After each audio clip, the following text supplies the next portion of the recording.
Alrighty, hello everybody. Hope we're doing well today and hope you're ready for a couple of things today, actually. Number one, we're going to go over the recent development diary for Project Caesar, aka EU5, and then we will continue our Dahui run, where hopefully we're able to finish it today. I'm pretty sure we will, because all we really need to do is become military hegemon, so it's just expanding a little bit more, increasing our force limit. But before that, we will be going over the dev diary. Came out today. I've not read it yet. I've held off. Usually Wednesdays, that's like the first thing that I do. I wake up and I'm like, all right, it's Tinto Talks time. It's time to read what Tinto Talks is talking about, as Lambert says. But I didn't. Not today. I've held off, so it'll be the live reaction to the logistics dev diary, which I am actually interested in. I think logistics will make or break if the military system feels good in EU5, but we shall see. Hello, Modoc's dad, Moffle, Nooble, Professional Street Mugger, and Danny. Good to see y'all here.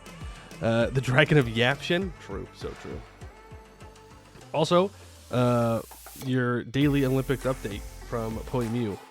We're not doing too hot, gang. All right. We being the United States, we only have 4 golds, and France is catching up in the total number of medals. So this is bad.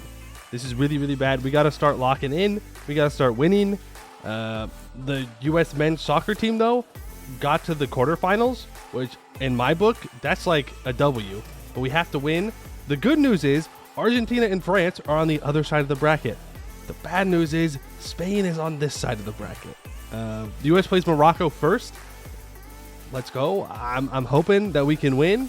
I don't really know much about the Moroccan team. I'm sure they're good if they've gotten to the quarterfinals, but hopefully they're not good enough, and we can beat them, and then we can beat the winner of the Japan-Spain game, and then we can beat probably France.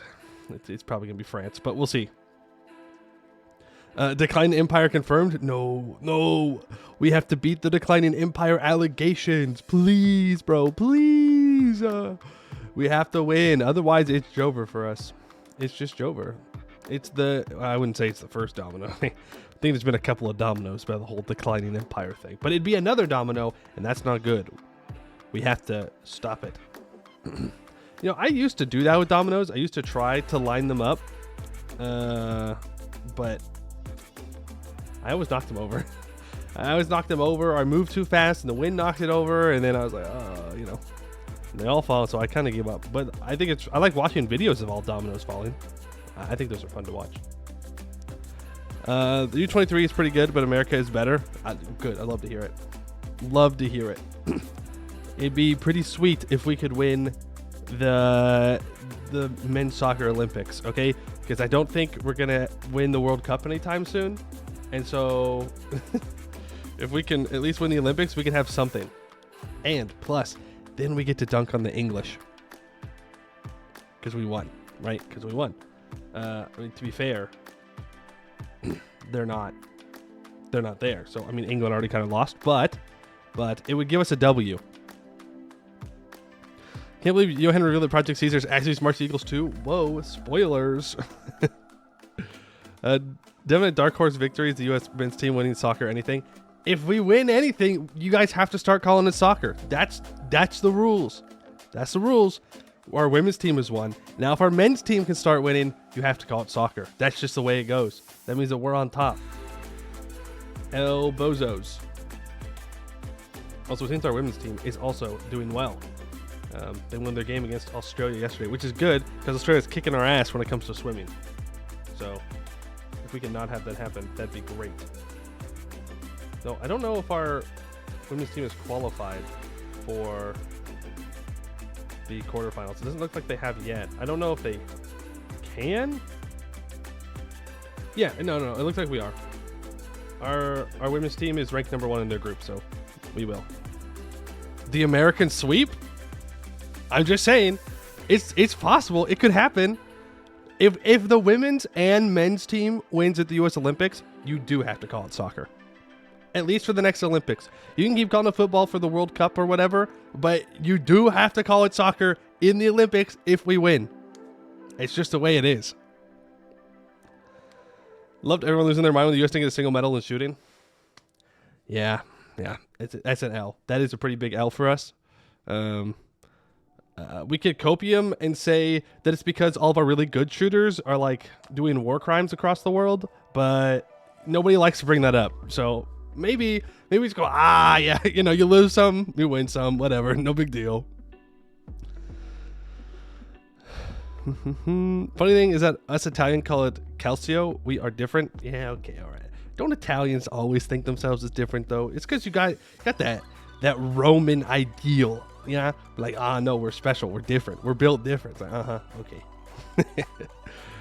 Hey, Lula Stan, how you doing? Here for a daily reminder that greed is good. Greed is good. This is true. And hello, Super, how you doing? We do single better for student competitions placed in a school. Oof. That's rough. But yeah, I don't know. Plus, it's not real guns, right? I read something like it's a different kind of gun. You know that they don't use bullets unless I'm spreading lies. Use real guns. Air rifle. No, it says they're real. Okay, fair enough. Maybe I just misunderstood. Unpopular opinion, shooting is so captivating to watch. Was watching females get incredible first gold in history for Guatemala. I don't know what to tell the rest of the world. Shooting guns is fun. Like it is just genuinely fun to do. Best when not shooting at people, preferably. But they are fun to shoot. Excuse me, real gun shooting range is a BB gun. Gotcha. Watching the Olympic shooting with all the gadgets, they look like cyborgs. They do have that cyborg vibe to them. You're not wrong.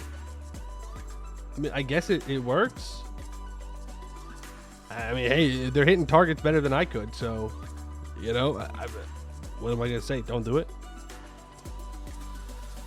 Seeing Olympic shooters give me ideas for a cyberpunk character. Hey, there you go. Just more evidence.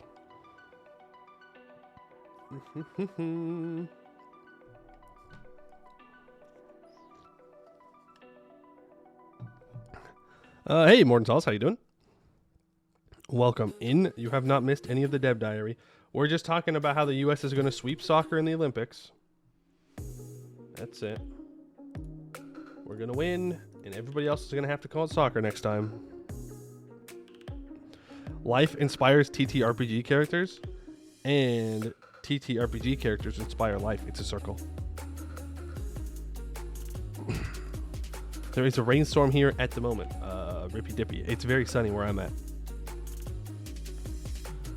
Temperature dropped by 10 degrees in the last hour. I'm assuming you mean Celsius.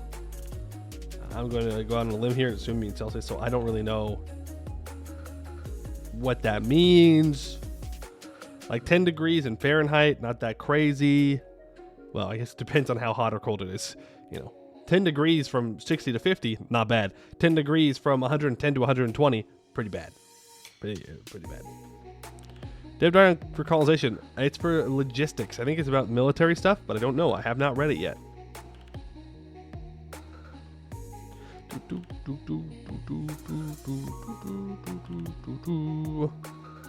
That being the same temperature swing, what, 10 points?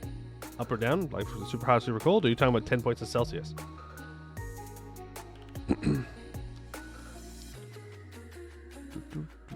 Storms are mesmerizing, so they push the water through the closed windows. Yeah, that's when the storms become not as enjoyable. I do like a good thunderstorm. Don't get too many where I'm at. But I do like a good thunder and lightning storm. Problem is, I do live on the west coast of the U.S. Fires are a pretty big problem. Lightning, not so good.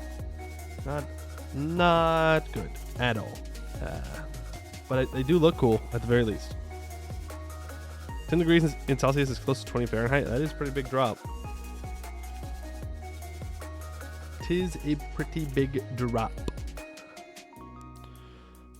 I have been right next to where lightning strikes. It was years ago. It was so close to the house, it flashbanged me, and it shook the house. It was like less than a mile away, and That shit was wild. Absolutely wild. Distant Thunder before going to sleep was so great. Yeah, I used to go to Indiana to visit my family in the summer times growing up, and there's a lot of thunderstorms there during the summertime. And we were in this like add-on that they built on, I don't know, years before I was born. But there were like windows that looked out over cornfields, and so it was really nice to chill on like the top bunk of a bunk bed and just watch thunderstorms roll across the fields. And then if it was a really good thunderstorm, you have like a little light show.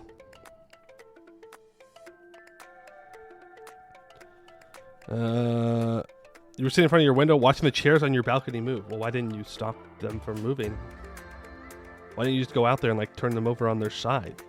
Duh. Good thing about Olympic shooting is it's not dangerous. It's probably why Americans are not good at it. Yeah, that might contribute. If it was raining, okay, you're not going to melt from a little bit of water. Well, you would. It's got something to say to class. Getting a little bit of rain on you is not going to kill you. You would? Oh, well, I learned something new about Europeans today. They melt in the rain. Good to know. I don't know how I'll use this information, but I'll write it down in my book of weird European facts. A sugar-based life form confirmed. Hey, you know what? That sounds good. That sounds interesting. Let's switch it up a bit. We don't need carbon-based. Let's get some sugar-based. Let's get some, silicon-based. There's lots of different options out there. We're just so boring on Earth. We're all carbon-based. Sugar cubes? Cube confirmed. Praise the cube. Hey, Ballaston, how you doing? I'm not playing the real Dragon Riders in the game. Well, as far as I know, there are no real Dragon Riders in the game. No matter how much money Vern pays you to try and spread this false propaganda, wyverns are not dragons. They're in the draconic family, but they're not dragons. Logistic Talk was based. Wait, you pre-read it?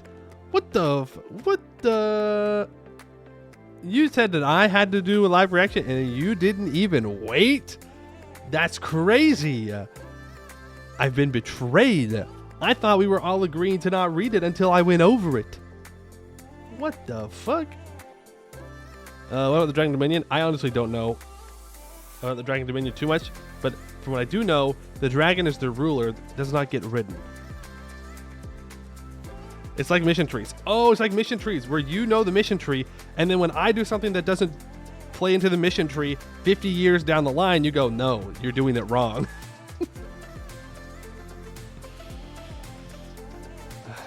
Yeah. You play them before you yell at you when I throw. Yeah, okay. Sure. Even though it's not throwing, I just don't have the mission tree memorized. My bad. Kobolds giving another kobold a piggyback ride are the real Dragon Riders. That's true. That's throwing. It's not throwing. Throwing is intentional.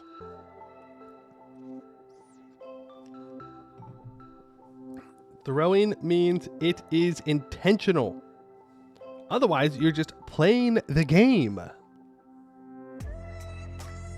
Idea swap to Kobold military for additional force limit? Yeah, I was already considering doing that when we get to the point of building up the 1,000,000 troops.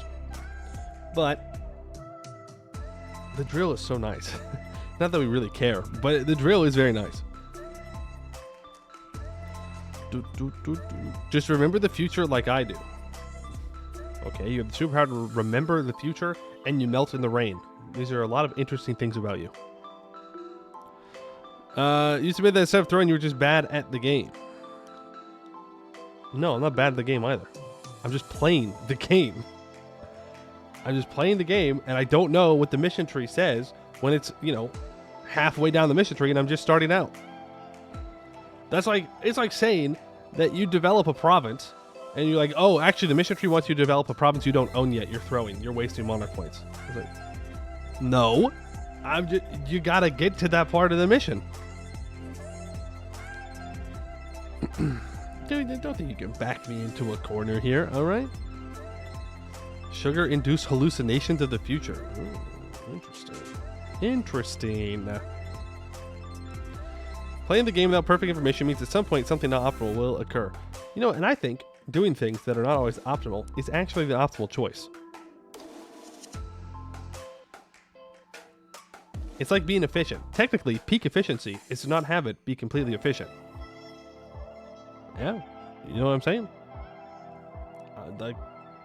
It's like when companies are like, yeah, we have to be more efficient. We're just going to fire a bunch of people. It's like, well, maybe. But now you just put a higher workload onto one person. And things are not going to get done as efficiently as if you just had more people. You know? That's what I'm saying. You really like the Vel's Vadhikai mission for this? They hide the future missions with no reading ahead. Good. Good. More missions should do that. Like, no. Well, I would like to know how many missions there are, so sometimes it's good to be able to look and see, but I do respect hiding it as well. So you don't get to know. You get to play the game, and you'll be fine.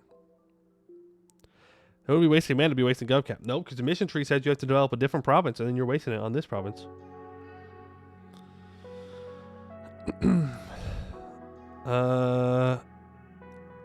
I am an Eagles fan, so you love to throw in life too. I don't like football.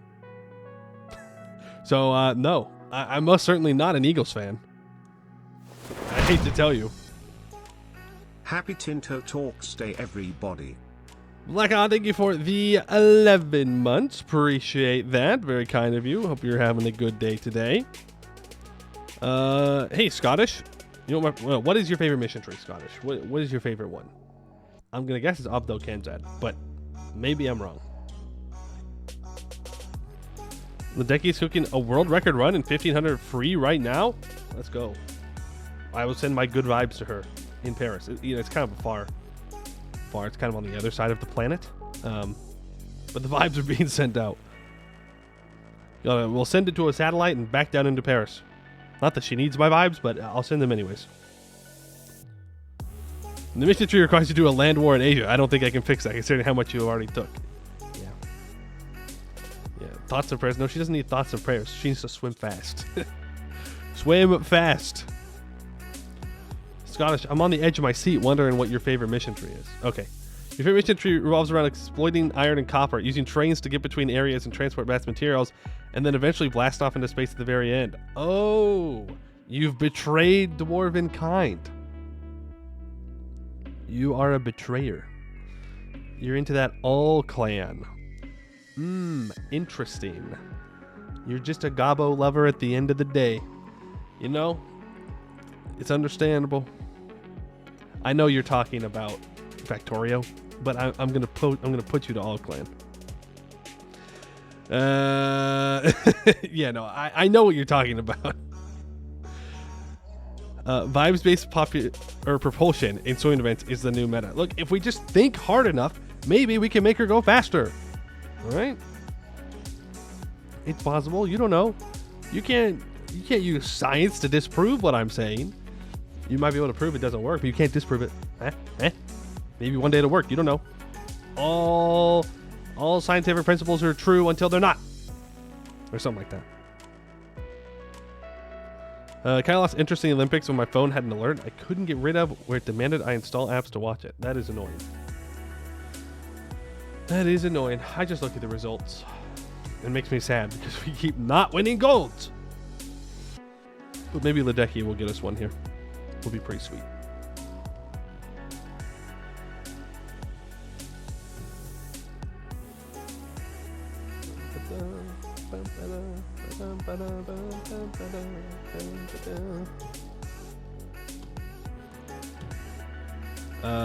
Couches. One might even say ottomans. I couldn't possibly understand what you're talking about. But we should probably go over the dev diary, right? At some point. I did say we're going to do it during the yapping part of the stream. So, you know, dolphins, I couldn't possibly know what you're talking about. I couldn't. All right. Here we go. Tinto Talks number 23, 31st of July. Hello, everyone. Welcome to another Tinto Talks. Hello everyone to another Tinto Talks, the Happy Wednesday, the day of the week where we discuss details about our super secret game with the codename Project Caesar. I think my music cut off literally as soon as I started this. God, I'm so good. I'm so good. Well, I can't like go through because friggin' I wasn't allowed to pre-watch it. We'll delve into the glorious world of logistics and sieges. That's great. I definitely wanted to know what sieges are like. You want to know the saying, amateurs talk tactics, professionals talk logistics. Leader assignment. First of all, one thing we've added is what we refer to as commission time. If a character has been assigned to lead an army or navy, you cannot remove him from command before at least 12 months have passed.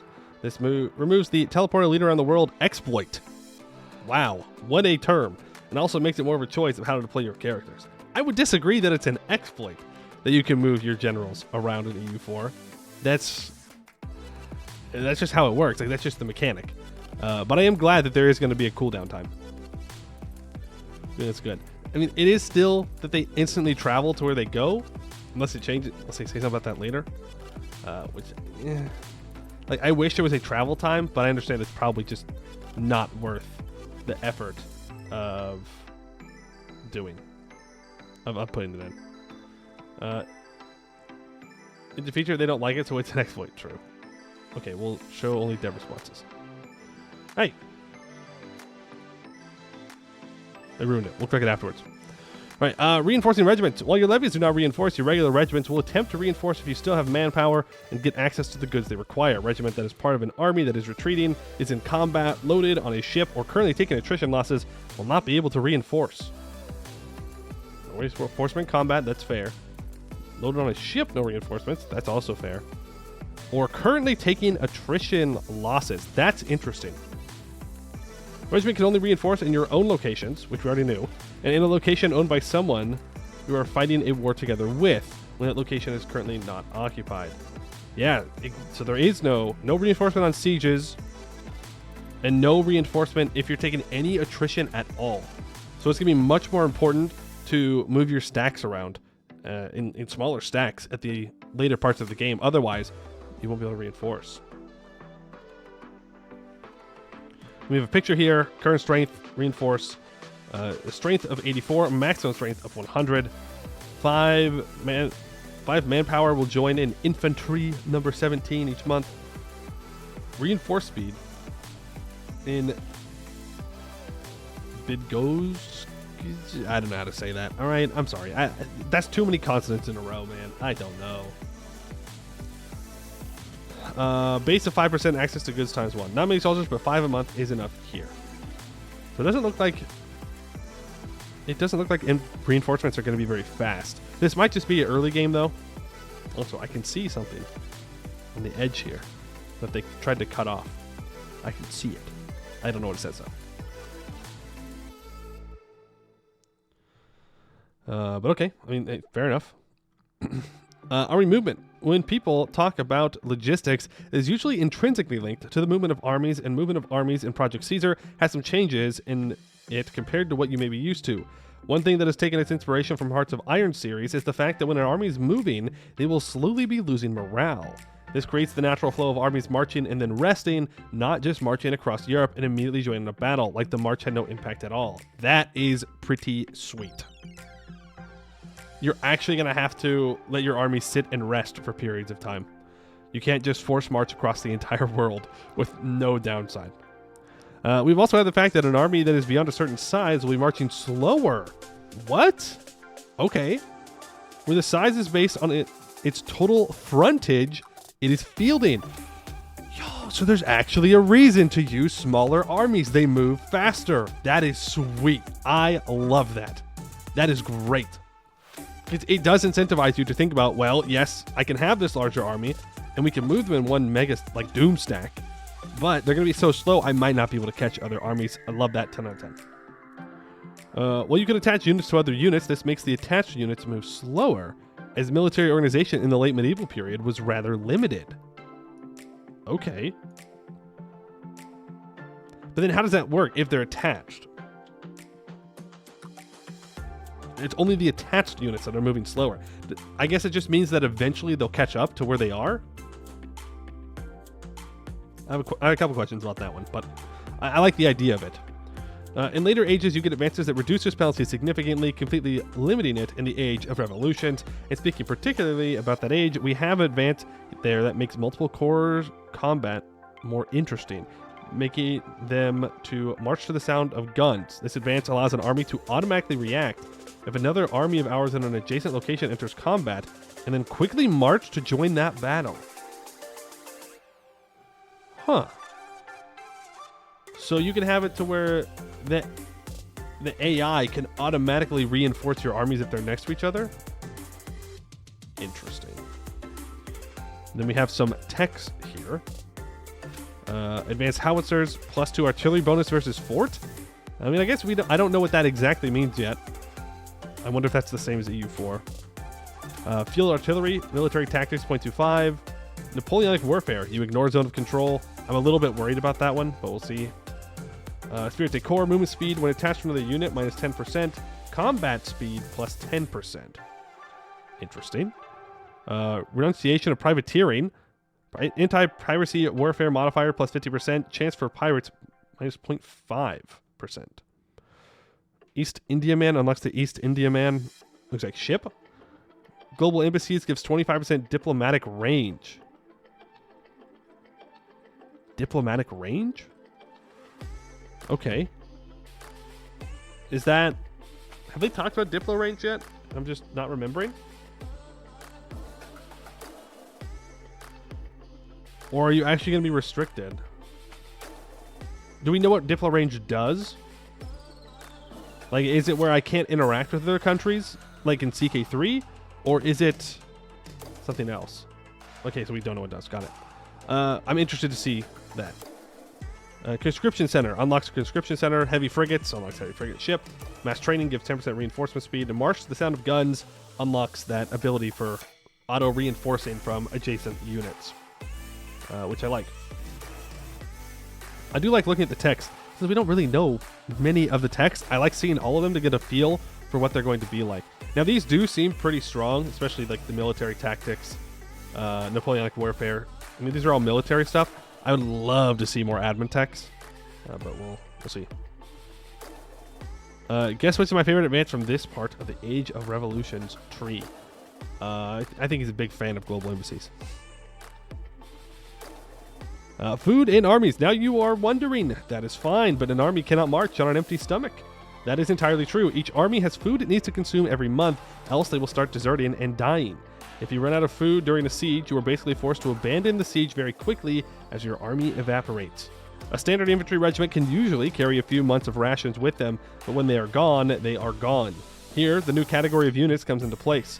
One major type of the auxiliary category is the logistic units, which can carry far more food than any other type of unit. Okay, so this is like the like, not camels, the donkeys, mules in Imperator. They require metalworks, leather, copper, and tin to build. Maintenance requires paper, medicaments, metalworks, and leather. I'm bad at fighting, but they will provide some food. They have 50 manpower. Okay, so these take manpower as well. They only have 0.25 combat power, frontage of 1. They take 25% more morale damage and strength damage taken. Strength damage taken? Okay. They have 100% unit weight per strength. They have 6 food storage, 0.1 food consumption, 2.5 movement speed, 1 combat speed, 1 initiative, 100% flanking ability, 50% secure flanks. Okay. So it stores 6 food. That doesn't seem like a lot. So I wonder what the other units have. Didn't they have a picture of horse archers at one time? Did it show how much food consumption they use? One camp follower carry enough food to feed 1 unit for 5 years, or 2.5 for it in itself. So you're going to need a lot of camp followers. Or your wars has to be fast. Either your wars has to be super fast, or you're going to need a lot of camp followers. I wonder if, I mean, I would assume that the farther up in the tech tree you go, the better the camp followers become. So that way you can supply more units. But that's interesting. I do like it. So how do you get food for your armies then? Well, if they are stationed in your own locations, they will take food from local provincial supplies. That's like Imperator. So you sometimes have to be careful about where you station your armies so as to not cause the local population to starve. Right. If you want to get the food from your allies or countries you have military access with, you need to negotiate a treaty that allows you to take their food supplies. This is not something every country will accept. Your subjects will have no say in this though, as most types of subjects give this access implicitly. Okay, so you can just do the thing where you send them back to your country. I guess camp followers then are really good if you are going to be doing lots of sieges. Maybe we should have given more than a single Arugaz. What is this? 8 months of food capacity. Current food of 11.2. Monthly change minus 0. Maximum capacity of 11.2. Monthly consumption is minus 1.33. Our 4 units of horse archers consume 0.4 a month. Our 9 step horde militias consume 0.9 a month. And Urugs 0.1. So it seems like units take 0.1 of food. Is that everybody? Okay. Impact from current attrition is 0%. Quantity reduces it by 4.98%. Weird number. I don't know if that's supposed to be 5 and it's rounding for some reason or what. Food access. This army is in Tana where they control the food supply. And so they get 1.33. So they are just paying off their food because they're in their own territory. Fair enough. But it's... So is this screen showing the provincial food? I'm not seeing anything about food consumption from Pops. Unless there is no food consumption. Well, no, there is, right? Is this an army screen? Is this where you see on the provincial thing? And if they have 11.2 current food, how are they carrying that food? Does each unit... I mean, each unit has to carry a certain amount of food. But how much? We can look. There's 14 units. Okay. Some more than others? Yeah. I mean, fair enough. I like to see the breakdown here, but I mean, I want to see everything. So, of course I want to see the breakdown. And the Urukai, that's okay. It's probably localized camp followers. That would make sense. All right, food supply. When you are at war, you can steal food from occupied provinces. If you control the capital of a province, you can steal the food from the local populace there to feed your armies. Woohoo, okay. If your army is at a hostile location where you cannot get local food, you can try to trace access up to 2 locations away through controlled locations to get the food. If you can't reach your own locations at that distance, there are 2 ways to get food to your armies. So there is supply lines. There is supply lines. I'm a little confused though. If your army is at a hostile location where you cannot get local food, you can try to trace access up to 2 locations away. Is this talking about hostile locations that you control? Or is it talking about hostile locations that you're trying to control? So if I'm like 2 locations away from my own home territory, can I reinforce food there? And does the 2 location limit... So essentially what it's saying is the 2 location limit is how far you can siege if you once you leave territory you control before you start taking major amounts of attrition. Is that what they're trying to say? Crown Snow, thank you for 3 months. Appreciate that. Very kind of you. Through control locations to get the food. So does this mean that my troops will automatically start consuming food from states that are 2 locations away?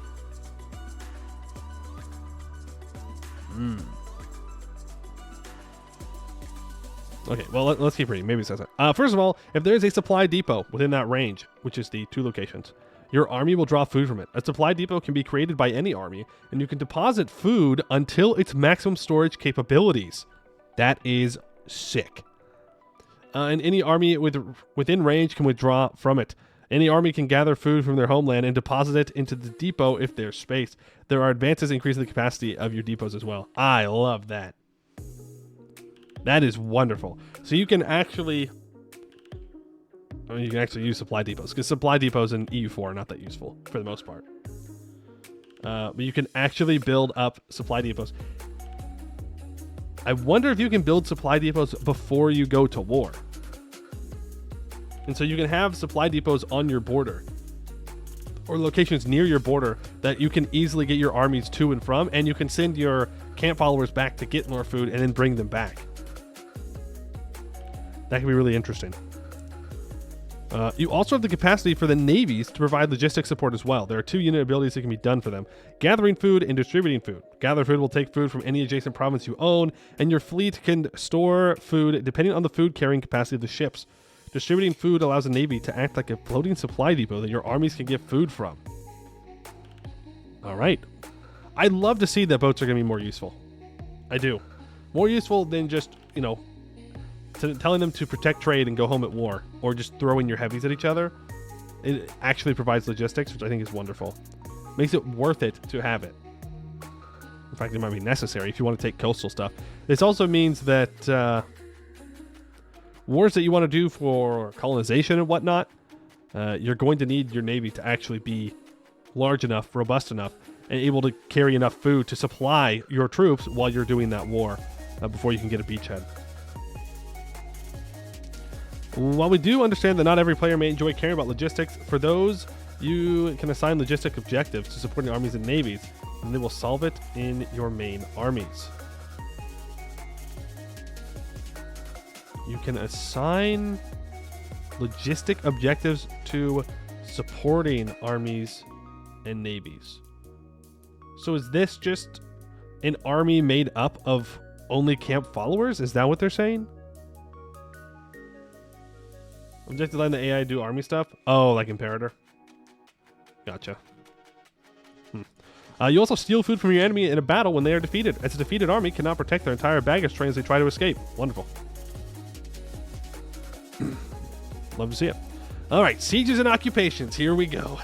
All right, how is sieges going to work? Now let's turn to the second part of this talk. We'll talk about how sieges work. First of all, there are 2 different types to talk about here, as not all locations are equal.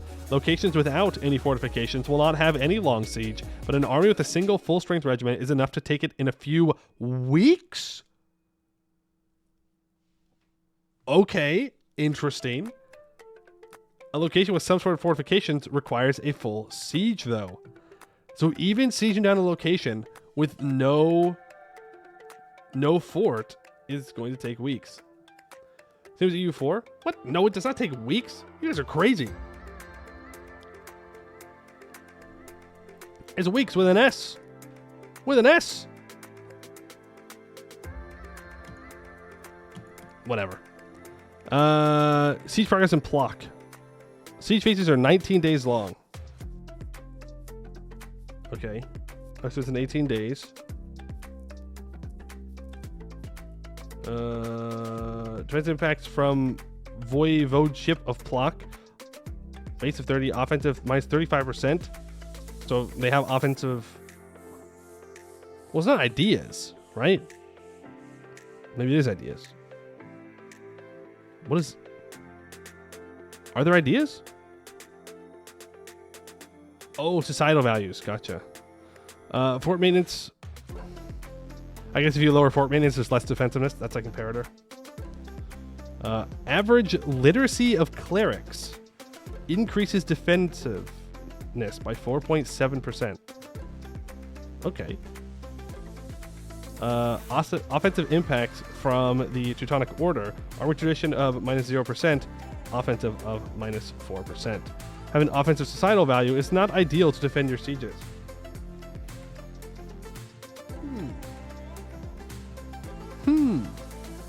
All right. Food has a significant impact on how you plan your military campaigns, as it affects how long you can sustain a siege. The key thing here, and this is something I'm a big fan of, is that sieges are gambles. You don't know when a fort will fall, and now with the fact that if you run out of food, you will run the risk of actually losing and failing the siege. About every 30 days, there's a chance for something to happen in the siege, with chances of it getting worse for defenders, or another month of holding out. Oh, it's just dice roll again. Okay.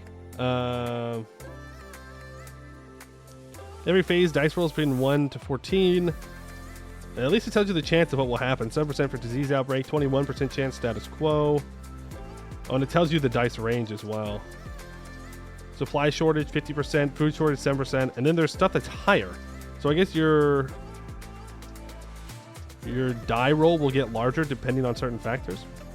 Won't surrender immediately, but maybe we can avoid disease amongst our troops. With these changes, the assault is now a more potentially viable option, as either you win and save time and food, or you fail the assault and have taken casualties, and thus preserving your food supply longer. While besieging a coastal location, it is not only important to blockade it, making the siege faster, it can also at the same time supply your army with food. Oh, that's pretty nice. Okay, well, I mean, not a huge fan. Not a huge fan of E4 sieges, but it does look like it's different in some ways. It looks like you have to get up to a surrender, if I'm reading this correctly. You have to sit on it long enough, and then you have to roll well enough to actually make it happen. So it's not like a 7% chance to 14% chance. I mean, it is kind of. Like, it's still basically that. But you do have to roll well. On map control, as the map is more granular than in previous games we have made, warfare would turn into a massive slog to manually siege or occupy every single location. Now, while we have automation systems, it would not be very fun. Wait, it still would not be very fun. Project Caesar has two different ways to automatically gain control over several locations at once. First of all, if you take a fort, all locations in its zone of control will start changing control to you. This is also valid for forts owned by an enemy if we have taken it. Secondly, if you take the capital, you will start getting control over all locations in that province. Of course, this is blocked by hostile armies and forts. As mentioned in previous posts or on the forum, we have zone of control system for Project Caesar as well. But the one with far less complicated rules than was used in Imperator Rome. As you might have noticed earlier, there's an advance in the Age of Revolutions that allows you to ignore zone of control. While it may be useful to chase down enemy armies, you often want to take forts and cities anyways to get your logistics sorted out. I'll be honest, I'm not a big fan of the Imperator controlling, like, province capital and then getting the entire province. I just don't like it. I can't tell you why. Not a big fan of it. But I understand why they added it in. I don't think it's, like, terrible to add in. I don't think it's, ruin the game. But it's just not something I would like. I actually don't mind sieging down provinces manually. But at the same time, like, is there really any reason I need to siege them down manually? No. It might just be a thing that I'm used to EU4, and I'll just need more time to adjust to it. Like, that might literally just be it. Like, I'm not against it. I think it's fine, but... I think if you click on the EU4 siege and hover somewhere, you can see the dice chances. Okay, well, we can check that out today. We can look. Recruitment options. One thing that's not been mentioned yet about the military is that we have different recruitment methods for regiments where you can either rush to training so a regiment can be ready much quicker but at far less strength, or spend more time in training and start with higher experience. Okay. So training does pay off. So additional recruitment methods. Recruiting time plus 50%, starting experience of 20. The soldiers in the regiments will have more experience at the cost of longer training. I like that. That's good. I like it. Just, oh, it looks like we have 3 options here. This looks like it might be the fast one. Additional, and then maybe this is for, like, if you want a lot of experience on your starting units. That's good. It feels like you're going to want your army built before you go to war. Anyways. But, no, that's fine. You want to siege on each location manually when there are more provinces and each province supports some locations. Yeah, again, like, it's not something that I'm against. I'm not necessarily for it, I guess neutral. Not really neutral, like, because I'm not a huge fan. But, again, it might just be because I'm used to EU4. Next week, we'll talk about ships and some aspects of the naval part of the game. And it just has this PNG down here again. All right. I mean, I really like the logistics stuff. I think having to actually keep track of logistics is nice. It's good. Not only is it going to be a way to have skill expression, it is also going to just be fun, I think. So that your armies can't actually just march across the entire world. This does seem, the one thing I think about what I'm seeing about the natural flow of armies marching and resting is moving armies at peace. You're going to have to move them like piece by piece, right? Province by province, not like one province at a time, but you're gonna have to move them. And I'm just a little bit worried about the micro of that. I mean, maybe it's just meant to encourage you to not have armies move from front to front, which is obviously, something that's very difficult. But just having them stop to rest when at peace seems a little rough. You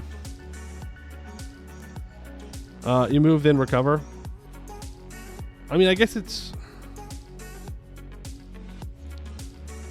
I don't know. I guess how slowly they lose morale. I guess if it's just morale. But I don't know. That's still something I'm thinking about. I'm not sure I'm a huge fan. I don't know. How slow does it go down and how fast does it come back? But maybe I'm just being weird about it. I'm inspired by the Hoist system. Yeah, well, maybe I haven't played Hoist, so maybe it just works much better than I'm thinking about it in my brain.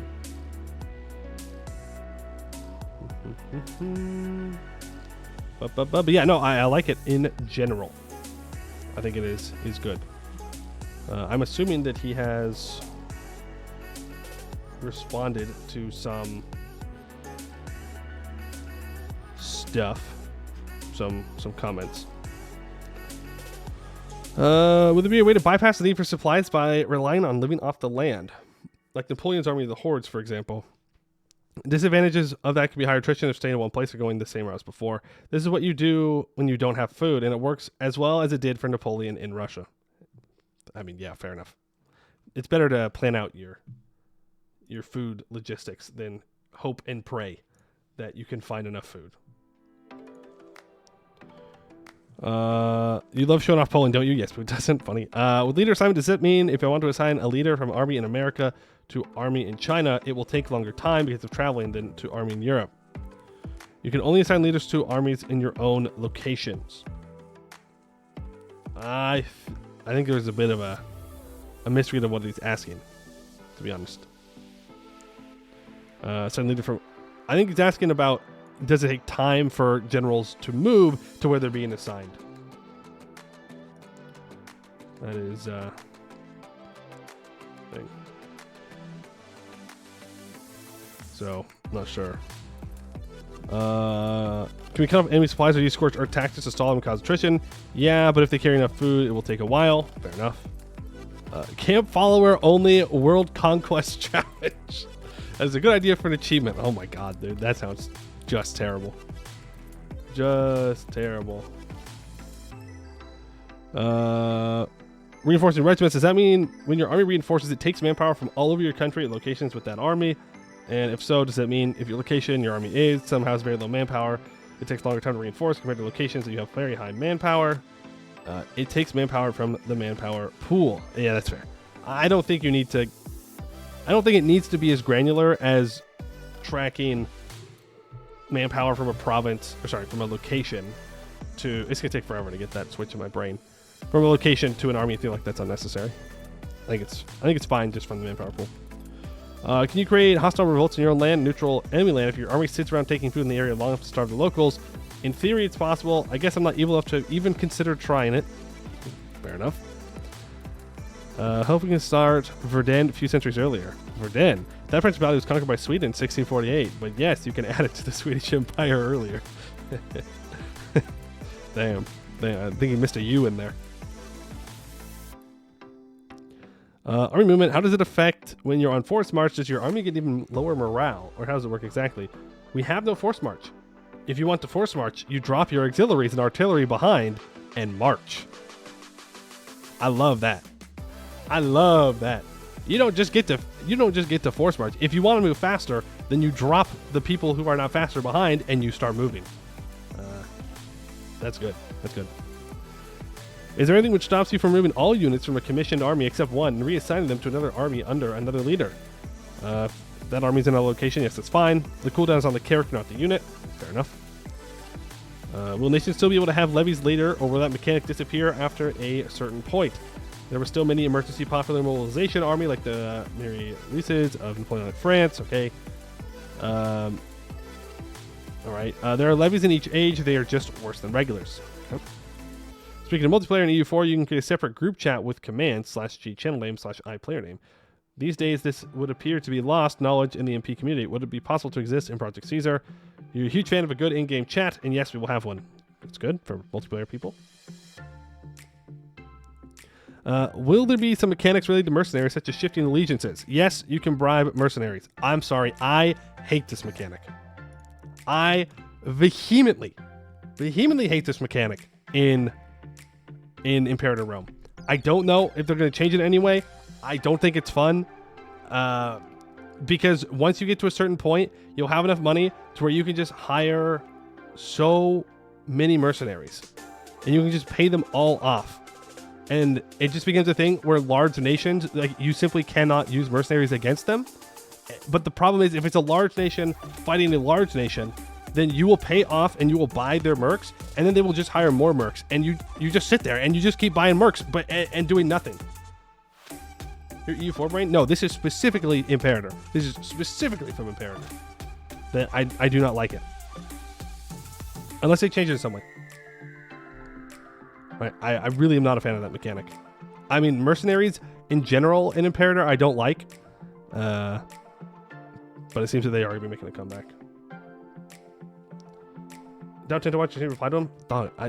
I'm just giving you my opinion on it right now. I can go back and comment on these things later. It's not going to get deleted. Like, they'll be there. They'll be there. Do you really want to sit here and watch me reply to comments on stream? I don't know. They better just read them now, and I can just come back and make comments later. You will forget. It's a valid criticism. I won't lie, but I'm going to ignore the valid criticism. Recruitment options. It has probably been asked before, but if not, when you recruit from one place and disband in another place, it's possible that in a way to relocate the population. Like it was possible in EU3. Not how it worked, and I hope not. That would be weird. Nice sieges can in theory fail, but the risk of using an updated EU4 style siege is a frustration of the perma minus 42% siege, especially early in the game. Maybe how it's told to work can mitigate this. I think folks were hoping for a Crusader King style maximum time the siege can last, which the ticks can accelerate. To be honest, I want to CK sucked. That's true. It was just the same in Vic 2. It just makes it guaranteed to win, and it's just a progress taking bar, which is purely unrealistic. Yes, I designed the ones in CK1 and 2 and Vicky 1 and 2. Like, one part of me agrees that being stuck on the perma 42% siege, minus 42% siege, sucks. But there's another part of me that also really does not like the CK3 sieges where you know exactly when they're going to fall. And it always is only going to take, it's like, 8 months or something? If it's just like a regular fort and you don't have any siege weaponry. And then, obviously, it varies from fort level to siege weaponry. Yeah, I don't know. I don't know. But to be fair, I've already been stuck on plenty of minus 42% sieges, so what's a couple more? Imagine you were Dak. You have the Giga Forts. Right. That's the thing, is like, you could realistically try and actually build up your defensiveness and make it worth it to invest in defensiveness, because it's not worth it to invest in defensiveness in EU4. Pretty much ever. Some exceptions, but pretty much ever. I mean, Anbennar is a little different. There are more modifiers you can get a hold of. But for the most part, it's better just to be better at fighting and go win war. But to be fair, since they're adding more war score from battles anyways in Project Caesar, then it still kind of seems like you just want a better military. Which, fair enough.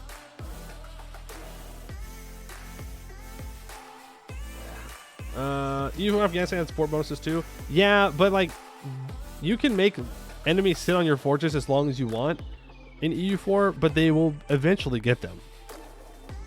Like, maybe early on, if you have a level 3 fort, you can stop them, but eventually they're going to get the fort unless you fight them. So there's only so much defensiveness can do for you. But I do think food will partially solve the problem of sieges feeling weird sometimes, because if you do have a very defensive fort, you'll need more food. And I mean, I guess they could just keep bringing food in, but that gives you the opportunity to counterplay by cutting off the supply lines. Defenders in EU4 is cracked. It's just that it's better to win by having 1,000 times their provinces than having busted forts. No, because defensiveness doesn't win you wars. It doesn't. It doesn't win you wars. Like, it's not bad to have defensiveness, but don't get me wrong. If you give me the option between 0% defensiveness and 200%, I'm going to take the 200% every time. But you have to be able to beat them and go occupy them or fight them for war score to win the war. Otherwise, you're just sitting there waiting for them to take it eventually. Defensive gives you time to win wars, doesn't win them. Right, but there's just so many bonuses for countering your defensiveness as well. Spy network, I mean, offensive ideas are not hard to come by. 10 million cannons that the AI builds. I don't know, like eventually your forts will fall. You got to have some other way to win the war. The question is, will there be any population losses from using foraging units? For all historically, such actions have been the forced requisition of food from civilians, so it should be possible to cause famine. Indirectly, yes, pops die from it. Okay.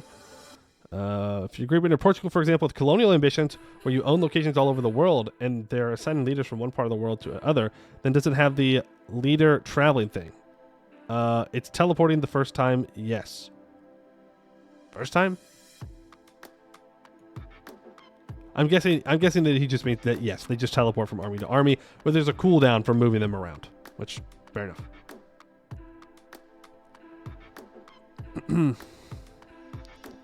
Regarding desertion, if the war is going badly, high war exhaustion, the war enthusiasm, can troops desert from armies even without a food shortage?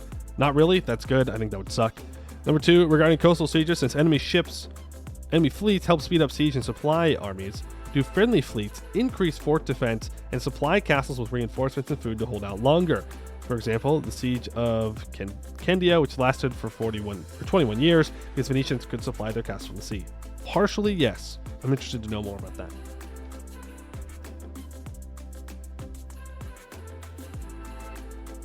Attrition is what makes defensiveness valuable, but there's an unrealistically high number of siege bonuses compared to defensiveness bonuses. Yeah, I guess that's a better way to put it.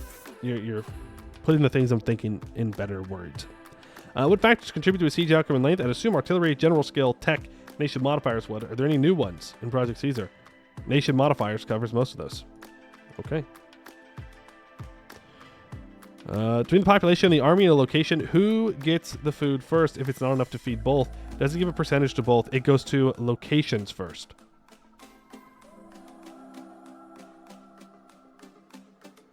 I mean, it would have to, right? Because armies take food from locations, so it has to go to locations first. Just for it to work. Like, I understand why people are disagreeing with it, but it has to go to locations. Plus, the soldiers aren't out there harvesting the crops. It's the farmers that are out there harvesting the crops, so they do technically get it first, even if you then go and steal it from them. I definitely don't disagree with this one. I like it. That's good. The Dev Diary question. You said if your army is at a hostile location where you cannot get local food, you can try to access up 2 locations away. Does this also apply to the navies that act with the resupply objective? Meaning armies can restock up to 2 locations deep from the coast with a supply navy? Yes. Good. Also, 2 locations away mean 2 between you and the friendly location, it being the 3rd one, or the friendly location is the 2nd one. The friendly is the 2nd. Oh, so you can only go 1. You have 1 enemy spot and then another behind that. Now that's interesting. I'm just trying to think about where provincial capitals are and where your forts are going to be. If you have a province that is, I don't know, let's just say it's a line, hypothetically. Play in the space. Hypothetically, a line of 5 provinces. The fort and capital province is at the top. You're coming from the bottom. You would have to go and occupy the fort first. I guess you could leave troops behind to occupy the provinces behind, since it won't automatically get unsieged. Yeah, I guess that's how you'd have to do it. But you would then have to have smaller stacks to siege those down, where someone could come in and take you out. I do like this logistics thing. I think it's going to be interesting. About sieges, I assume the defenders also have a stock of food and can run out. Is that correct? No, it's abstracted.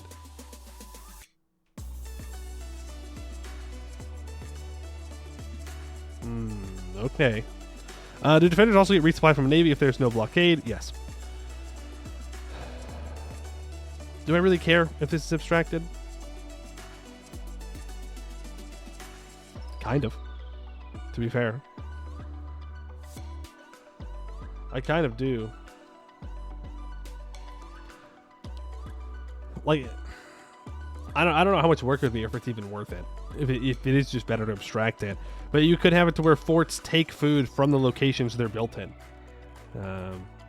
Or they have to take it from neighboring provinces or something. I'm not sure it really matters, though. I think it taps into the thing where they don't want you to be able to predict necessarily when a siege is going to end.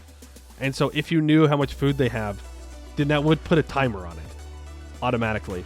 So I guess it's fine. That's fine. I don't think it really matters.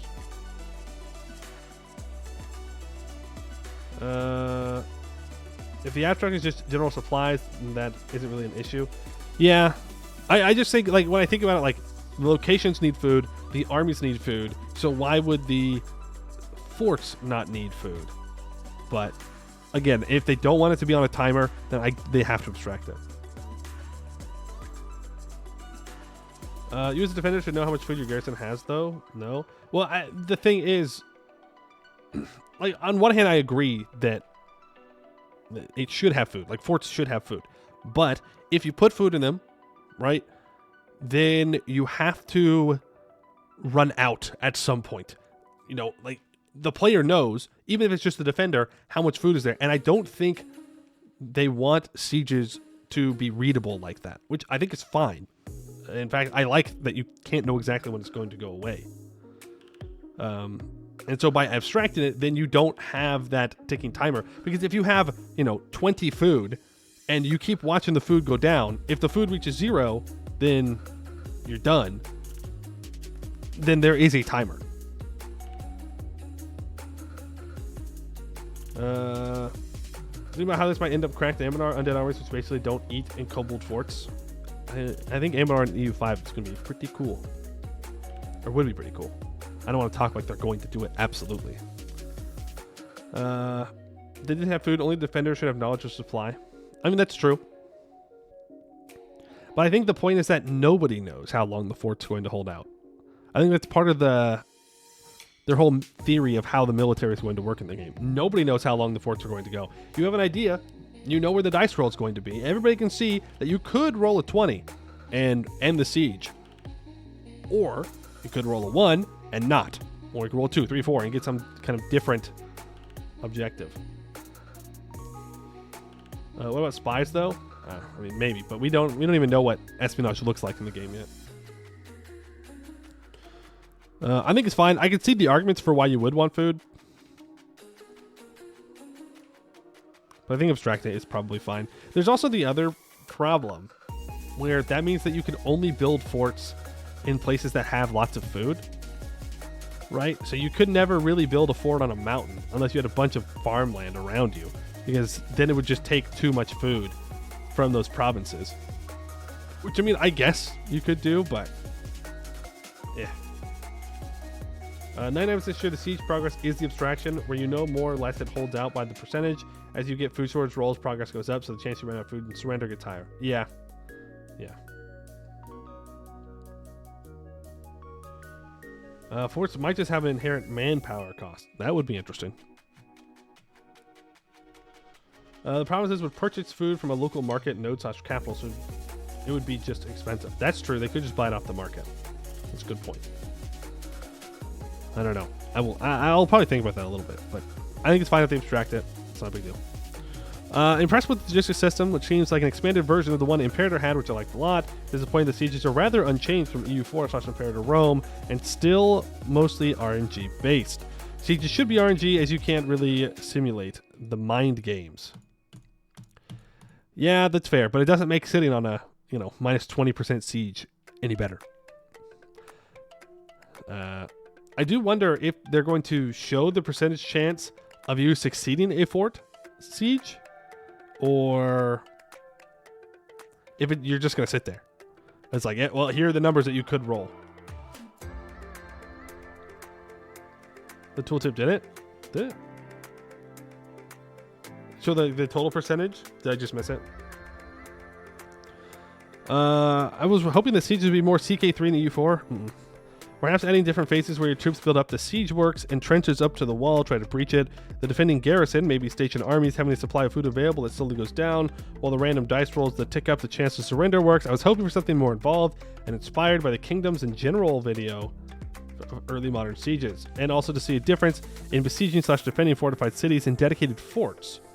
Any chance I might expand this further? That is basically how it works. Dice rolls are on how food supplies drop, or if your siege works create breaches or morale drops for defenders. Did not address the differences in defending fortified cities and dedicated forts. I'm not sure that needs to happen. I think it might just be something that you just go, yeah, it would be different, but it's not worth putting in. I don't read the zone of controls in the period Rome being that complicated. It was not. No, it wasn't. You siege down the provincial capital and everything else becomes occupied. You have to own all forts in that province for it to be occupied and no enemy armies in it occupying the province directly. It's not complicated. If Calvinist countries don't reroll the dice in battle, what about sieges? Because if they don't take the fort from the first attempt, they're just stuck there. I guess it has to exclude sieges, or is there something else at play? They reroll the sieges. No. I think they should have to commit. I think they just have to roll well. Not really sure if the Calvinist thing is a bit. I don't think it's a bit. I think he's telling the truth. I think Calvinists really do just roll one thing in battle. He says not a joke. I would like to think that's not a joke. That'd be crazy. But yeah, they obviously have to reroll in sieges. Do logistics units take up frontage and thus make the army move slower? I would hope so. Why the choice for logistics unit and not supply lines as routes that can be cut? Yes, they use frontage, of course. We have logistic units, as this game is in the 14th to 19th century, and there were really not any supply lines in warfare then. Maybe you had to supply an army with extra food and supplies trying to march to link up, but there were no supply lines like World War II. Yeah, that's fair. And as assault will require to spend a resource, or the only cost of it will be the manpower that'll be lost. Just dead people. Yeah, okay, well, he's honest. I must say, I quite like the commission time, but 12 months seems both way too long and way too arbitrary. Can we instead use a system where assigning and revoking a leader have delays instead based on the army's distance from the capital? Owned only or also controlled, like it's in EU4. Owned and controlled, time logic can be adapted, yes. I don't know. 12 months seems both way too long and way too arbitrary. I mean, maybe, but I don't know. I don't really care either way. Fair enough. There's also a scorched earth of Russian farmers and Russian army. Living off the land was important. 30 Years' War. It allowed the Wallenstein to keep fighting, and well, not just him, but armies on both sides for years. Just take control of the province capital and loot the food. There you go. If you just want food, just go take it.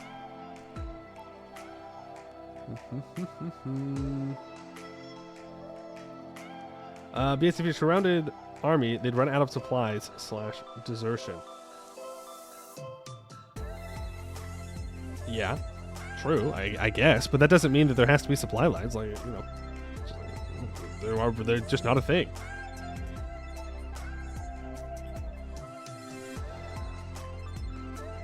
I also don't understand why generals teleport. You already have an envoy travel time, my guy. Oh, I think he said. I'm still a little confused on if he confirmed that there is a travel time between armies or not. I think there should be, by the way. Because he said he was automatic for the first one, and then afterwards it's not. Kind of a little confused about that still. Maybe it goes a bit on trading aspect with the food and travel or trading overall during war. That's a war tactic. Could there be something like Napoleonic blockade where everyone can cut off some nation, or, for example, having ships around England? Easiest example, blockading and not allowing any trade ships go past, whether it's neutral or not, thus cutting off England from the rest of the world. Yes, that is an embargo. Yeah. Important question I have about sieges: how viable the strategy of hit the enemy, siege in a fort to weaken them is here.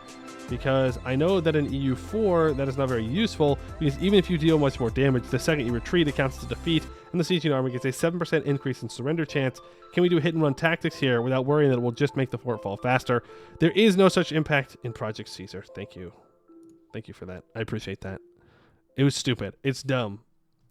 Dumb that you couldn't try and contest sieges and that it would make you lose the siege faster. You could make the argument that it's just showing that morale is dropping for people in the siege, I guess, but I don't. I think it's fine to get rid of that. Leave that in the past.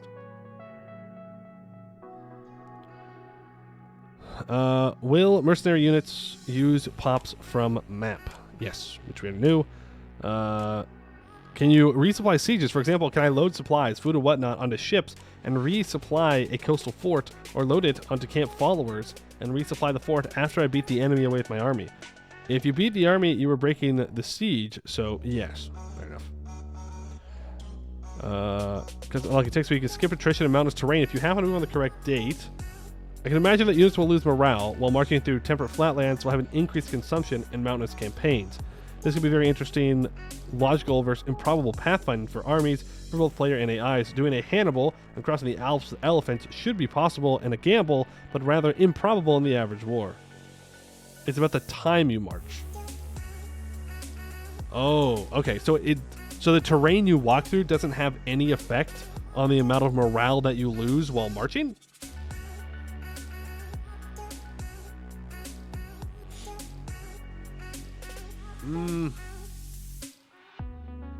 Yeah, I think the only thing is the march speed. That's what I think of. Yeah, if as long as there is a downside of moving through difficult terrain, I don't think you need to lose more morale. It should just take more time. I think making everything take more morale, you're quickly going to get to a position where you just can't move your troops during war because they're going to just never have morale ever. I think I'd rather have the movement speed, which is fine by me. Man, it's better when it sucks to walk through. At least it isn't as bad as it was marching through these farmlands. Yeah, well, but we get what they're saying. Not directly. While marching on a mountain doesn't decrease morale more, it takes more time to decrease more morale. See, that's fine. Will increase reinforcement of regular troops work at enemy locations that I have occupied, or my own locations that are occupied by enemy. What does that mean here? Own equals you own it. It's not enemy locations you have occupied. Wait, will reinforcement of regular troops that work at enemy locations that have occupied? No, you have to go back to your own territory to reinforce, which, yeah, that's good. Could there be a special button to that in case you quickly have to pursue an enemy and you can't pause because you're in multiplayer? 2 buttons, technically. You can detach auxiliaries and detach artillery. Okay. Steppe armies tend to have their own supply included in a quite unique way. Should they have a special ability such as reduced supply consumption while on the steppe, or will they behave just like everyone else? They have some nice units, very fast moving auxiliary units. The Aruks. Okay, fast auxiliary units, interesting. Bit nitpicky, but the first image strength and maximum strength seem to be a bit redundant and makes it look cluttered. It ought to be just strength 84 of 100, I think. Majority of people find reading it in rows easier, though. No, I think this is much easier to read. If I'm going to be completely honest with you. But maybe I'm weird. I don't know. 64 people seem to disagree. I would rather just see what the maximum is and what I have instead of 2 rows. It also makes the UI much more compact, which is good, so it's not taking up my entire screen all the time. Can your army reinforce an enemy's occupied location which has connection to my country's location? No, it's not owned by you. Majority of people think reading the rows is a 64-to-1 ratio of disagrees to agree, and that's not even in a row. Why can't you reinforce regiments while they are suffering attrition losses? That seems arbitrary. Because people are dying. I mean, I don't think that would stop reinforcements, but odds are if you're losing attrition, you're not in your own territory. If you're losing attrition in your own territory, then you should move your troops. You should just move your troops if you're taking attrition in your own territory at peace. But usually, you're taking attrition when you're actively in someone else's territory, which means you can't reinforce anyways. So it's kind of just a skill issue if you can't reinforce because of attrition losses. And if that's the only thing stopping you. Is automatic control optional? Personally, I'm not a fan of it. I prefer micromanagement. No. Wait. What? Automatic control optional. Personally, I'm not a fan of it. I prefer micromanagement. I don't understand. I don't quite understand what this one means. It would seem like automatic control means that you either turn it off or on. Individual Jews don't usually march through enemy territory to join your army. Yeah, you get picked off that way. You get lost. Could it be possible to make similar types of unit templates like in Hoi 4? Okay. Will units take some attrition while in enemy territory even if they have food? Yes.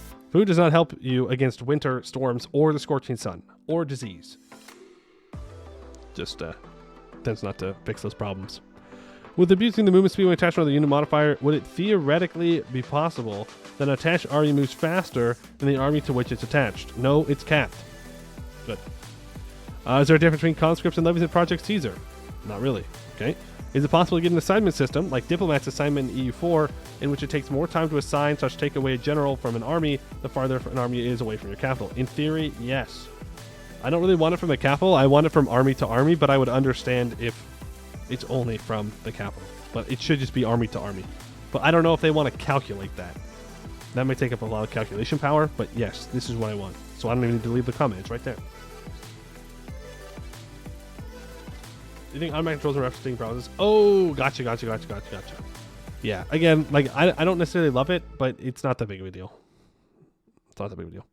On the topic of food, will the economic system have something like seasonal harvests that determine how much food a nation produces each year in stores and trades, instead of provinces just having a magical devastation bar, which slowly refills independent of climate and other factors? Yes, we will talk about this in a few weeks. Sweet, love to hear it.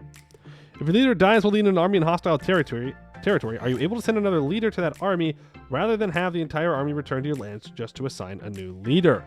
He says no. People dislike that. That's crazy that you dislike that. You should absolutely have to go back to your own territory to reassign a leader. Should absolutely have to go back. I'm glad that... I hope he sticks to this. I hope they stick to this and they don't listen to these 44 people. I think you 44 people are wrong. You're wrong, okay? You should have to go back. If you can't reinforce manpower while in enemy territory, you should not be able to send in your leader.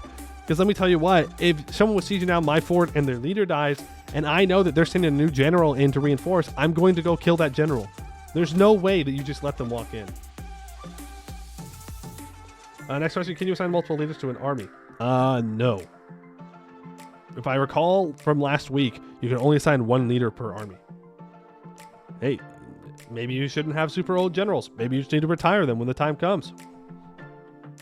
Is it worth the risk of putting them in? I think it's good. People are also mad that your army should do worse if the leader dies during combat, which is crazy.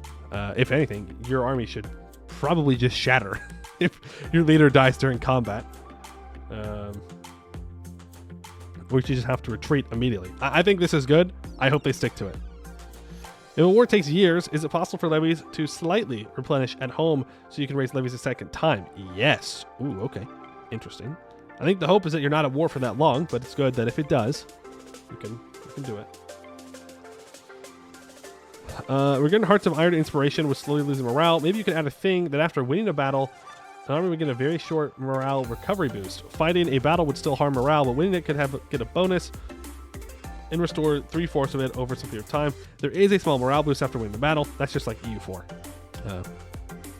You do gain a morale boost when you win the battle. Yeah, it's one leader per army. There should be multiple leaders. Also, a leader in late medieval is not that impactful as earlier. Well, the reason that they only want one leader per army is that if you have multiple leaders per army, then you start getting character bloat, and there's just a whole bunch of characters that don't really need to be there. That being said, I actually think it's good that there's only one per army. I don't think you need to have 16 characters there. If you can't have a backup, maybe you should have a second stack there with another leader. if the other leader dies. Right? There are ways around it other than just, I want to have a leader here all the time, and nothing can ever stop that. I like the only one leader per army, and I like that you can't reinforce them in enemy territory. You have to go back. What is it clear to me is, for example, an army sieging out a fort, can we reinforce it with camp followers to increase the food supply of the army? Yes, you can move camp followers with food to your army. Yeah, that is one of the ways that you do it in Imperator too, if you're on a particularly tricky fort, is you would take like half of your supply trains, send them back to your territory, get the supplies, come back, send the other half back, and you just keep ferrying food. Chain of command is already being simulated by the army, not just immediately disbanded when the leader dies. Yeah, true. I guess you're just waiting for the official promotion when you need to replace a new leader there. People are also upset that Johan said it's possible to run out of commanders. Yeah, that's crazy. You only got so many. Tend to agree. Hate teleporting leads, but 12 months seems like a steep penalty. Wait, I thought the 12 months was for recruiting troops. Oh, no, they're talking about until you can reassign. I was hoping for a mechanic tied to distance, like envoy travel time, plus a morale hit for a new army, like when units are upgraded, to simulate the time that the new leader needs to make the army combat ready. I like that idea. I think it's very good. And I do think that this is better. I would agree. It's not about locking the leader onto a stack for a period of time. It's about making sure your leaders can't just teleport everywhere. And I do think the mechanic tied to distance is the way to do it. I like this. They're cooking. I will give my vote of support. Will there be any sort of cooldown to bribe mercenaries? Would be funny, but also suck if one side bribes and then the other side bribes the next day, and that's going back and forth. Sounds like a nice gold sink. I just think it's not very interesting or fun to interact with, but maybe I'm just being weird. War Wizards leading 14 armies across the continent are crying. I have two questions. The morale recovery tick is still monthly.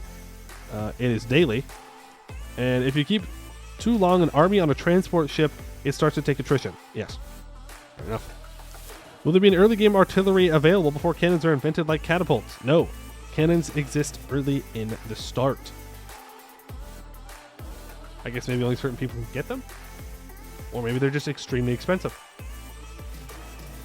Can a general die during a siege or battle? And if he dies, you have to withdraw your armies to the province you control and wait months for anyone to arrive? Yes. If you really want a leader. I'm all for that. In fact, I'll heart it. I will heart it. That's great. Cannons were used to crack Constantinople. Yeah, but that was like the first time in Europe, right? They had been really effective. And even then, I mean, most of the cannons that you used broke in the middle of doing it. I mean, Orban's big gun, didn't it crack and like explode when they were using it because they shot it too often? You're just as likely to die from your own cannon killing you than you are from using it effectively. There is an advance. Early cannon regiments are just one cannon with like 10 dudes. And that's what we call a value cannon. France and Ottomans can get cannons through missions. They don't just have pips, they use this in combat. No, they don't get them through missions. They start with them, I think, now. First year, both the Ottomans and France start with 3 cannons, which is an absolutely busted thing that they get. But, you know, the Ottomans and France were so weak anyways. They needed a buff. They needed it. Can your army go through neutral country without access, and this will starve them, and also sever the relations? No. Seems like you need military access. If you have 2 armies in one location, will there be an option to swap leaders, even if it is less than 12 months? In theory, they do not teleport anywhere. And they say yeah to that. Okay. Well, that is the Tinto talks for today. Overall, I mean, I like the look of it. I do. I mean, I'm, not a huge fan of the sieging all the provinces, but I'm sure I'll come around to it. I like that your leaders can't teleport. I would prefer to see the travel time for generals instead of locking them onto a stack for 12 months, for a year. I think it's the travel time that kind of breaks the immersion of generals teleporting around. Not that they have to be on a stack. Because that, as the one comment left, it is kind of arbitrary, and I think it could feel kind of weird. The sieges are I mean, they're fine. I think it's fine not to know exactly when it's going to end. I mean, I've been having EU4 sieges for years now, so I'm used to it. Good luck convincing a CK3 player about them. I don't think they're going to like it at all, but maybe they'll just get used to it. But overall, I think that logistics, they feel like they're going to be good. They seem like there's going to be counterplay around them, specifically if you can get in and hit their supply trains or their supply depots. I do wonder if you can loot supply depots. I don't know if they said that and I'm just not remembering. But if I move my army onto an enemy supply depot, can I take all that food or burn all that food in some way, shape, or form to break that supply, which may force the enemy to have to go back into their own territory because they no longer have that kind of like checkpoint to go through? I don't know, but overall, I am liking it. It's seeming interesting. Envoy and general travel time should just be the same stat, but I see part of the issue may be calculating when an army can move while this happens. Yeah, like it should just be the same thing. It should be the exact same thing. But I don't know how much processing power that's going to calculate if every army for every AI and every player is always calculating how long it's going to take when that general is moving. But as long as it doesn't take too much power, I would love to see it. I will enjoy the first time you sit on a siege so you have less men that need to continue the siege. That's just an L. It's just an L. You gotta bring more troops in. Maybe you shouldn't pick that fight. Dak approves of the changes discussed here because invulnerable forts and undead armies exist. I don't think they confirmed invulnerable forts, nor do I think they confirmed undead armies, to be fair. But it seems like you just won't know when forts are going to fall, which is fine. Which is just perfectly fine with me. Alrighty. Anybody have any closing remarks on the Tinto talks? Things I might have missed when I was reading them that you said that I ignored? I need to do this and this and this. Only one thing. Greed is good. All right. Progress bad. Oh, okay. Interesting. Can I quote you on that? Regress good. Oh, okay. Well, that's a very interesting way of interpreting what we saw there. Tactics are for amateurs. Logistics are for experts. Yeah, of course. Not EU5 gonna be not EU5. Ain't that the truth? To be honest, with the AI cheats that you expect, do you think Death Wars are going to be even worse trying to pull it off? What cheats do you expect the AI to get? Damn.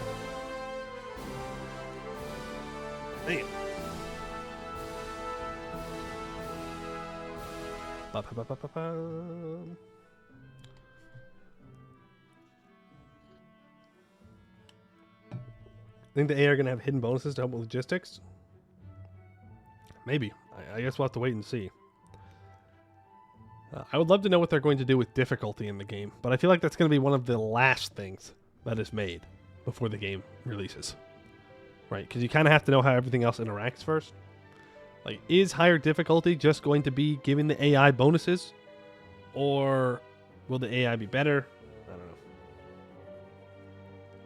AI will cheat no matter what they say. It feels like copium. I guess it depends on what you mean by cheating as well. I like it. Yeah, I guess it just depends on what you consider to be cheating.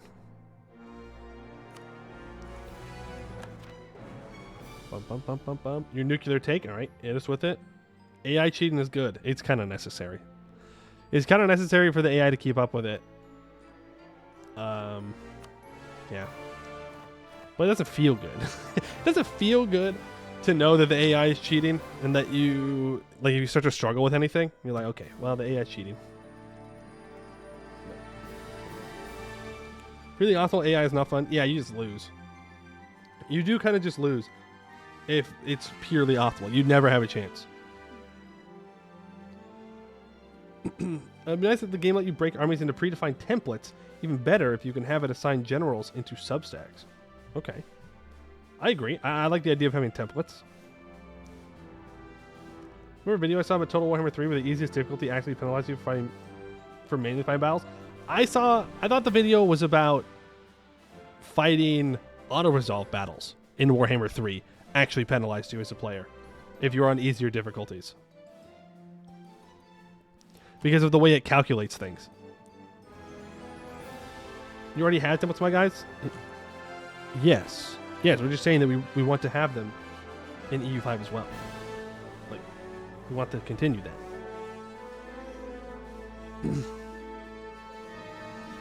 Alright, but you know what? I think it's time for some Dahui. Not Dahui, D-A-W-I, but D-A-H-U-I. Am I saying it right, by the way? Have I said the name wrong the entire time for this tag? Because I kind of feel like I might be. But we'll see. All right. Welcome, everybody, to what I think is going to be the finale for Dahui. We are moving along our mission tree here. We are at the end parts of it. It may not totally look like it to you, because it looks like there's a lot missing, but there's really not. We need to build a bunch of buildings in Shamakad, and then Sarlavan needs to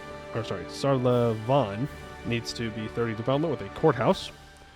And we need to own provinces in the Lupulin Rainforest, and we need to own stuff in Semfarong, Fengbang, Libite, Renthung, Lower Telebi, Khmor, Krang, Kindi, and the Bomden regions, which I think some of them are over here. Yeah. Yep. I think we're going to have to fight Buvari as well. And we know that they will mark up. We saw them go up to 400,000 mercenaries at one point earlier in the run when they were fighting the Jad Empire. So they will probably do the same thing for us, but that's okay. Oh, I am still on just chatting. Thank you very much. Let me switch that very quickly. Thank you for the reminder. I forgot. 3.1 viewers. Is Flurry still live? Is that what's happening here? That's usually what's happening if I see 3.1 thousand people still watching EU4. Yeah, we need to go south.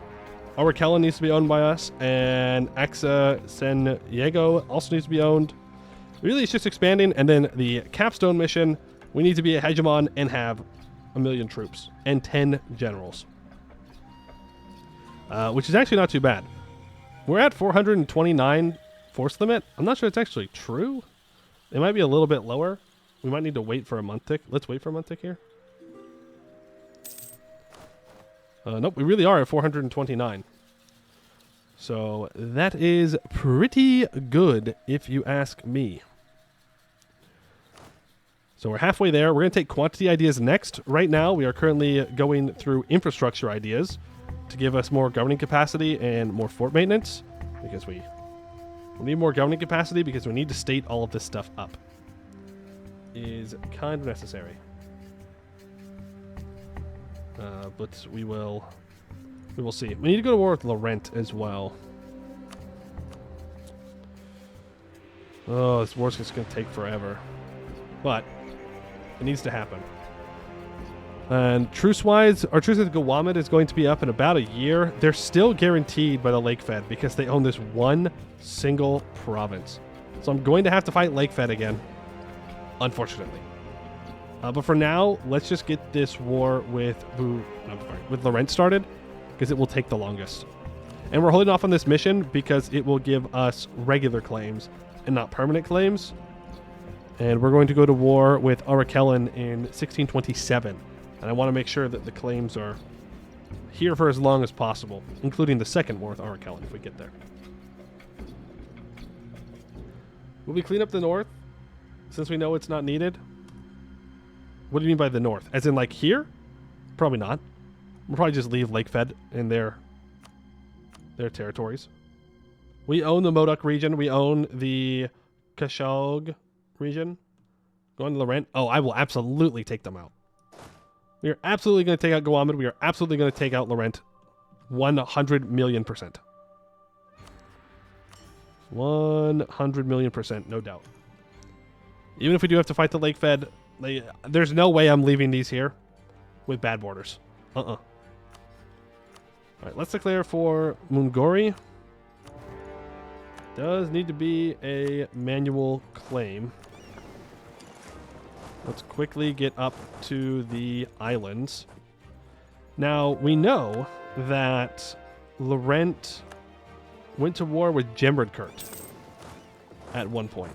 So it could be that Laurent has ships and troops that can realistically make it to us. Just something to keep in mind.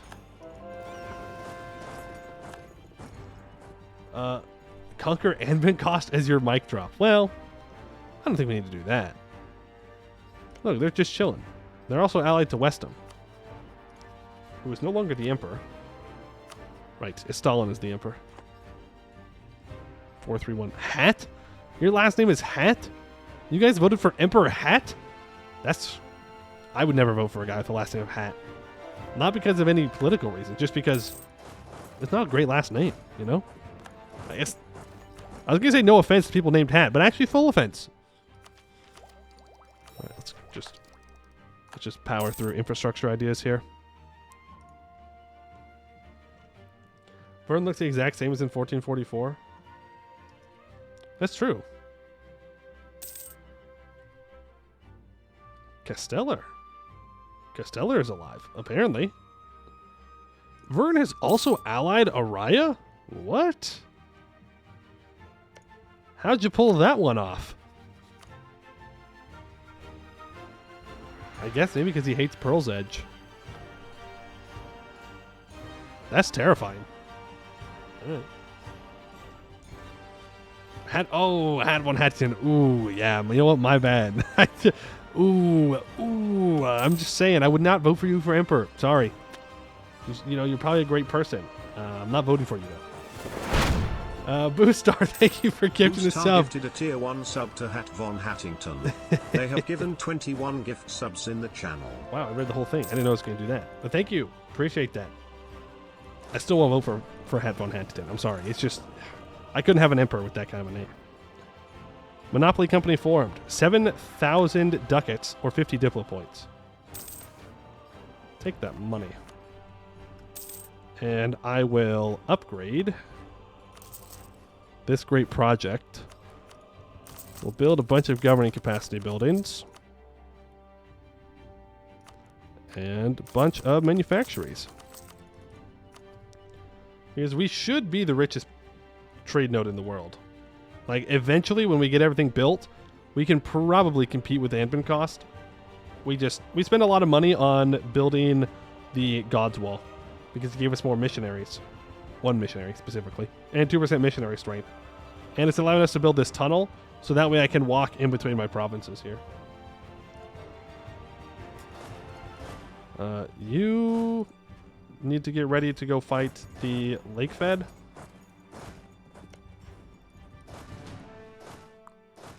You can also go join them.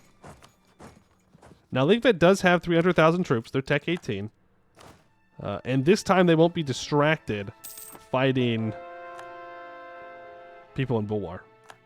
But I still think we'll do all right. Doesn't Godswell get deleted by rending? Maybe. But for now, I think it's fine. Missionary strength guy? No, I want the production efficiency guy. Ooh, all power cost guy? All power cost guy. Yeah. I'm just sitting over here thinking about how the Lake Fed would have no morale once they reach you. Oh god, fighting up here would be absolutely terrible. Terrible in EU5, which sounds great. Because it is terrible. Also, I only need 10 war score for Laurent. I could go down and occupy these islands.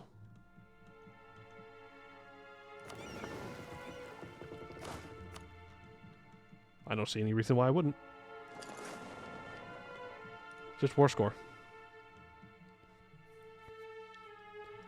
All right, once everybody is on the border. Actually, you move up. You can move here. I need a general. If you want to be a general, now is the time to request it. Turn all these off. We don't need these generals down here. Froyo with the 2 fire pips. Let's see what you've got. 98.1 army tradition. You son of a biscuit, bro. I don't know how you seem to get 2 fire pips more than anybody else. I don't understand, but you do. You love your 2 fire pips. Hat von Hattington. I don't know. Can I trust you in my military? I feel like you're going to try and coup me if I put you into the military now that I've insulted your family name. I'll put you in there, though. Now I really don't trust you. Ooh, 6652? I don't know. I don't know. That's kind of scary. All right. Well, I'm sending you to the front lines. A little sus. Just saying. Being a little sus right now. Get viziered, penguin guy. That's right. Gonna get viziered. For wait, terrible have to be loyal. Yeah, you know, you're not good enough. Not good enough to. Should I just declare war on the Lake Fed directly?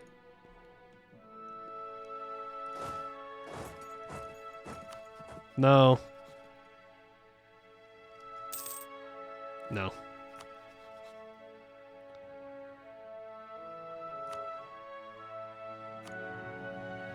I don't want to fight Holjorkad. Though Holjorkad has died. Argordson took most of their stuff. Also, Tarakar's here.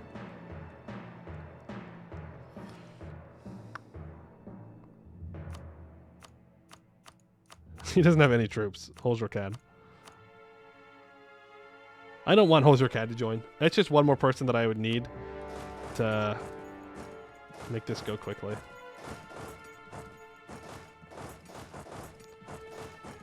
Right, we'll leave these 2 forts down here alone.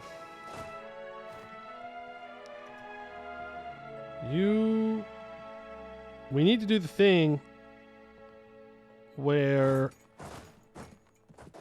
we cut them off from moving their troops wherever they want. Alright, Gowamad's troops are dead. That's it for them. 2 and 2. We'll need to go and occupy this province. So that way they're full occupied. You can split up into stacks of 20 for now. Do we just have to be a little bit careful?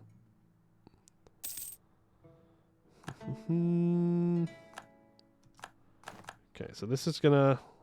Oh, I forgot. I forgot. Gotta move my troops down on the Laurentish War.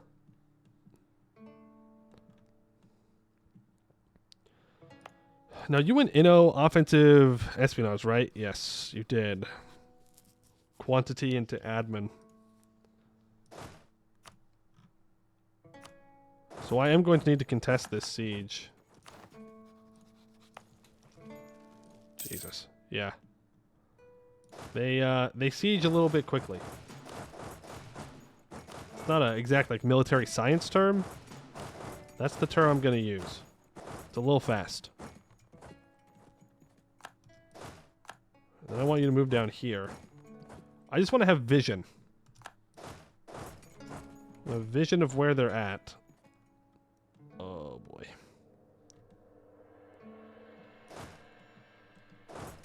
Let's try and force march you up here. I don't know if there's going to be enough time for them to get here. This stack might be able to make it. We'll breach 92%. Like, our troops are better than theirs, but I'm not sure it's good enough. I should switch over to a discipline advisor. Okay, our actual force limit is 391. Fun fact. So we'll need to get that force limit guy back here in a moment, but for now, it's fine. Let's just get everything occupied, please, and thank you. Now again, Gawaman, I don't even want a full annex. I just want this stuff in here. That's it. That's it, bro. That's all I want. That's all I need. Don't be weird about it. We have finished unification in Hinfat. That is wonderful.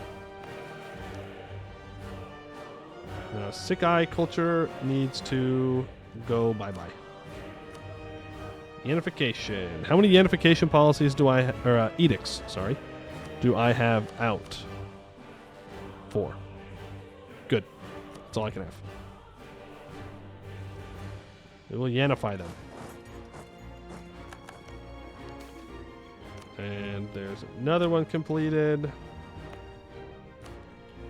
Yanify. They are going to be engaging their armies here. I don't know if they have reinforcements or not. I hope not. We're also in our golden age. They don't have a general. We have 117 discipline to their 105. We just rolled a 9 in the fire phase. They do have more cannons than we do. But their cavalry are not able to flank us effectively. Damn. Well. El. El Bozo. Our troops are much better. I still don't think we win this fight.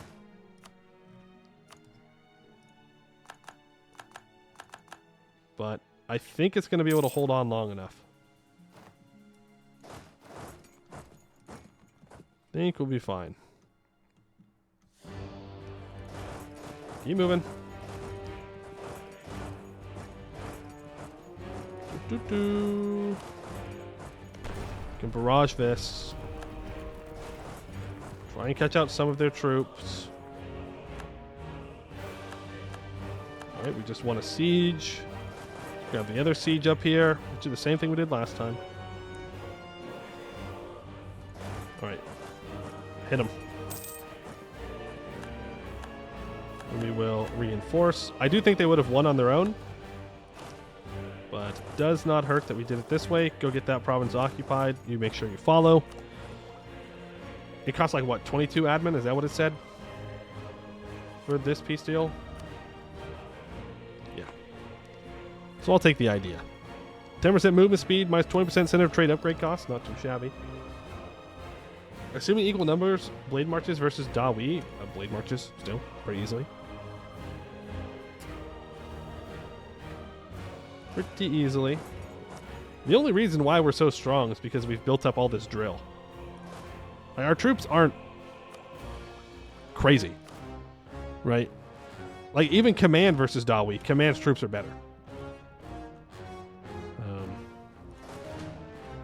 Just is what it is.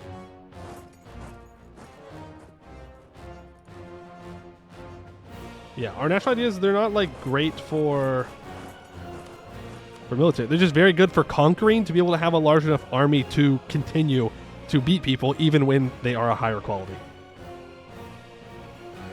Yeah, and our drill isn't even from our national ideas either. Like, that's just from everything else. And we get 5% discipline, +1 fire maneuver pips, and minus 20% regiment cost. That's all we have for military. There are better military ideas out there. But not to say that this isn't strong national ideas. Our national ideas are cracked.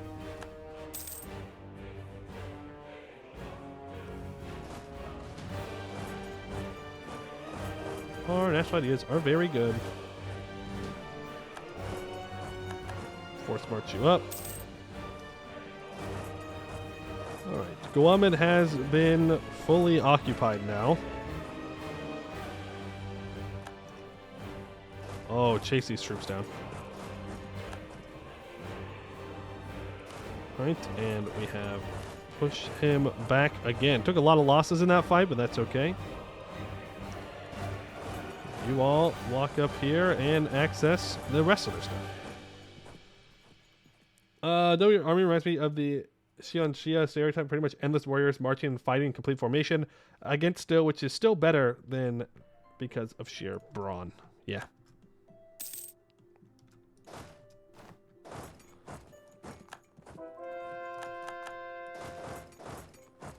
Can I get these guys without force marching? Yes, I can. Start moving you up towards them. Oh, mistakes have been made.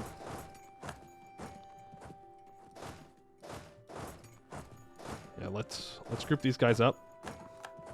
It looks like we would have won anyways. Looks like they're scared of our troops, but still.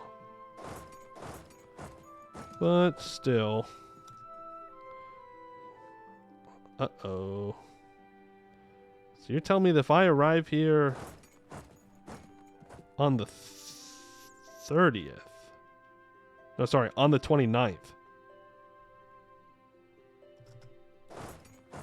Then I will just fight one of these stacks.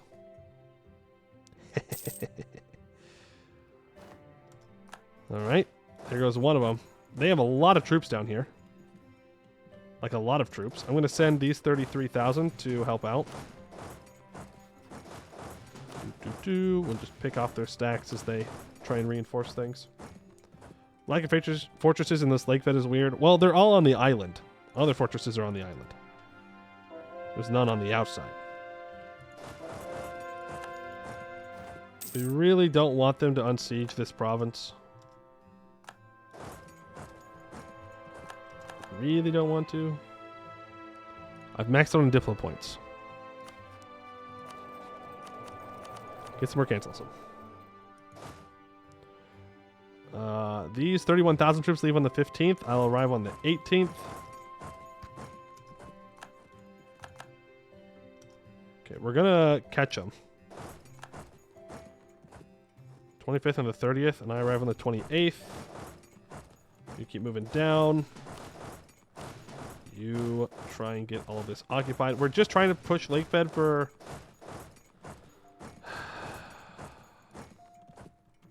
I want to say a white piece, but I do want money from them. I do want money. No stacked wipe there. Let's try and push them onto this mountain fort.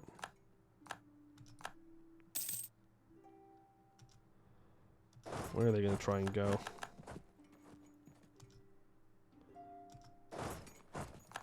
Oh, looks like they're committing to the fight. Oh, goodbye. No stack wipe? Oh. Boo. Boo. We wanted the stack wipe. Right, keep moving these 40,000 down. You guys are just carpet sieging maniacs. These 40,000 make sure that nobody will walk in that direction. Split in two. Keep going.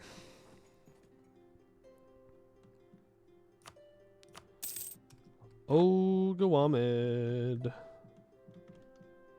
Why are you so cruel? Why do you not just peace out?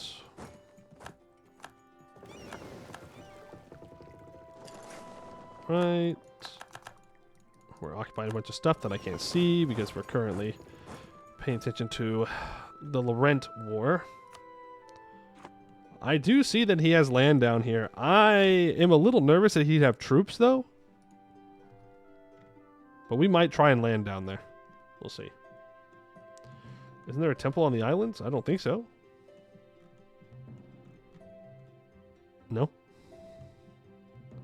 Nope, nope, nope, nope, nope.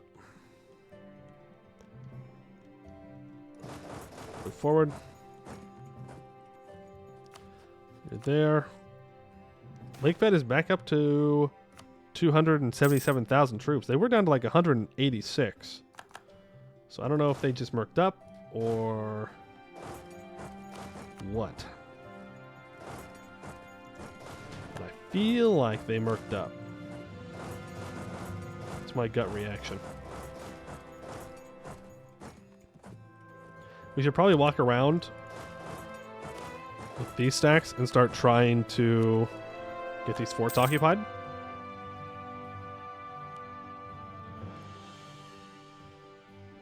We don't know where all of his troops are. Did he hire a bunch of mercs, or did he just build up more troops? He just built up more troops. Yeah, he's out of manpower. Carpet sieging is not going to work out here. It's too exposed. Good at Kai rebels. We can deal with them. Laurentish Islands. We can deal with them. I'm not sure how long this Laurent war is going to take, by the way. They may just be annoying and sit here forever. Eventually, they'll drop. Ooh, Lakefed has built a new fort, though. Right? I don't think they had this one before. Maybe they did. Maybe they did end up being weird. Okay, you combine. There's a truce with Riveria, who we took land off of. I do need to make sure that Shamakad has a bunch of workshops and temples built. Build those because they're good. We build schools where we have not built schools before. This province has a trade station. Well, because I also need to build manufactories here as well. What a good task. What's going on here? Needs one development. That's probably where we're going to start putting our extra monarch points. Is these provinces that need more buildings. Courage development. Yippee, I love developing deserts. Build a school. We need 20 of those for the missions. Hey, Astera. Is it funny Ghost Wave time? Not yet. Not yet. Right now, we're just trying to convince Laurent to give me their islands. And convincing Guamed to let me annex them.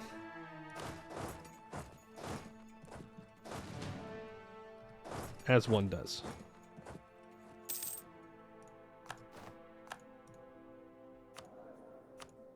I'm not sure what this guy's up to. Be totally real with you.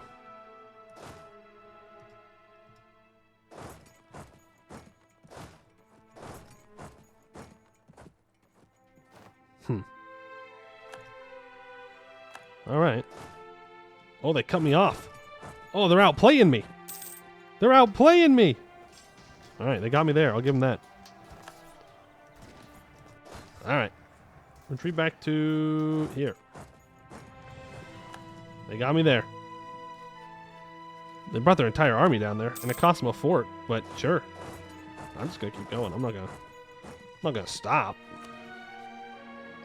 He's at -7. Which is weird. We'll barrage things up here. Looks like a lot of money for a tunnel. No. Oh, look at how much governing capacity we have available now. That's huge. That's huge. Now we can start stating up this stuff. Yes. And our truce with Arakellen is going to be up here in 2 years. Of course, he's allied Sarnavan. Which is whatever. Oh, this tech has no drill.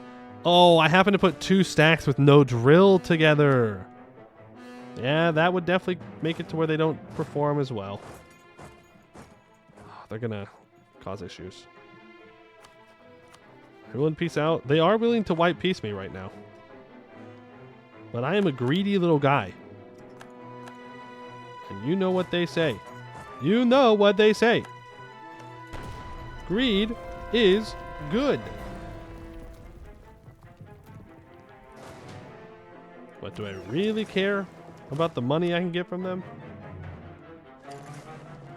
I mean, kind of. But he's going to start making the gains.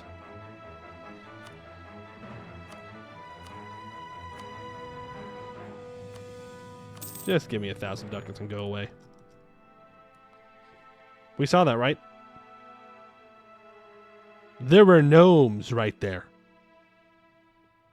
There were some gnomes right there that I just saw. What the heck? Who do they think they are?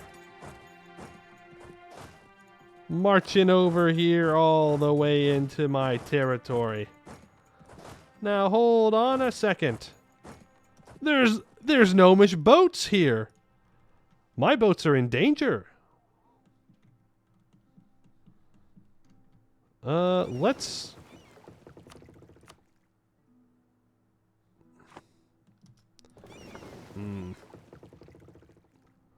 I'm just worried that there's going to be troops in here. But we're going to try. As for Gawamed, I just want these provinces, and then I never have to fight you again. Never have to fight you again. Please leave me alone. And I will leave you alone. Thank you very much. He's like, leave you alone? You're the one that's been attacking me. Like, yes, that might be true. I might have been the one that kept attacking him, but in my defense, he held land that I wanted. So, that's kind of unacceptable. That all needs to be stated up.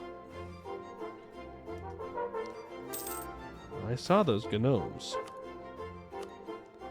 Kadisrapur has been converted. I guess we have to go here now. Get these Haramari. To Yassify the North. We did Yassify the North. I guess we could do more, though. We might transition to there. We'll see. I saw the gnomes. I will not forget that I saw the gnomes. Where are they? Oh, I have another merchant. There's their ships. 53 heavies.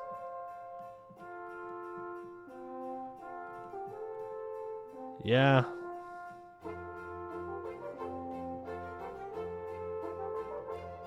And I really don't think that I can beat the gnomes' navy. I doubt it.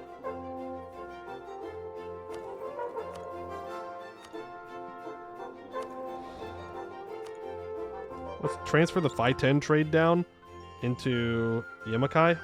Start collecting here. And then I can start upgrading these centers of trade to collect more in the area. You see 40 heavies are overkill? They are overkill. No, they're still overkill. Gnomish satire has gone too far. Well, I'm not paying 2,000 ducats. So, jot that down. Waiting for these to finish before I spend my money. Like, we don't need the heavies up here, is the thing. Where did they go? Where did the gnomes go? I know they're here. We saw them. With our eyes. Specifically. I don't know why I had to specify with our eyes. I'm not sure how else we would have seen them. But specifically with our eyes. The rest of you can start moving down south.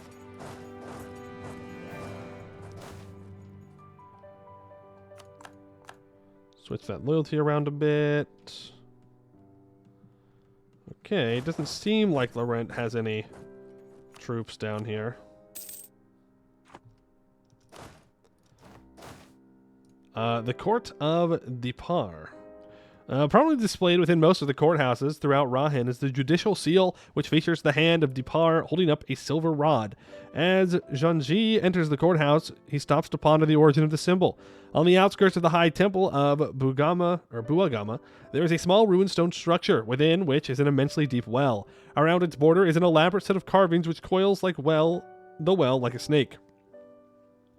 These images depict a story about the great clear-eyed Dipar and how he passed judgment upon the shade known as Tunkichaya. Tunkichaya is brought before a podium where they gesture wildly, perhaps pleading with an unseen audience. Dipar contemplates Tunkichaya's words, but then, in the fourth panel, a great commotion erupts. Jagat, the high god of artists, runs into the room, carrying several stone sculptures, and begins to argue with Dipar. The next three carvings expand in size and step with the energy of the argument, each new image larger than the last. As the conflict comes close to blows, Dipar holds up his right hand and then gives Jagat a small metallic rod. Jagat leaves the room, never to be seen for the rest of the tale. In the last two panels, Dipar levies a sentence for an unknown crime. Tunkichaya is then sent into an all-consuming darkness, as though they are falling into the never-ending darkness of the well. With memory refreshed, Zhangji considers the works and its meaning. Tunkichaya is a metaphor for darkness, the kind we must banish from ourselves. 1% missionary strength, and we gain 10 army tradition. Come on, gnomes. Where are you? You walked your asses all the way over here.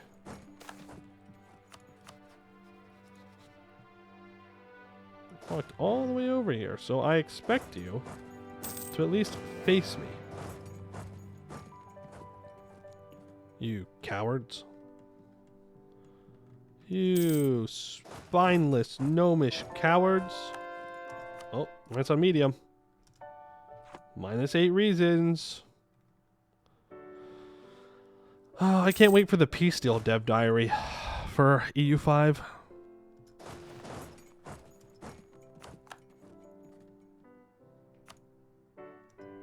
The gnomes. I would love nothing more than the gnomes to land troops on my territory. That's free war score. Because they won't win. But I don't think they'll do it. Alright. -4. We're waiting. I think that's all the Laurentian land I'm going to be able to occupy. So let's bring them home. Specifically up here. We're going to hope we don't run into the Gnomish Navy. What is our absolutism at? I want more. The only problem is the only way to get more is to either sacrifice governing capacity or sacrifice monarch points. Neither of which sound particularly great. We could switch out our adventurers organization as well.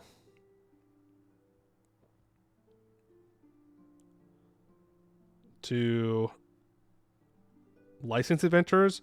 It would cost 2 stab, 200 mil points. But it would save us 10 absolutism.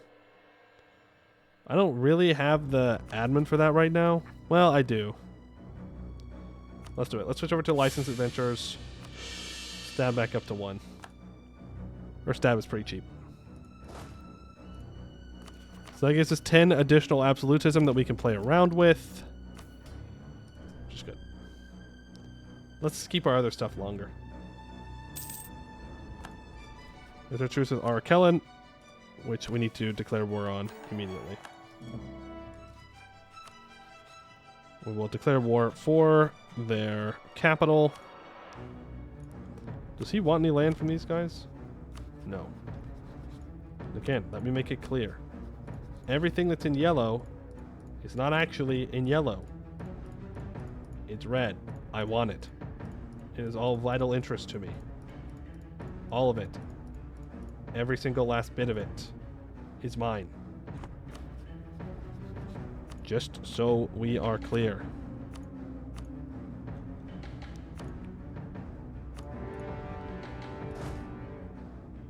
I will call on Anbennar to help us out. Move down as well. You need to move down. You can stay. You need to move down.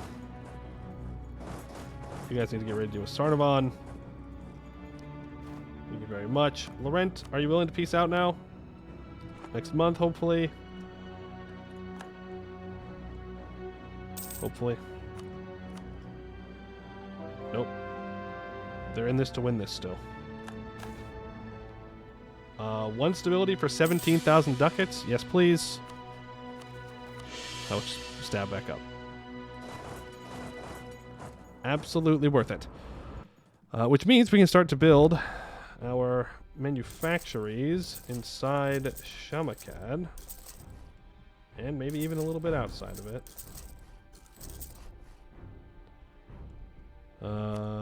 We really need to make sure we can get as many of these done as possible. Again, it's only 20 that we need, technically speaking. And we currently have 11.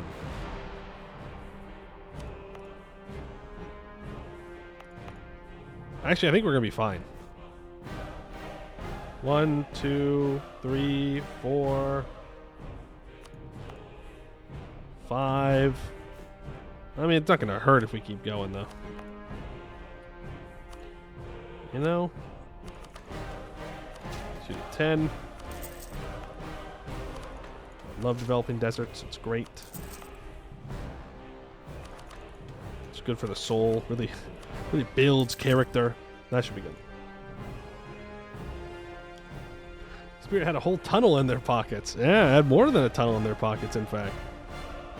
You know, it's so sad that it's not going to be used for tunnels at all. It is going to build us a hell of a lot of manufactories. Which is exactly what we need.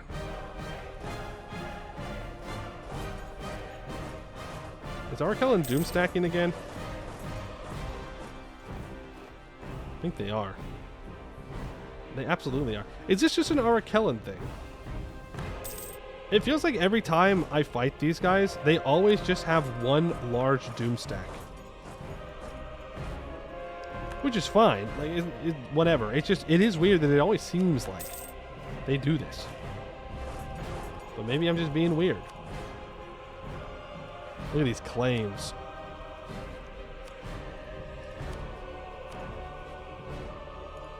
Yeah, Quebec Teleni is going to be our next target.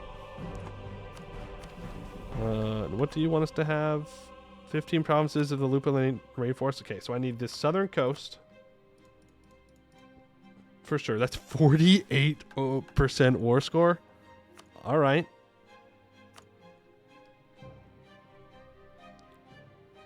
Sure, man.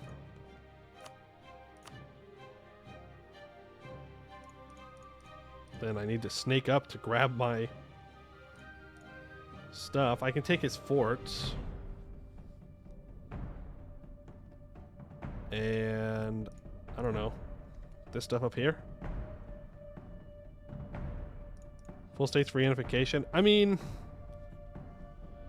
yeah, I'd rather just take his forts out though. And then we can deal with the full states for reunification afterwards. Like, we still have Sertana that we need to deal with, that culture group. Huyen. And this does complete a full state, to be fair. And just taking the island's good for war score. Laurent, are you willing to peace out? Yay!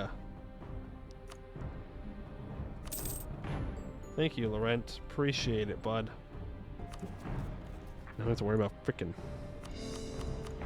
Laurent anymore. We kicked him out. I'm assuming wrong. I was gonna say I'm assuming I can build some governing capacity buildings, but no. Well, I can. I can. It's just not the ones I'm looking for. Now, Buvari, you're allied to von Renhar.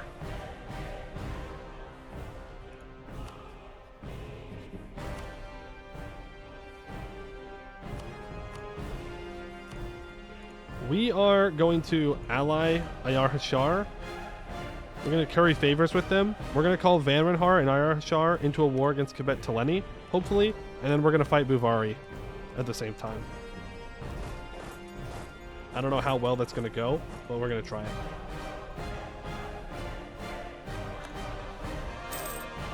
There's all of our Galamid cores.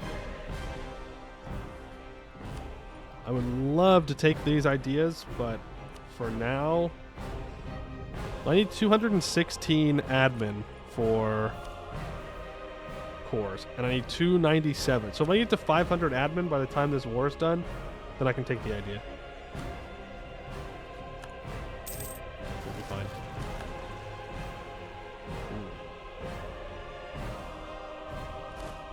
You need to move over here to stop this siege.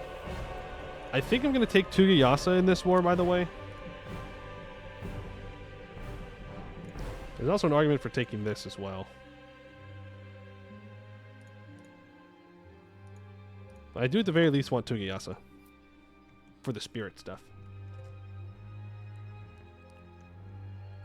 Are you actually going to fight me here? Or are you just going to think about fighting me?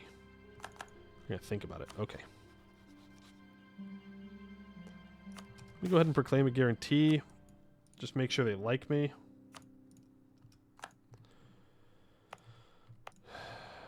This is the next one I need to do. Unification of the Sikai culture. Unification down here. I do want to double check that I am unifying in the right region. Yep. We sure are. What is this? Roaming Haramari? We'll do this state. Just so it's moving down in equal ways. This is Jiangzhou. Oh, that's our primary culture. I do wonder if we're going to get a special culture down here, too. We shall see.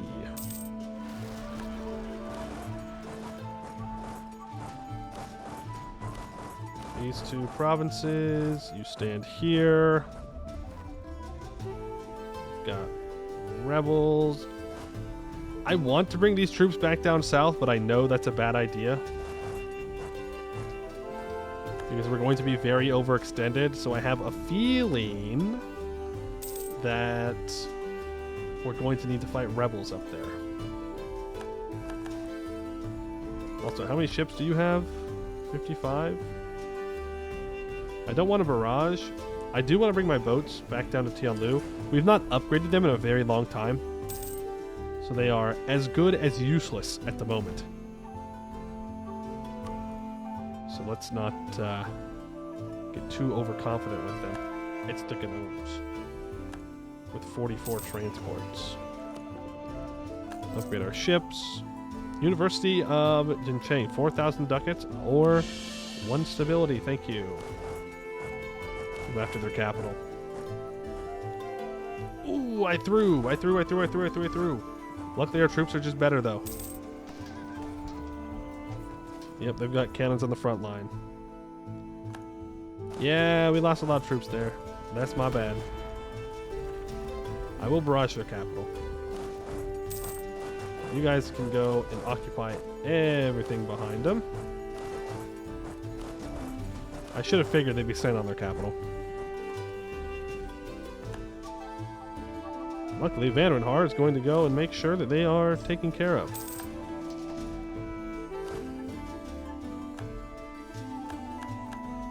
Not as strong as I would have thought. That's really only 63% war score? Huh. Okay.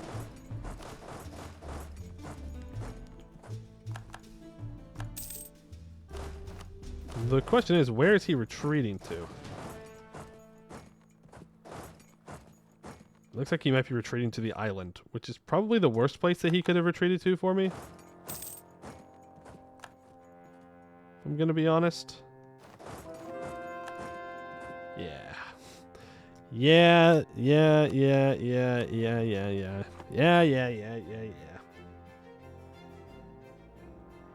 Thought when I go Kobold army forceman, go undead army instead. That's a good point. I mean, that would technically meet the conditions for the mission. You're not wrong. Well, the only thing is we would lose some of our drill, right? Because we'd no longer be human military. What does that do for our government reforms? Would it make me replace it? Oh, huge Vanrenhar. Ooh, less huge Vanrenhar. Man, if only somebody had a navy with 40 heavies. If only that was a thing. Or they just let me cross anyways. That works too.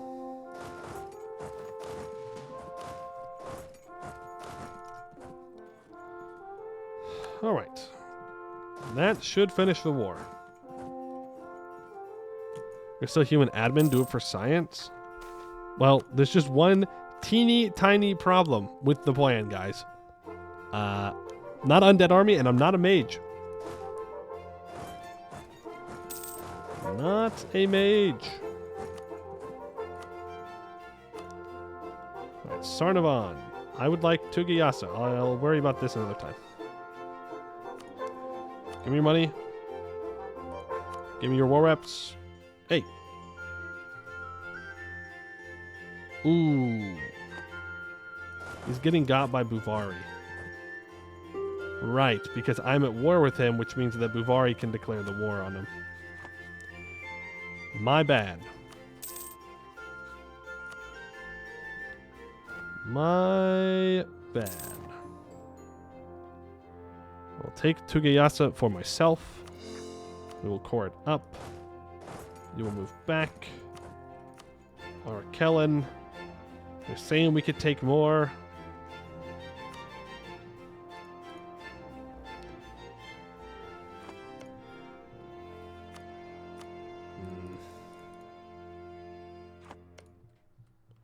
I mean, we're going to need to fight Arkellen again, right? So if we do take full states instead...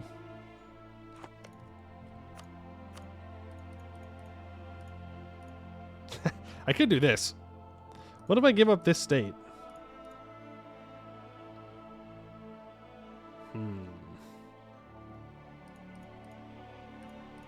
Give up this northern state as well.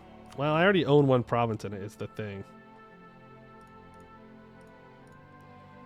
I mean, we could do something like this. I could leave them the island.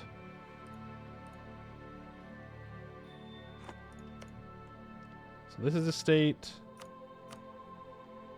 This is a state. Actually, this is giving us full states. Except for this.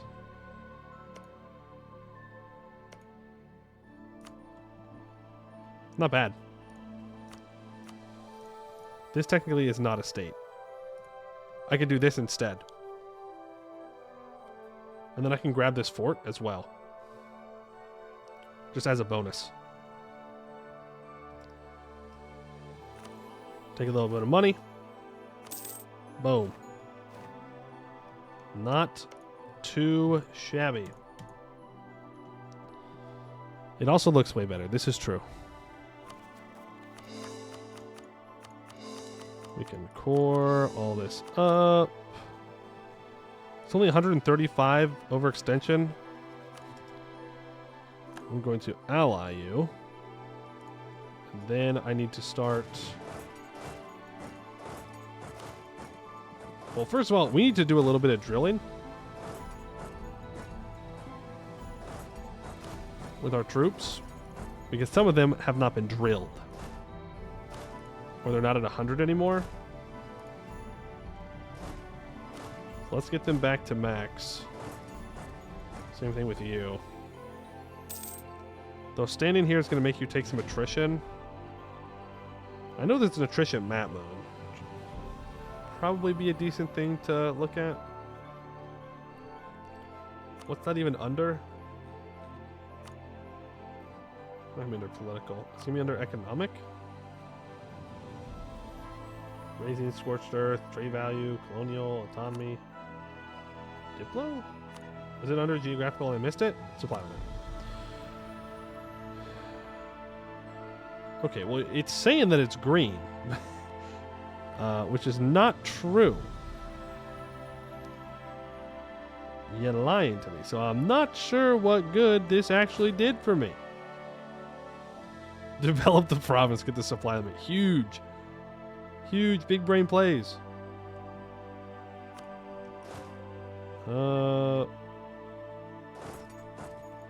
It's seeming okay. It'll still give me some attrition, but just kidding. You don't get to drill. You are on the move. Flying gongs. Gong, gong, gong. Give up the mill points. And I can complete slash and burn. Jinju Long's campaigns against Yu Jiat were a stroll in the lush garden compared to the jungle warfare in the Lupalan. Unceasing rain, swarms of insects and snakes, and worse monstrosities. Mud deep enough to swallow oxen, carts, horses, and men. And local spirits eager to rip mortals apart, body and spirit. But our soldiers have faced the harsh lands of the Demon Hills and Chavush Wastes, and our hands are used to the grip of the axe and the torch. We gain a permanent claim on the Lupalan rainforest. And we can complete Jaher's furthest city because we own Arkellan and Axa San Diego. The Kalino were barely more than tribesmen clinging to the coast when Jaher established a port of call to service his armies in Yanshen. But in the century since, Arkellan has grown to be a central player, exerting influence in the sea lanes between Yanshen and Rahen. Taking the port would greatly expand our trade network and give us a base from to counter piracy in the Ringlet Sea and spread our influence further west. The event fate of the Kalino merchants happens, we get a permanent claim on the Ringlet Isles region.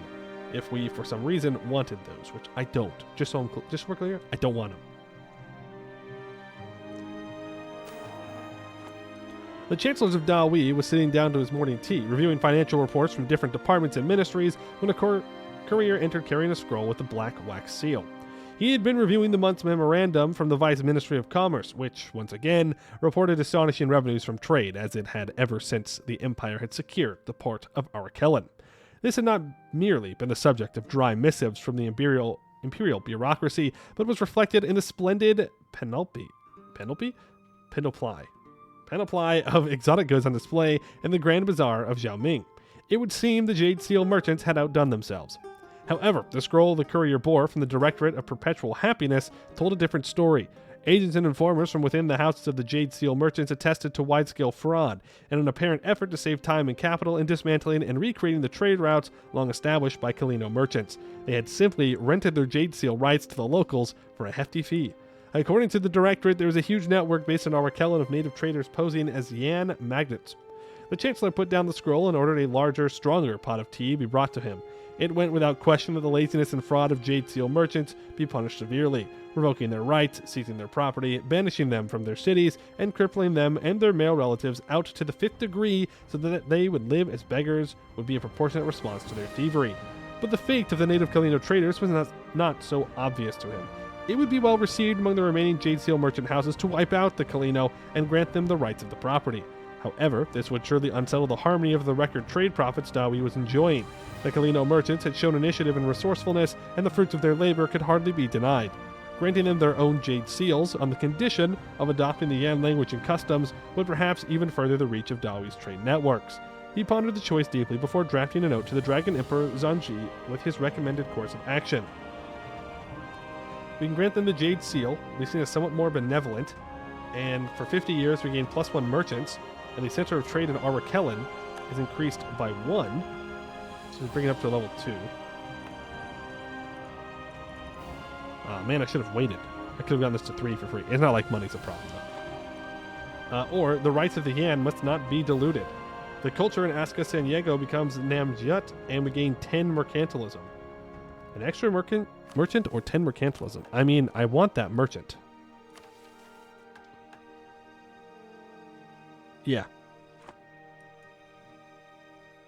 Grant them the Jade Seal. Give me the merchant. Even if we're not pulling a lot of money somewhere, it's still worth. Apparently, I only have 1% control of the trade. That's because Buvari has a lot of land. But I do think pulling from there is the right idea. My temples are ruined, and they will stay ruined. Actually, the other option could be trying to pull trade here. Let's see how much we actually pull. Yeah, I mean, High Bend, that's great and all, but I think pulling... Well, we have 0% control, but it doesn't matter if we have 0%. Because if the Lake Fed isn't pulling trade, then we'll pull everything. See how it goes. And we can get minus 25% fort maintenance. Yeah, there you go. Even if it's just 2%, it doesn't matter. But yeah, we need our temples to stay ruined so that way the rending happens. And settlers of the south. 36 provinces in the Thidinkai region are in the Yan culture group. On the other side of the Focale lies the rich land of Thidinkai, home to bountiful rice paddies, horse-filled plains, and prosperous townships. Jade Seal merchants have already established trading enclaves on the coast. To push further into the interior, we should grant Namijut settlers tracts of land, rights to local corvée labor, and other special privileges to bring their agricultural mastery and our way of life among the Kai natives. We get Hellas in Yanshen's Image 4, which gives 10% national manpower, 15% manpower recovery speed, minus 25% culture conversion cost, 10% governing capacity. And now we need the Lupulin Rainforest to be Yanified. And Yan in the forts. We need 40 provinces to be owned by us in these areas in here. The bombed-in region, really, is what it's asking for. So they want us to take all of bombed-in, which means lots of Buvari fighting. So we'll curry favors with you, and then we'll declare war on Kibet Teleni. Ooh. When's your truce up with Von Renhar? Oh, cool.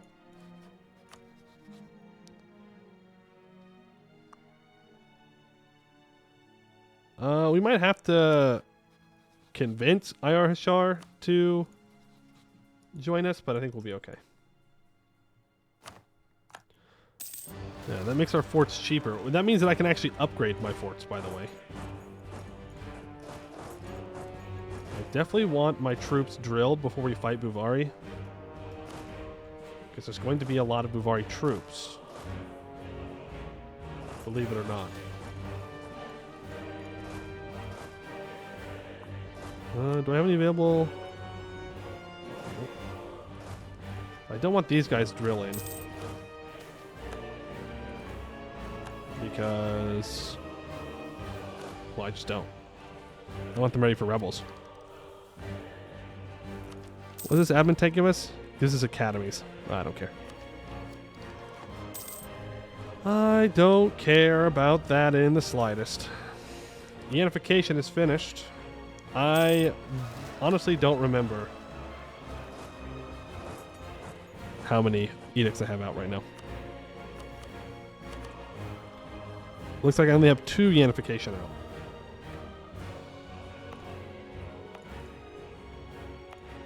So you can be Yanified, and you can be Yanified. What's the next nation going to be? I don't know. Yo, no, say.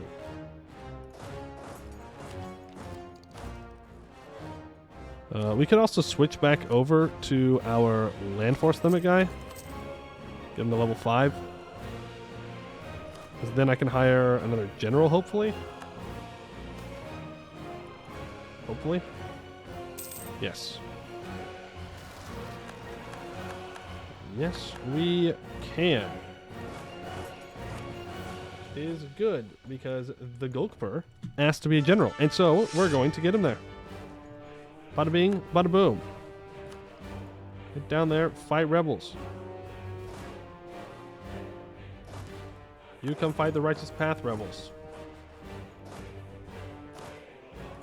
You will deal with Laurentish rebels, I guess. You have to deal with these ones, because there's no one else here to do it. Ah.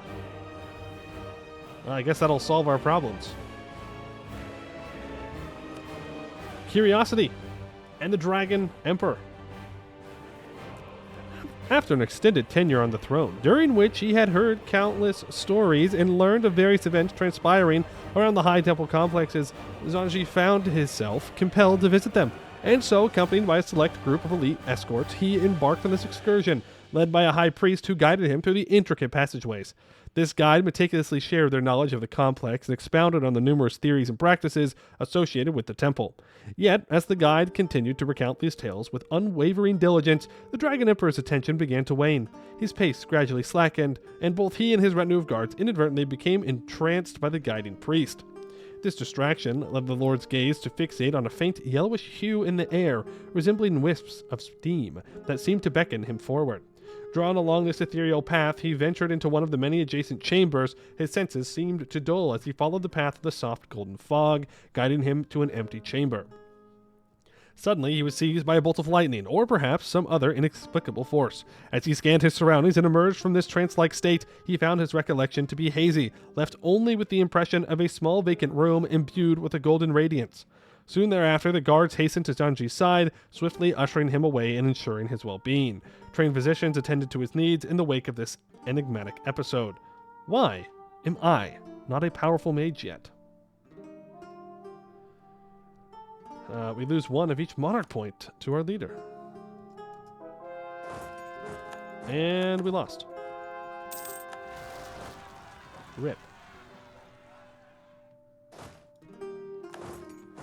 Perhaps we should not be so openly drilling when we're going to have a bunch of rebels.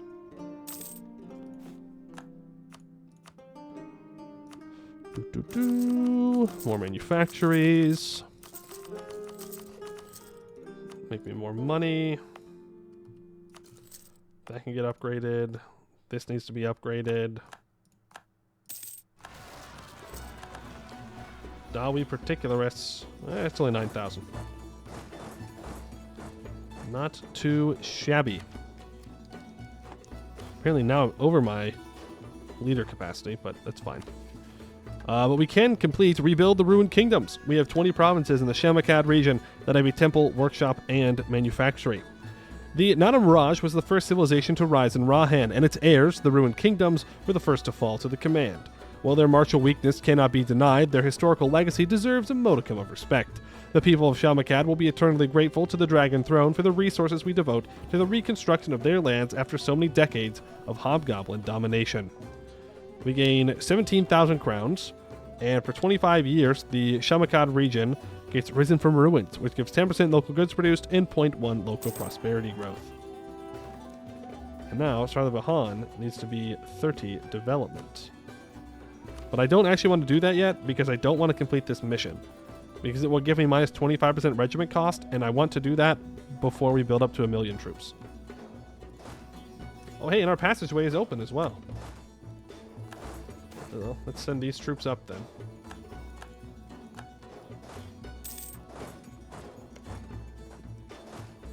You can go help out as well. I'm going to bring these 40,000 troops down. These 33,000 troops can deal with any possible rebels that rise up in the north. They will get the job done. Now, with all this money we just got, let's upgrade these forts that may perhaps not be at their highest level. Might be a somewhat decent idea to ensure that we are actually safe and chill. And I guess it helps with army tradition too, or something? I don't know. That helps too. But you know what else helps with army tradition? Going to war.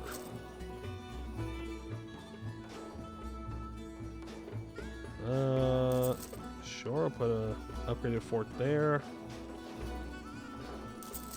Here. Those are good. That can be upgraded, I guess. Build one in Modoc. This is fine. Build one here. Build one here.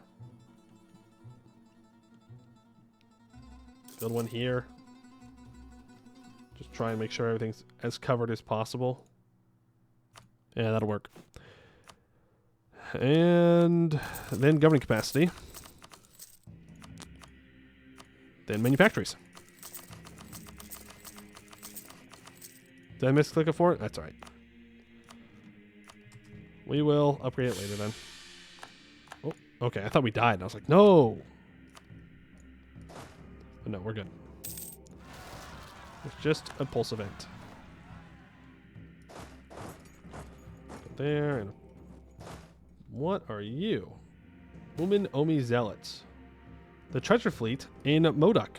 The treasure fleet has arrived in Tu Chueg, seemingly surprised by our occupation of the area. It has historically stopped here as a pit stop on its way to Hellas proper and would like to continue meeting with the locals. While ship-making developments have made the stop unnecessary, they view it as a tradition at this point and would take offense if we rejected them. Sure, man. That's fine. I don't care. Ooh, new religion. Well, not new, but we could convert if we really wanted to. We can seize land. That gives us more max absolutism and +1 yearly absolutism as well. I would buy down rebels and stuff, but I want to make sure I take Tech 19 as soon as possible. We'll probably take it early. What? No.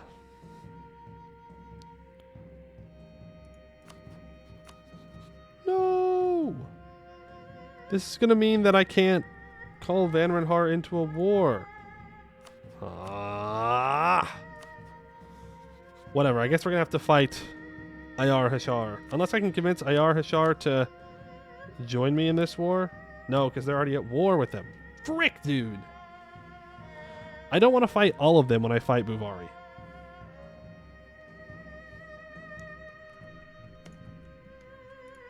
Well, Simferong is allied to these guys.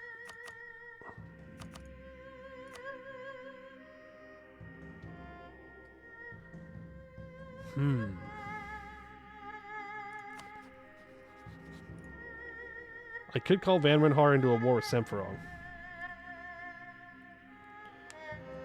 You say like Buvari's going to hire 500,000 mercs. He is. To Arakellan War? He's re-allied Buvari. Which is why I still have troops down here. Because I want Arakellan to be out of this war as soon as possible.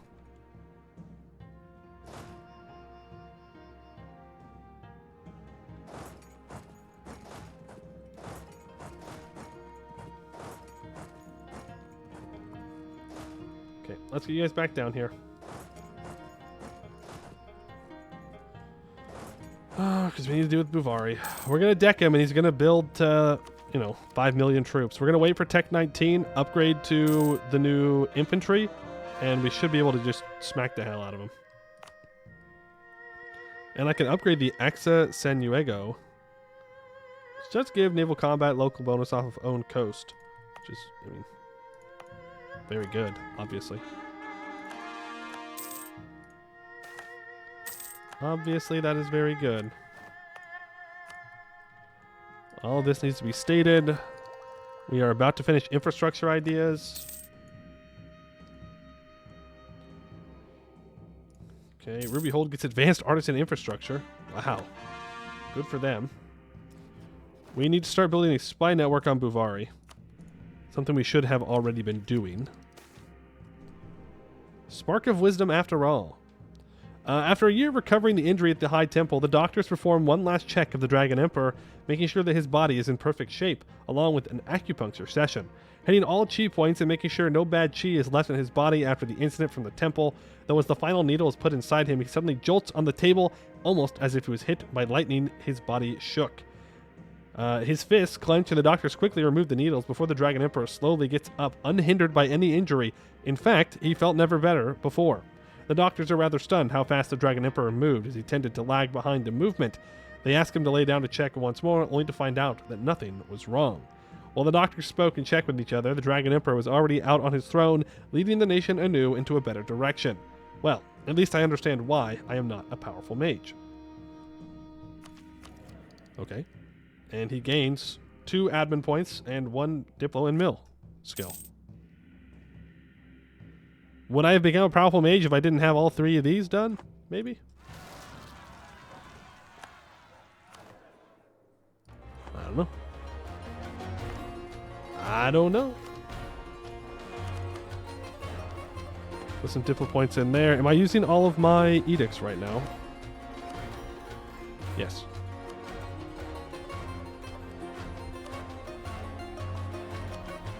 We will take the Miltech, which, funnily enough, lets us upgrade force to level 6, so maybe I shouldn't have upgraded them so fast.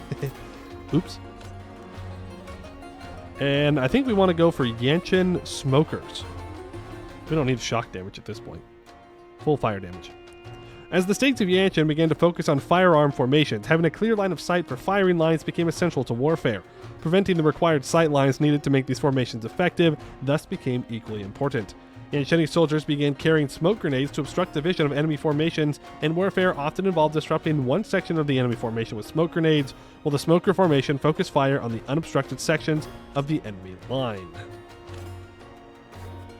Alright, sounds good. We do need to change our stacks up a little bit.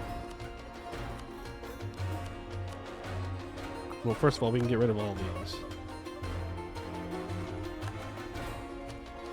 Really what we're looking for now is like a 30-20 stack.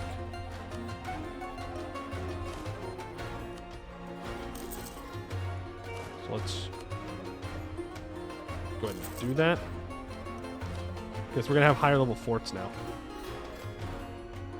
Apparently the nobles are worried.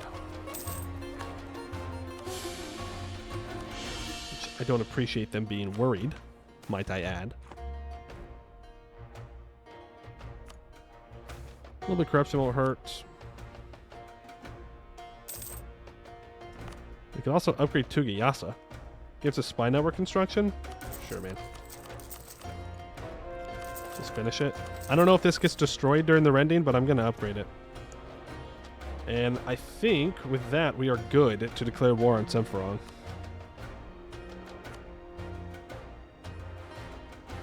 I don't think I'm ever going to convince IR Hashar to join me.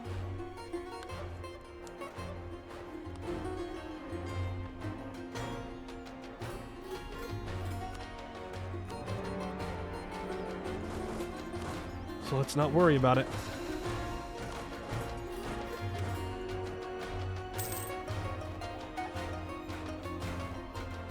We just simply will not worry about it.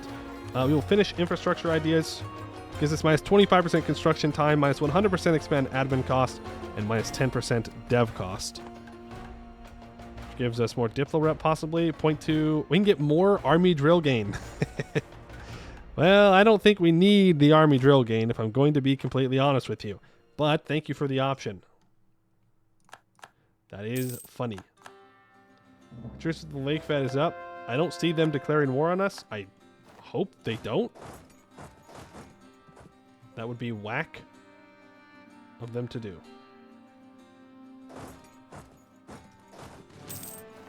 Right, you siege this down. I don't want to full occupy Semferong. In fact, it's pretty important that I don't full occupy Semferong, so I don't get a call for peace. Buvari has so many forts. So many forts. Nagoan has finished its yanification. I think we go straight for the the southern provinces now and yanify them. We can come back up and do the other ones. The ones in the south I can do now. What else can we do? What must be done to transcend our level of drill? I don't know. Maybe if we get too much drill gain, then we can't drill anymore. We lose our drill ability. They're just like, no. Illegal. Not allowed. We're going to deck on Buvari once these 2 sieges are done.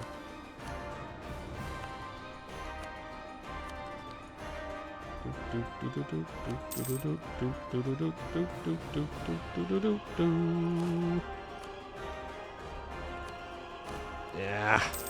Can't build troops in the land I don't own. That's fair. I don't want to risk. Don't want to risk rebels rising up. Yeah, just let the gnomes do whatever they want at this point. It's fine. Wait a second. Didn't I already get this event? Wait a second. Wait a second. We already did this. I thought we had come to terms with not being a powerful mage. What the heck? Whoa. Oh, he's throwing. I can lose 92,000 manpower. Fuck off. We're going to need that manpower is the problem.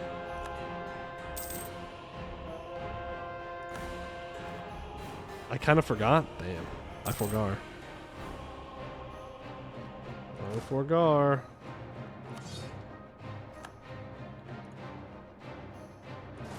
This war is going to suck, by the way. 182,000 troops. 1,000 manpower. He has teched up. Ayar Hashar will not break their alliance with Buvari. I don't care. It is time. What the fuck are we going to take? Let's go for Quebec Teleni.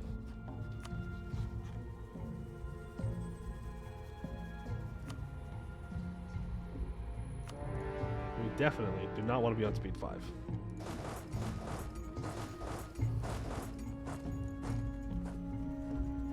With Vanrahar break alliance with Buvari, Vanrahar is stuck in their war with me, so they're not doing anything without my permission. And I do not give them permission to do anything else. We will see if they murk up like crazy or what happens here. What we want to do with Arakellen is break their alliance with Buvari and Ayar Hashar. That is it. We want a short truce with them.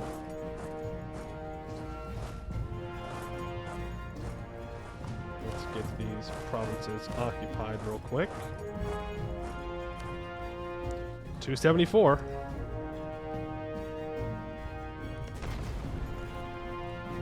There's the Mercs. 478. All right. 479. Let's get rid of that force limit. Give me that discipline advisor back. Give me cheaper harsh treatment cost, I guess. And ooh, Lakefed and Jad at war. Jad attacks Lakefed. What? No, okay, no. Okay, it is Lakefed attacking Jad. Never mind. My bad. I was like, there's no way Jad's that stupid.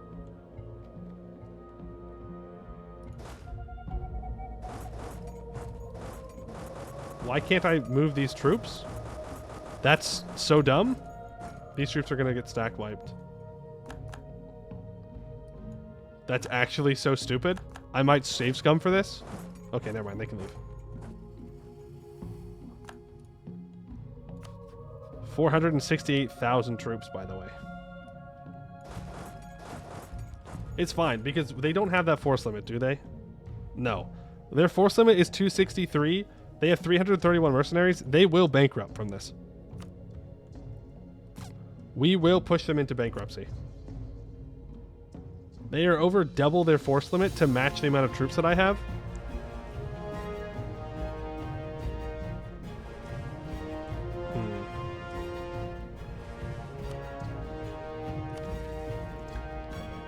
I would like to raise Corvée layer or labor.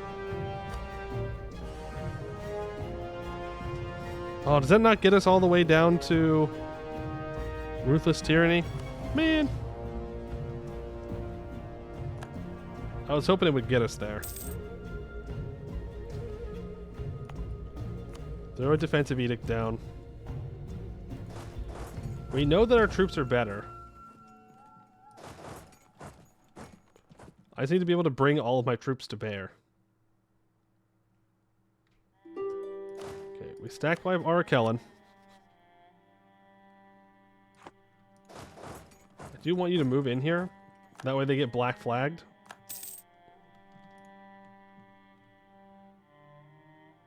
Oh, it's saying that I just won a siege. Oh, it was an Arakellen siege. Okay. Should check the number of mercs before declaring, considering the manpower. I wonder if they already had a lot. I doubt it. I doubt they already had a lot of mercs.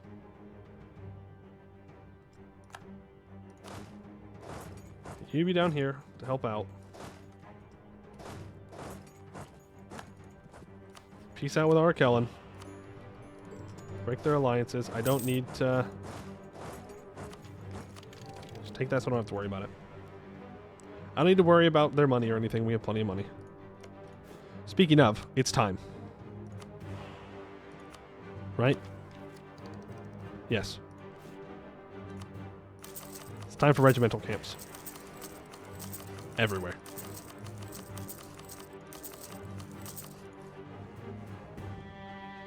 Yeah, I might need to do some developing so we can actually build regimental camps everywhere. But it is time to build them.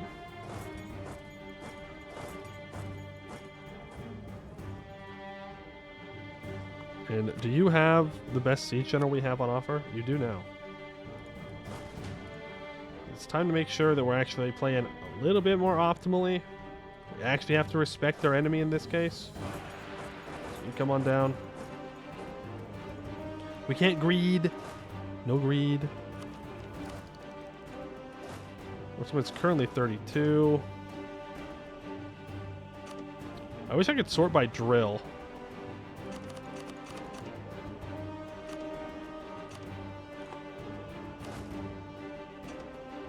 Yeah, that'd be nice at this moment. Battleship Howe? Actually, Hat von Hattington, you're up. Don't coup me. Alright? Don't do it. I need you to win this. This is an adventuring company.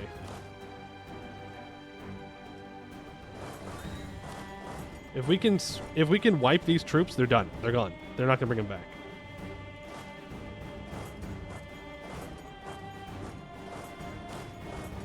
You move in here, and you move in here. Force march in. Barrage it. I don't love what's happening here. Yep, there goes those mercs. When did the Dishonored leave? They leave on the 10th. Force marching in only gets us there on the 11th. What do we have here? Yeah, these are also all mercs. All the stacks leave by the 12th. So if I arrive on the 15th, I will be able to fight these 30,000 troops. Or not. And I wasn't able to change my force march because the event popped up. Thank you, event. Appreciate it. I love it when events pop up right then, and I can't micro my army. Huge.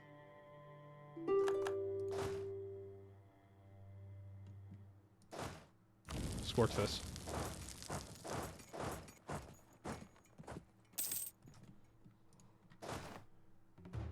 Okay, give me a 30-20 stack out of this. Let's go and try and grab the war goal. You guys move up. We got this siege. Go ahead and scorch it. Place down a supply depot. They're swarming. They're like little bugs. How's Buvari's loans looking? They've not taken any loans. How's their income? Jesus, look at that. They do have half my income. Fun fact for you.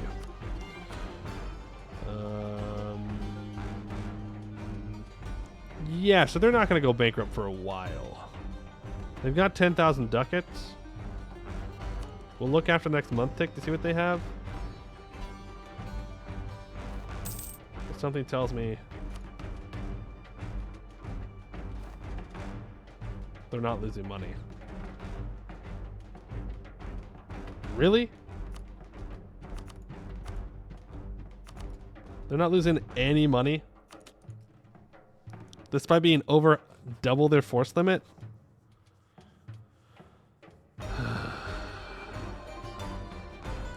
They're built different, yep. They're just built different. This is an urban province. Oh, okay. So, Battleship Howe, you're in charge of the northern front. And Hat von Hattington, you're in charge of the southern front.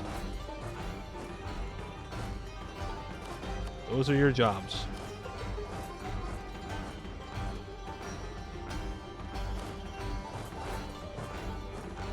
You need to move in here. Spark of Wisdom after all. Okay, well.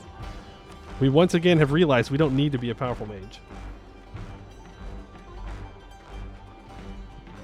Alright. It's fine. This war is going to take forever. We do have a call for peace. No CB on Van Renhar. It means that I cannot force them to break their alliance. Van Renhar is going to join on Buvari's side.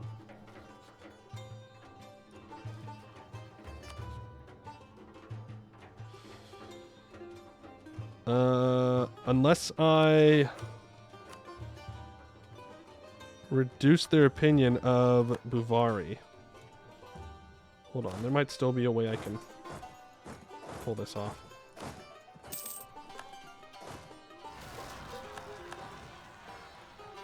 Bunch of rebels. All right, we have the war goal, so that's great. That is wonderful. We have the war goal. Yippee ki-yay. Now I just need to contest this and stack wipe the Battle Brew Slayers.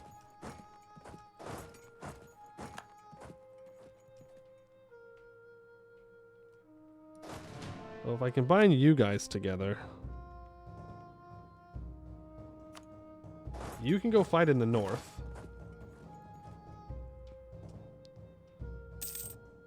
Ooh. Free stack wipe. Nice. I'm a little nervous about taking this fight, but I think we're going to anyways. I can either go after Pruikin or I can grab this. I think we grab this. I think that is the better option. I guess I could declare war on Gebet Teleni. No, I can't, because I can't call on Van Renhar. And we know that this war exhaustion is going to kill us. We may just have to accept that we're going to have to fight Van Renhar.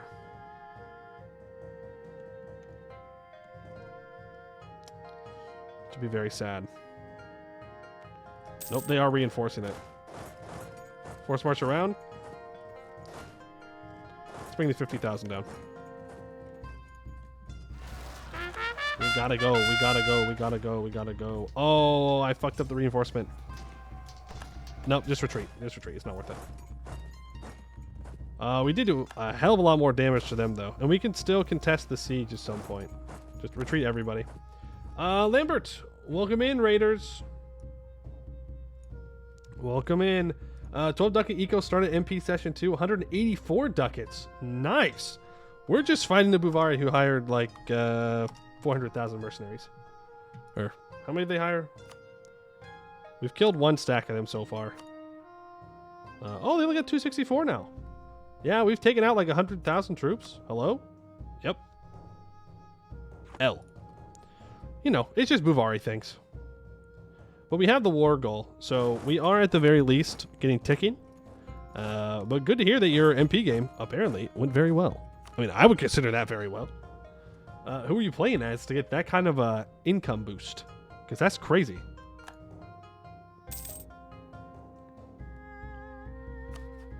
Buvari, you piece of shit. Oh, how I hate Buvari. I could write poems about how much I hate Buvari.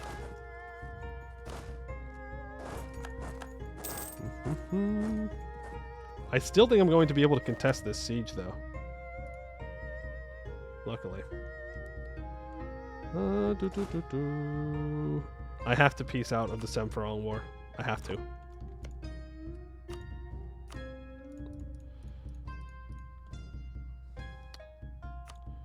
Well, you... Okay, how much admin is this going to cost me? Wrong question. How much overextension? 88. Okay, then I'm not going to annex this ally of theirs. I'm just going to white peace them.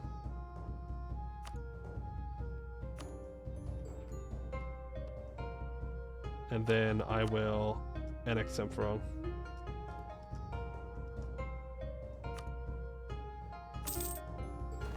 There we go. Now my ally is going to join Buvari. It is what it is. I should have asked them to break their alliance before, but I was hoping that I can get Ayar Hashar away, but I didn't. L on my part. Tugiyasa, I want to build a fort on. Level 6 fort. Let's target some level 6 forts in here real quick. I suppose that's fine. We'll core all that up. We can barrage. We're doing fine on tech. Actually, we can barrage down here as well. I might need to bring more troops to the north. How many channel points to get you to actually write poetry about how much you hate Buvari? I don't know. It's a good question. I'm not going to claim to be a poet, so I'm not sure if that would be all that great. But I would at least mean it, you know? And isn't that what matters at the end of the day? Is that my poetry, I'm really speaking from the heart. Boy, oh boy, from the heart. I really do hate Buvari. With a bleeding passion. Even though Buvari has made a pretty big mistake in trying to move up here to siege things down. What do you mean disaster? Huh. I'd be fine with court and country, honestly. Poet Mew? No, I don't think so. I don't think so. Have they lost money yet? No, not really. I don't think so. They weren't losing money. Hey, they lost like 1,000 ducats so far. Well, now they're not as far over their force limit, is the thing.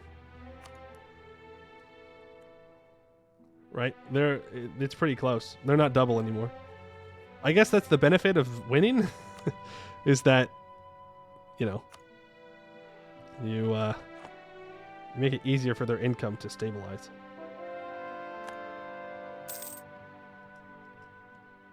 Well, they've moved all their troops to the north.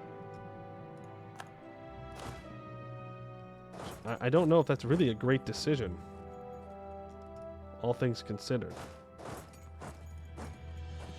Yep, we are at war with Van Renhar now. But luckily, this Van Renhar, not so scary. Because it's not player Van Renhar. So they didn't take all mill ideas. They do have defensive, though, and offensive, which I still feel like should be illegal. I feel like you should not be allowed to do that.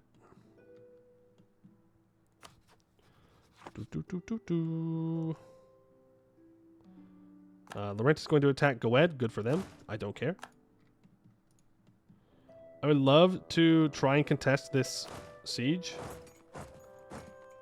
but I'm going to have to walk around to do it. We have finished the Yanification. Make sure we continue doing that. I mean, if they're going to commit all of their troops...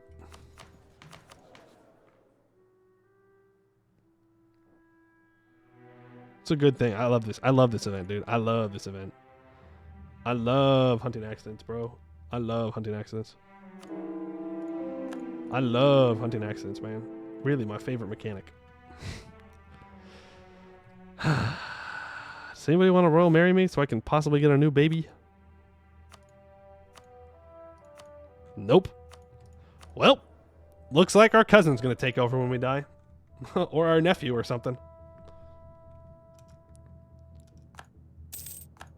There's our truce with Laurent up.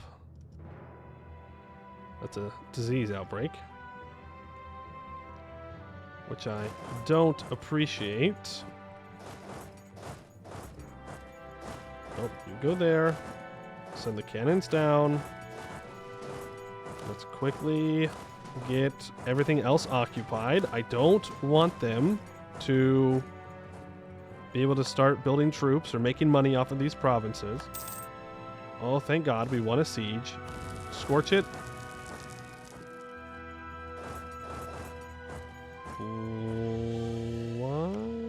What? Huh? Oh, it's showing Parasad's capital right here. I was like, what the heck? No, this is still their capital. We've got Buvari on medium enthusiasm. We are running out of money. Not money. Manpower. We're fine on money. Use shift consolidate. You need to reinforce this. But only if they commit to reinforcing, which they do. Send 25 in.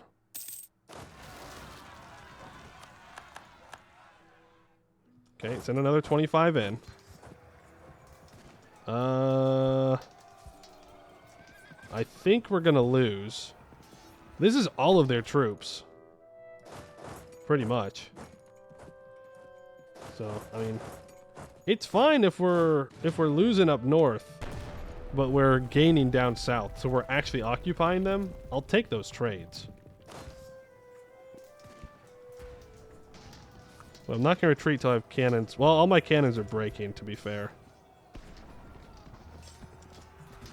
Buvari out-morales us. We just have more discipline. That's not where I said to retreat. Fun fact.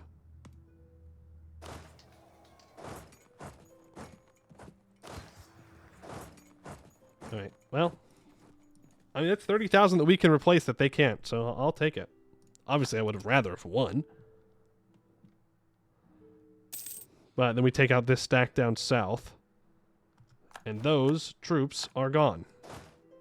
They don't gain any manpower from it. They gain nothing. It's just a merc stack that we just eliminated.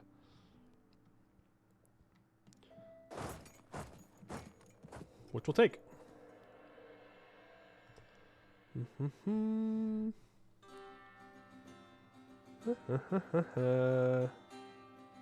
All the poets died like 50 years ago, right? So we have a blank slate here. Yeah, that's true. That's true. We can just tell everybody that my terrible poetry is actually just like neo something something something. I don't know all the poetry types. I'm not a poetry expert. I'm just here to play map games.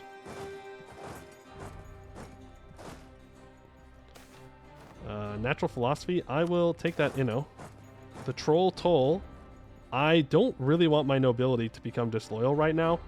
I would love to take that money, but we're just going to keep it chill. I want my manpower recovery speed to be somewhat decent. How much have I lost to attrition? 154. But to be fair, Buvari has lost the same amount, which is pretty good. Let's make sure all my forts here are level 6. Okay. So we get these two forts, then we can take Bim Lao and Biang Fang. I don't know what the peace deal needs to be for Buvari.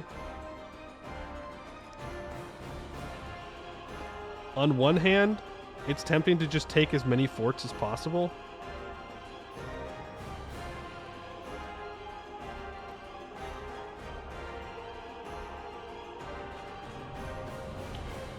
That might just be what we do. On the other hand, taking full states will be useful. Is this really all I can take? That's so toxic. This is with Diplo ideas, by the way. This takes away 2 of their forts. Because we're going to have to fight them again. Well, I guess not. Actually, all it says is that I need 6 provinces in these regions to have the highest level fort building possible. And a barracks and a ramparts. Oh. Well, there you go. 25 provinces need to be owned by me in this region.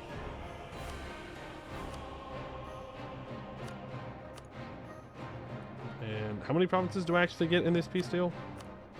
1, 2, 3, 4, 5, 6, 7, 8, 9, 10, 11, 12. It does give me 12. It's not enough.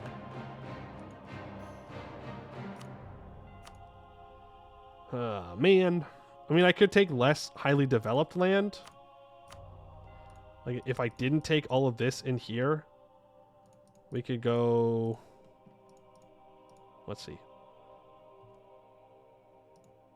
1, 2, 3, 4, 5, 6, 7, 8, 9, 10, 11, 12, 13, 14, 15, 16,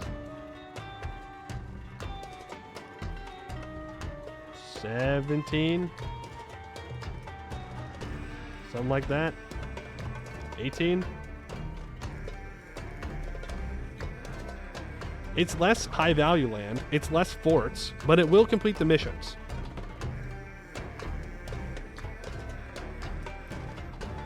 It's all in the right region? Should be.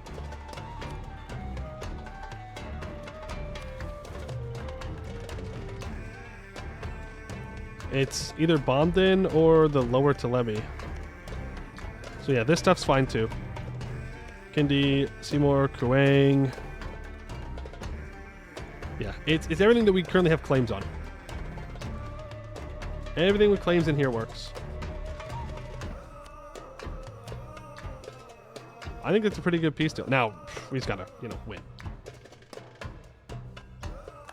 We've lost the siege of Bordati, which is fine. We're gonna wipe these 15,000 troops after they deal with my rebels. And then we'll just assault. Oh, move south.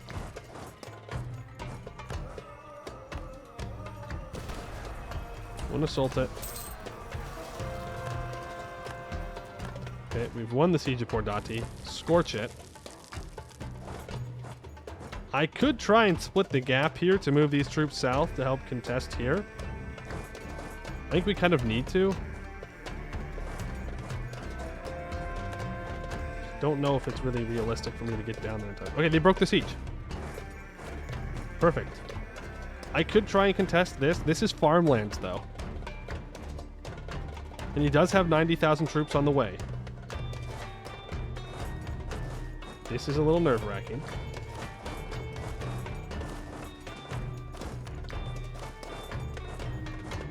Can he cross? You fool. I didn't even realize.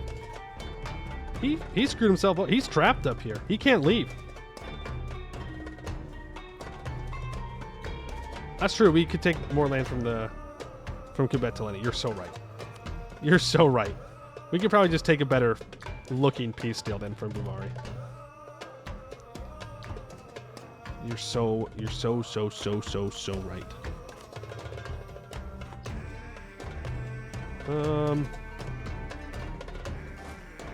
Yeah, which means I need to contest this.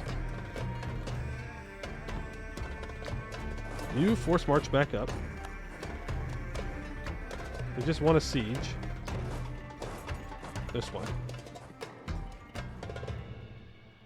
Your 2 brain cells overheated with that idea? Well, thank you for sacrificing your brain cells.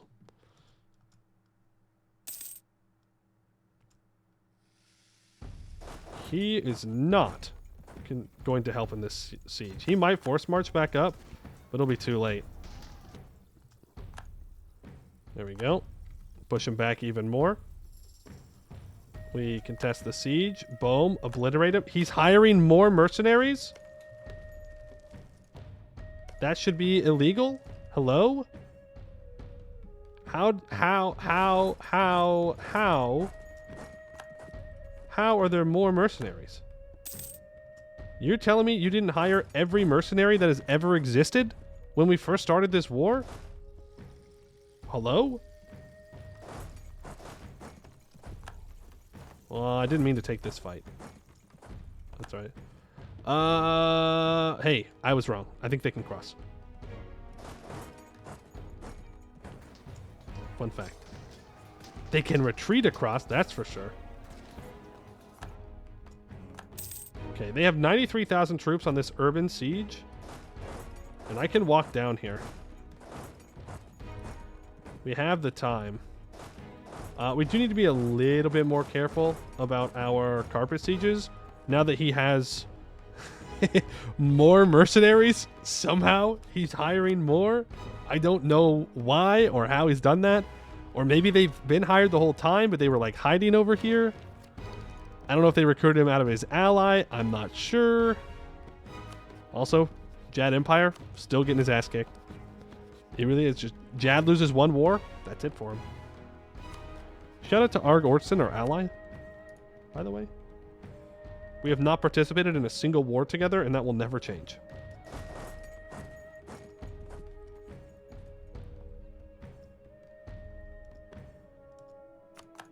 We lost the siege of Kayetadora. Well, let me tell you what. They're going to be really sad when I take this back immediately.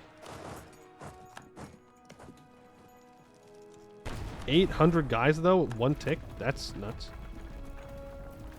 They're walking down to Kadistrapet. Am I missing a crossing here? Like, is there a crossing I'm not aware of? Because if there is, we're about to have a bad time. We're about to have a very bad time.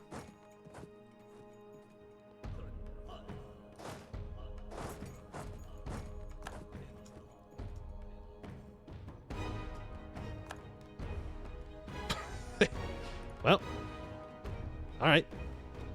That's fine. And there are not enough cannons there to contest this stack. Cool. We're also only making 8. Sorry, Froyo. Your 2 fire is just not going to cut it. We've contained... Well, I want to fight these troops is the thing.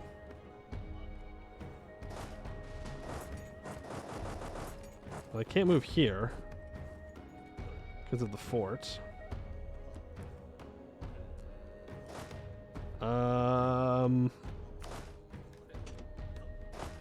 Let's start getting Tavisha siege down. Everything in the north siege down as well.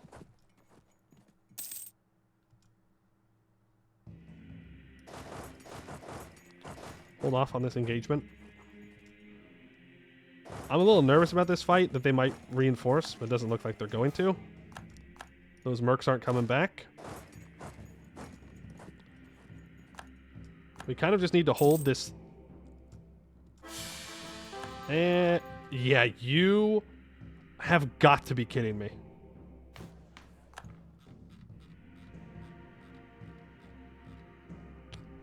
A 005? That's crazy. That's crazy that you did that. That's such ass, dude.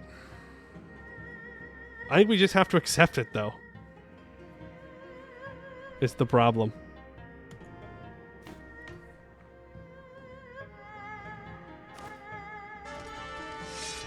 And hope he dies.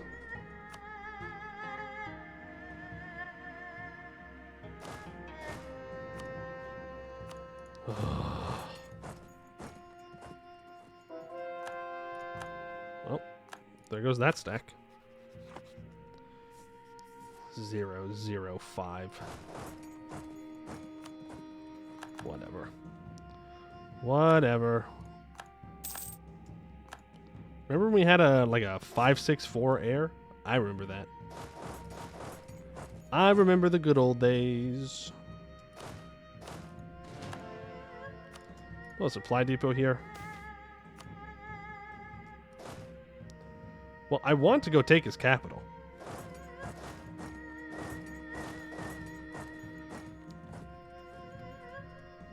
I don't want to take this fight. But oh, he's got troops sitting on his cavalry. Is he broken? Shit, I'm throwing now. He's not broken. Fun fact, not broken. Leave a 30-20 stack and charge, walk everybody else off. I don't want to take this jungle fight. It's not going to go well for me. I already know that. We're going to want to barrage his capital as soon as possible. I mean, he's trapped in is the thing. Once we get Tavisa, then we can move these troops off of Enduvi and try and take Libete. But we are very close to running out of manpower here. Very, very close. If you're here. I mean, I guess we could have these guys split in half. One half goes on Feng Ban. And we will take a little bit less attrition. Really, that 5 siege should be on the siege, but whatever. Alright, Tavisa has been taken. Libete is the next war target. We've lost a general. Oh, these troops are moving. Surmaya has fallen at 63%. Their allies are at medium enthusiasm, but not really close to wanting to peace out. I'm going to reduce war exhaustion. I'm going to stab up to 1. Looks like Court and Country is going to fire. Really don't want it to be honest with you. But the only way to prevent that is to not be at war. So, not sure how we're going to pull that one off. It's more stack wipes. We do need to deal with rebels.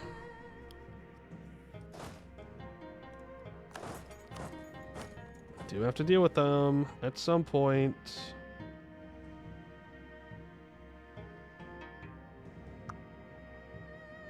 I mean, I could send these 22,000 back to deal with these 18,000. Suppose. Well, there's all the cores of Semphorong. And the unification is finished in Arkellen. So, that's good. Now we can unify up here.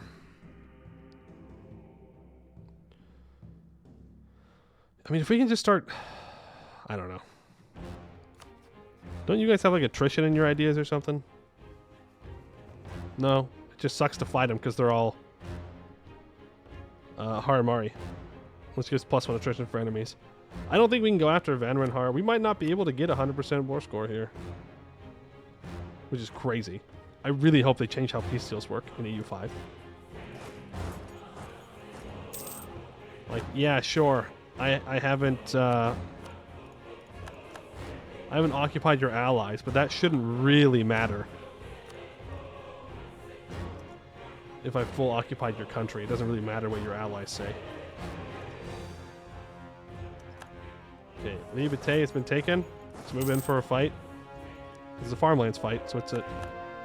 You could stop interrupting my reinforcements. I'd really appreciate it. All this occupied. Don't worry, guys. Surely Bavar will be weaker once it gets its mission tree. Surely.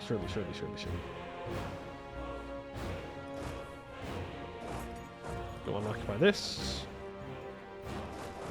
You grab these 2 provinces. I should not have scorched in duty. Actually, I think it's fine. You reinforce to here. And then we will fight these 28,000 troops. Fine. This is the last war we have to do against Buvari, so it takes a little bit longer. It's not a big deal. I'm not sure where you get to retreat to. I guess that's the trick of it. They don't. We lost the Holy War siege against Jad, which means... Yeah, look at that. Lake Fed has gone and taken the mountains. Huge. Good job, AI. Taking good peace deals. We're going to go take out those 16,000 troops. I want these right here. I think we're going to be fine. They're at minus 46 now.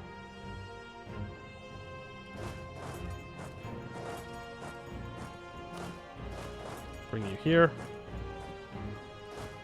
Combine together. No, no, no, no, no. You don't get to just leave.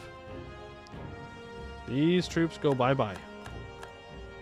24,000 gone. I cannot move down there because of reasons.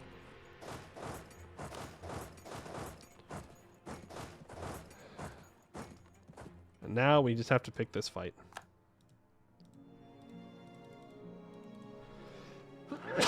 Man. End of war, check Bavaria's treasury. They're going to be fine. It's just the unfortunate reality of things. They'll be perfectly fine. This war, if anything, will just make them stronger. Let's bring reinforcements. Let's pick this fight. Unless they're willing to peace out. Nope, we have to fight them. You reinforce it. It's only costed hundreds of thousands of lives, but you know what? It's fine. The memes? Yeah, I mean, we can check. Bada bing, bada boom. The Gomo's here. I'll take that 2.5 discipline, though. Any day. That was on the 17th. That'll be a wipe on Van Renhar's troops. Boom, boom, boom. That brings Van Renhar down to 7. War enthusiasm, but it doesn't matter because Bavari is willing to give us 100% peace deal. So, do we want to go for this? Or do we just want to make good borders? Because if I get to annex Quebec to Lenny, then we'll be perfectly fine on all this.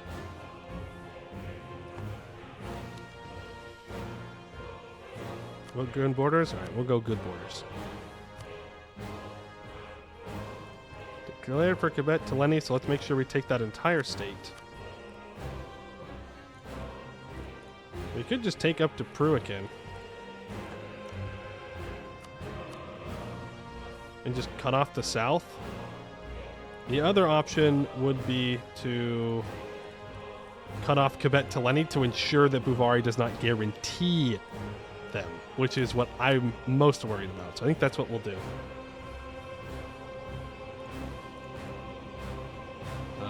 In that case, I will take this forest province as well, or jungle province, so I can put a good fort here.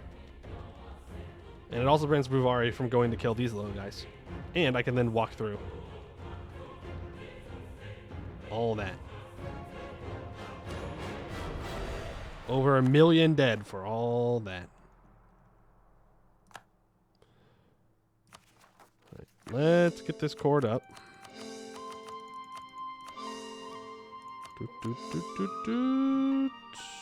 Luckily, Court and Country is not going to fire because I stabbed up. Let's get everybody headed back home. We've got new stack sizes that we need to do. We wanted to check Bavari's treasury. Bavari has 4,000 ducats. And 0 loans. They went over double their force limit, and we're not punished for it at all.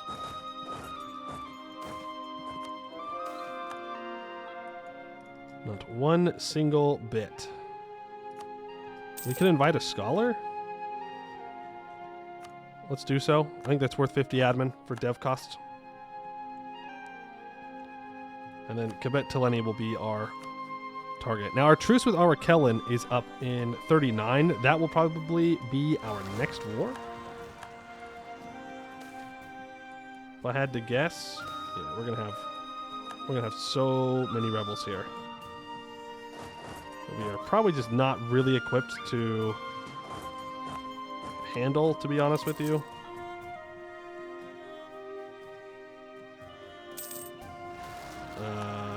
Yeah, we're gonna get obliterated by rebels here because we don't have troops in places to deal with them.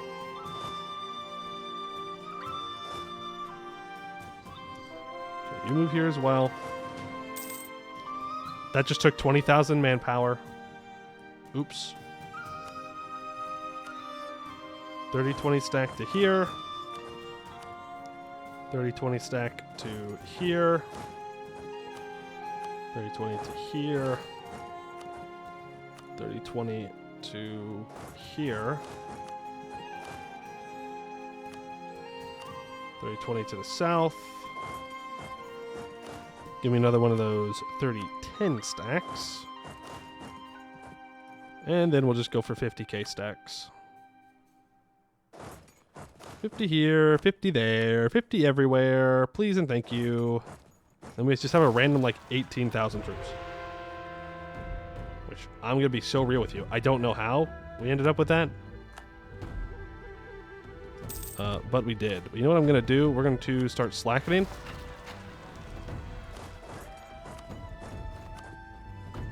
You need a general. You need a general. You need a general. Let's send both of you to the north so we can deal with all these stacks. Yeah, loss of occupations is what it is.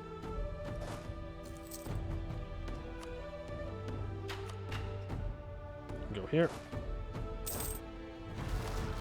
You need rebels as well. Yes. Lots of rebels. Yes, yes, yes. We know. We know. We're aware. Anyone needs to go north so the lands can stop being upset? Yeah, I mean, it's not a bad idea. But the mission does want us to do stuff down here, so that's why I've been focusing it. Because at this point now, we fight Gebet Tileni, we fight Arakellen, and then we just need 1 million troops. Which is why I'm slackening. Because if I can get up to max manpower, then we can literally just build to 1 million troops right now. You move north.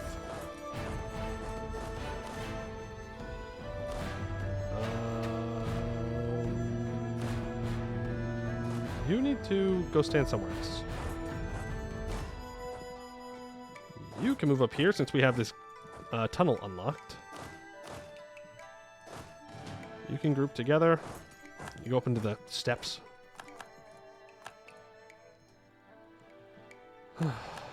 Drill with king. Not a bad idea.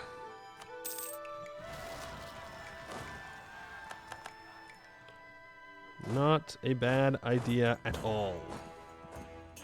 Since we definitely don't want him. 005.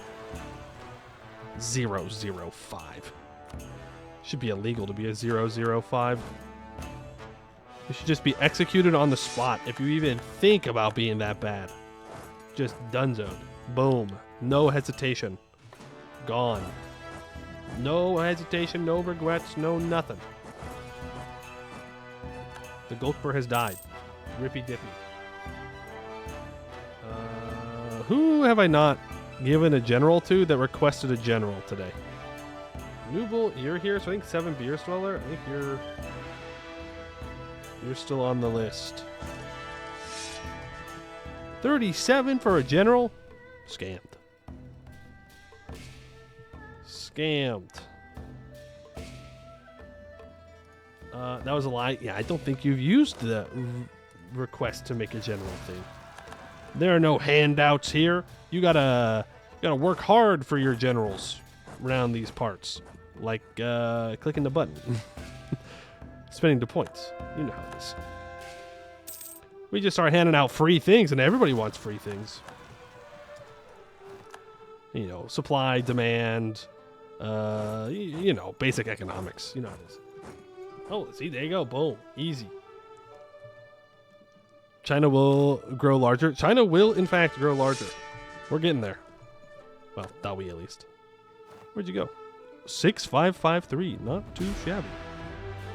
Do I have any older generals? Nubel, you are 79 years old. I don't think I actually gave you yours today. Unless I recruited you when you were old as hell. 100? We're humans. What are you all doing? Shouldn't you all be, like, retired or something? I guess if there's anyone to blame, though, it's me. I mean, I am the one that's going like, yes, you're going back to war. You don't have a choice. Sir, I'm 100 years old. I want to retire. Well, that's too damn bad. Retiring is for the weak. You keep working. Oh, look at all the money we're losing down here. Oh. Pain, suffering. They're still pulling 63 ducats. Let's get all these marketplaces good to go. And then we'll upgrade these centers of trade. And hopefully we can get a lot more trade power here, so that way Yemen Kai can actually be valuable. This is why Mulan happened? Is it? We don't even have a great wall, though.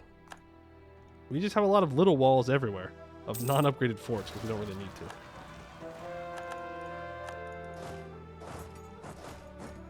You move here. You can go back south. You're free. You're free. You're off duty. Congratulations.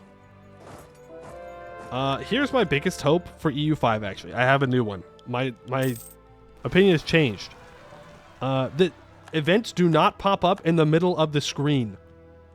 I don't know how else to do it, but please, for the love of God, please make it to where I can continue playing the game even if an event pops up.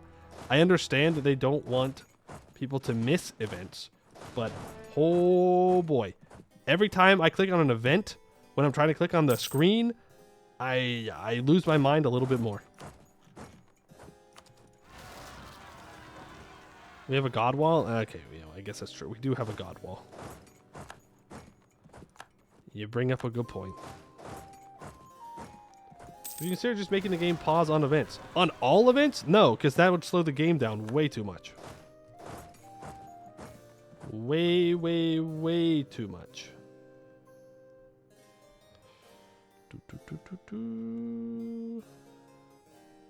Are you still pirating this?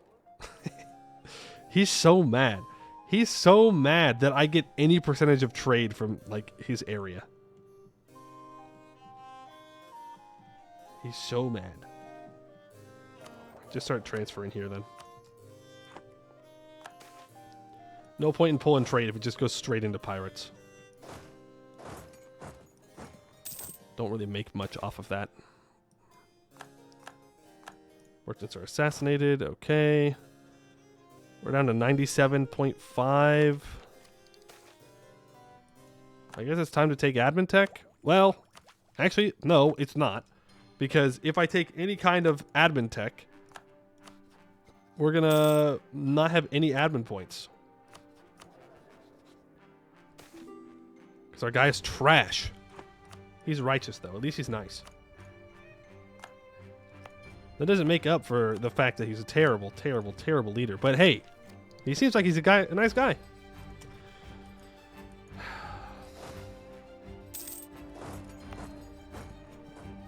Don't need that fort. When is the rending going to happen?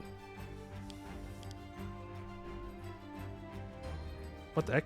The growth of the Nam Zhao. A new dish has made its debut in the palace kitchens of the Dragon Emperor Yolan I. Rich horse flesh from the plains of Thidinkai, layered over tender rice from the land's bountiful paddies.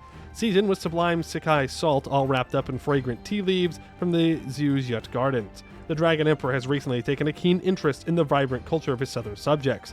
A tapestry depicting the ancient bomb forts, restored with Yan-style crenellations and towers, hangs prominently in the southwest Great Hall.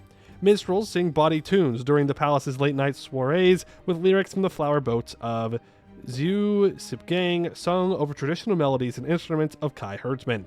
Even the rare Sun Elf and Nephrite Dwarf have found their place at court, now intriguing subjects of the Dragon Throne instead of enemy and foreign. These are not just examples of a mere passing royal fad, but indicators of a genuinely new Yan culture emerging on the other side of the Focao. The Namzao, the Yan of the Southlands, have sunk their roots and spread their tendrils along every branch of the tributary of the Talabe, Hukai, and Kama. With each one, the White Dragon roosts ever more firmly in the south. Splendid, pass the horse. Boom.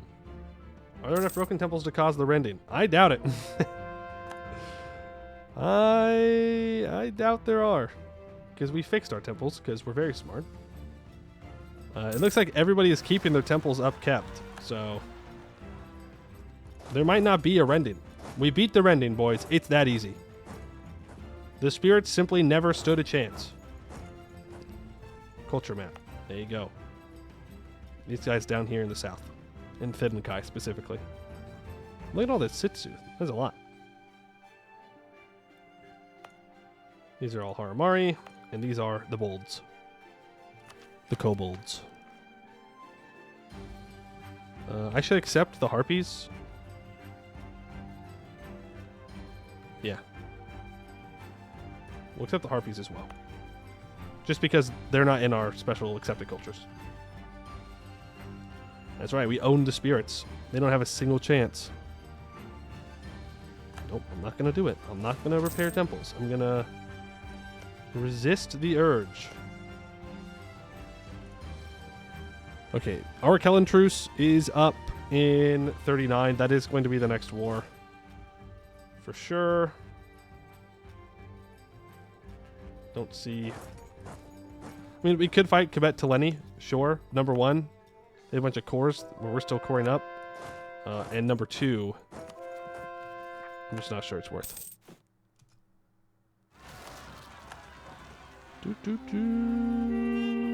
Regimental camp, that's what I'm looking for. My brain kind of shorted out there for a second. You can unselect more hobgoblins since we have our own. That's a good point. I don't think we need to accept any other culture though, but we could.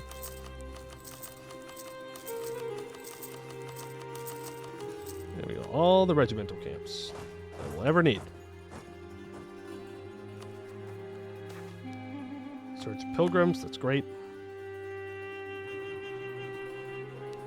Boom, boom, boom.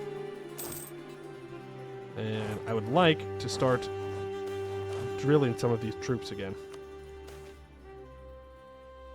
Lizard folk? Sure, we can start tolerating lizard folk. I ain't got nothing against the lizards.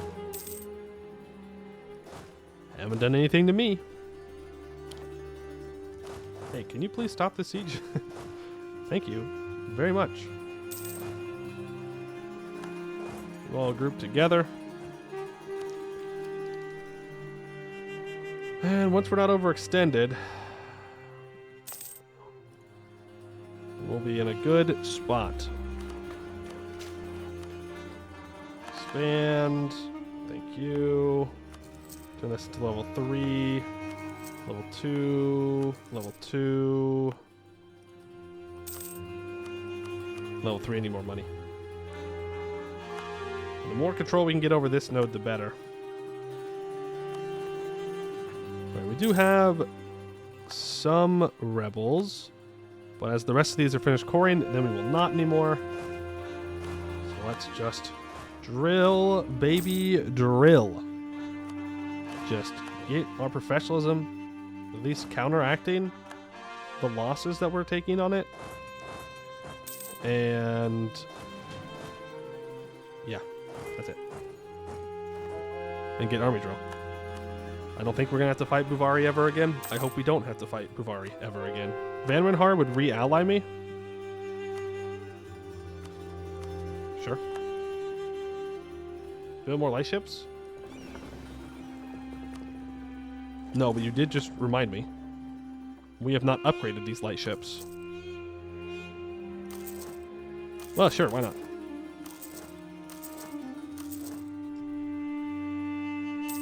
Why not? And I will tell them to protect trade in the south instead of in Phaiten. I think that will be much more effective for us. Okay. Slacking, we're down to 91% professionalism. We now have a force limit of 553. Let's get our stacks into better position. Where's our 40k? You go for a 30-20 stack. You're just 50,000 troops. Let's turn both of these into real stacks. Oh, you are a real stack. 4 in wisdom, 50 mil points. Where's my other 50,000 troops that are just infantry? Here. That's what I'm looking for. And then at this point, we can probably just build infantry.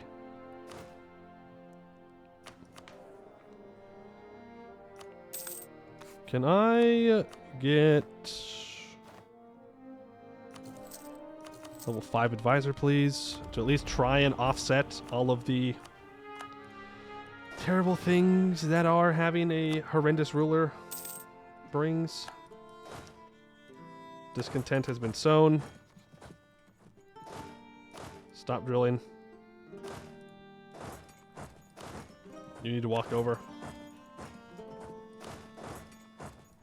Group here, and we will just continue to drill our king in the hopes that he dies. I mean, we could get a worse ruler. This is absolutely possible. I don't think we will. And maybe that's me tempting fate. Maybe I shouldn't say these things. Perhaps I should keep my mouth shut and just be happy with what I have. But the odds of getting something worse are very low. So surely, the game would not do that to me. Right? Right? It would be nice and friendly and wouldn't screw me over like that. No, no, no, no, no. Right, we should... Okay, we're working on the Yanifying.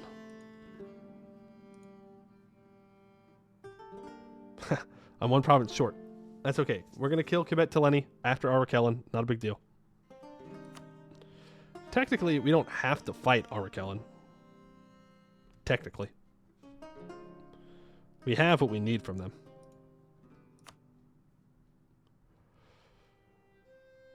But I do need to start working on the ramparts, barracks, forts down here in the south.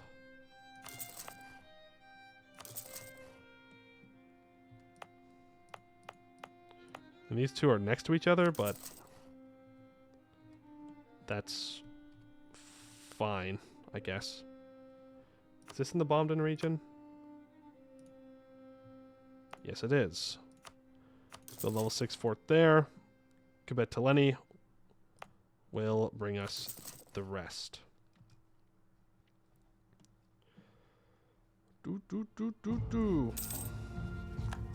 There's the truce. Can I ask Sarnavan to break their alliance? Okay, fine. I don't actually care. It's just annoying. It's literally just annoying. We can deal with annoying, though. You keep drilling.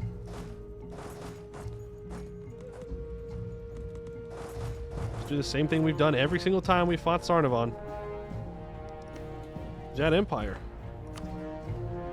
Ooh. Yeah, well, that's the Jet Empire for you. Very good, very scary, until they are simply not. And then they just fold. It's just the way it goes.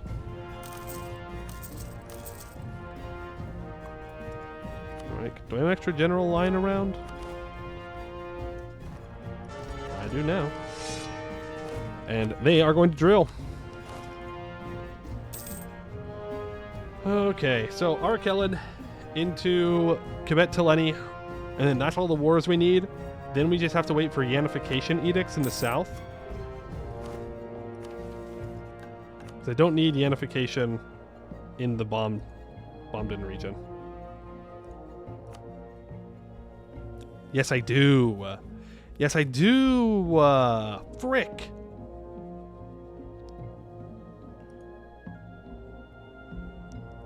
Frick. But technically it won't stop us from completing the mission tree.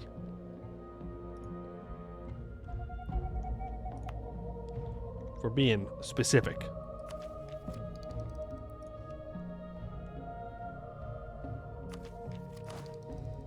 Can probably stop slackening. I mean, yeah, maybe. But what if I like slackening? Temple complex neglected. Oh no. Oh no, the temple complex is falling apart. Oh no, what are we gonna do? What are we gonna do? Guess we're just gonna have to throw in the towel. Just gonna have to consider it ruined. Are you serious? You punk. Took the siege right as I got there.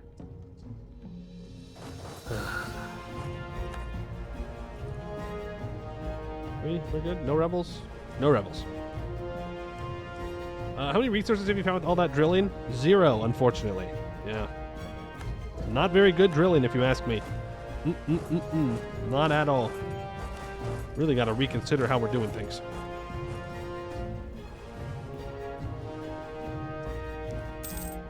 You retreat to here, I'm guessing? Yeah, but I don't have max morale, so I'm not going to worry about it. Bring this stack over to help, though. Actually, we don't need to. The other stack can do it. Get them all grouped up. We'll find them. We're about to max out on Diplo, it looks like. Well, let's encourage development. Get that up to 30. Expand infrastructure. That does complete Risen from Ruins. I don't really want to collect this yet for that regiment cost, so we'll hold off. You can move over here. I don't know. Sarnavan, give me this, and we'll call it a good war. It's gonna be one province, and we're good. Forgot to attack. Kind of an important part of the war. Step under their capital. We walk to here. This was without the command, by the way. I keep thinking about that. Like, we didn't have to fight the command in this run. Man, it would have sucked if we did have to do that. We would not be where we are right now. That is for sure. We would probably have a more stable country, to be fair. Like, more evenly developed and all that. But where's the fun in that? We're going to move here. And we could claim a hegemony. Technically speaking, the game is only asking me to be a hegemon. It does not say that I have to be a military hegemon. But we'll be a military hegemon anyways, because I don't usually choose that one. Because I like eco-hegemon way more. Like, it's not even close. But, whatever. Thank you, Sarnavan, for 1,400 ducats. Appreciate it. You can keep all these alliances. I don't care. Does not bother me.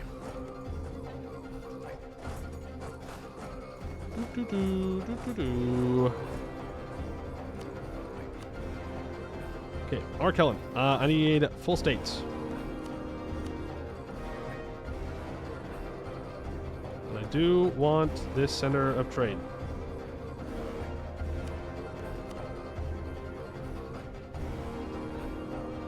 That is a ruined temple. I will take the ruined temple as well. I want this temple as well. Kind of a scuffed peace deal, but that's okay. Need that province for a full state. I guess I just leave them with some land inside.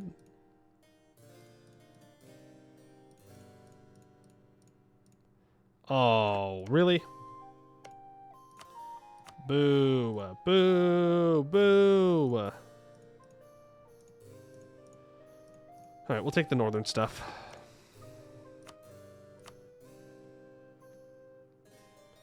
And we'll just take whatever we can get our hands on. Alright. Good enough. Our Kellen is hiding out in the jungle, though. We're getting back up towards our governing capacity cap as well. Make sure we get all this core. I would love to hit the core all button, but we don't have the governing capacity, nor do we have the admin points. Just me, or is the state lines really visible when in the peace deal? Oh, I don't know. I can't go back and look. I don't feel like they're any more visible, but maybe I'm just missing it. Is there nowhere to stack these troops? To be fair, this is in the jungles, so. Does make sense that I wouldn't be able to do that. Alright, Quebec Teleni, you are allied with 2 people. Neither of which I want to annex, so we can get started on this war.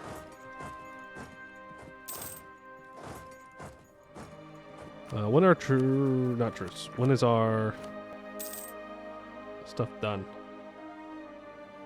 43?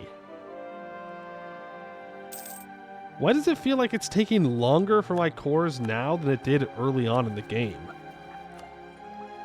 Even though I have more admin efficiency.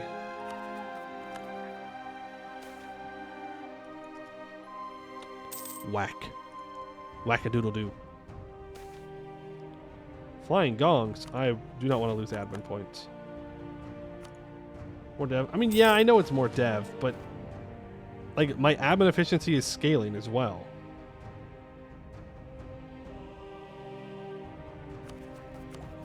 I don't know. I have 5% for my national ideas. I have admin ideas. We have 75 absolutism. They have kobolds on their side? Well, I guess I can't argue with that. I can't beat the kobolds. Even on a good day. There's no beating the bolds. We are trying to get to our last tier of government reform. For extra absolutism. More admin efficiency. Would be the preferable one to get.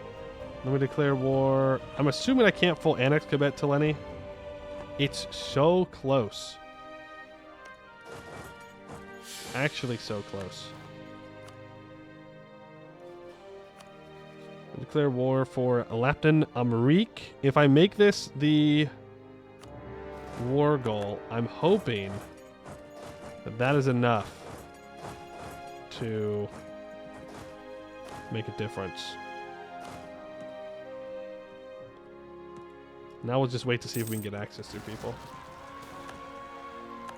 And if we don't, we don't.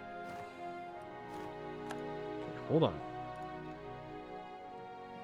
Where did those rebels just rise up? Deal with them. We finished a Yanification somewhere. Please pause the game.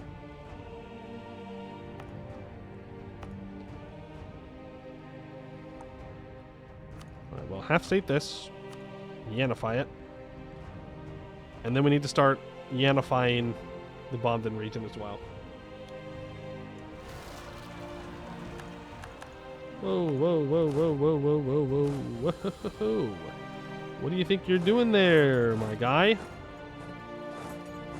Don't you think you're being a little bit aggressive, barraging my forts like that? Maxed out on Diplo. Just take the tech. I want to stop worrying about Diplo tech. Cork bottle stoppers. Huge.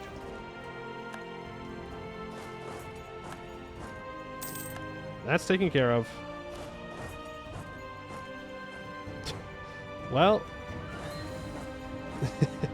that's certainly one way to get to your enemy. Sarnavan, can I just have access? Uvari? No. No, they hate me. Reasonably so. More regimental camps. More force limit. More troops. More everything. Even if it's only 0.5, I don't care. Build them anyways. Do save a little bit of money, though. Delete that shipyard. Build ramparts. Expand ramparts. That's 1, 2, 3, 4.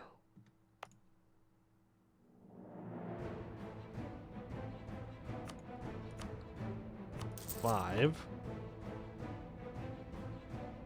And this will be 6. For our missions. Man, Kveteleni really wants to siege me down. How many rebels did I just get? Stop drilling. You guys need to consolidate here. You can deal with rebels. I mean, you're just chilling. You're just sitting around doing nothing anyways. So, you might as well help me out. We're almost there. We're almost there. We're at the part of the mission tree where it's like, oh man, this is now painful. You want me to have 1,000,000 troops? 1,000,000 of them? Well, actually, the 1,000,000 troops is not the problem. The unification is the problem. It's going to take a while.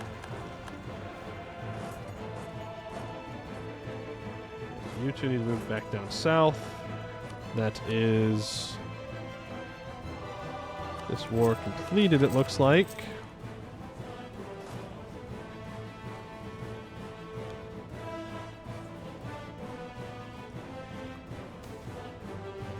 Yes, thank you for the free stab. Appreciate it. You two group up, go deal with the rebels. And... ooh. I can get to one of the allies. Let's go. I can get to both of them. Let's do that. Let's use yet, rebels. You're not supposed to be here. That's because all the culture conversion stuff going on.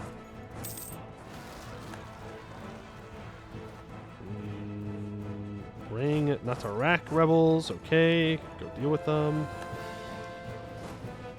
You guys can group back up down here in the south. Will you let me get away with a full annexation? No! Damn it.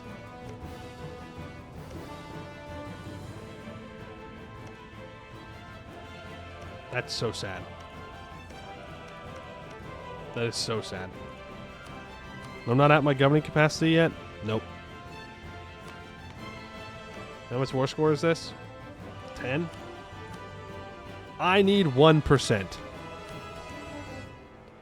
Goodbye, mill points.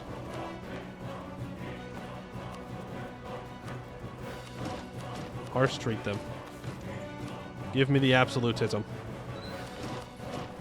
I need it. Please. Yippee! We did it! Okay, now we can full annex. All it took is giving up mill points. Poor command becoming caveman. The command should be thankful that I haven't gone and killed them yet. Because that was something I was thinking about doing at multiple points. But each time, we just never really got around to it.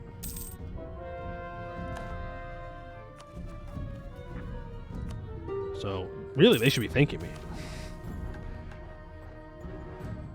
I don't really want to be a benevolent leader.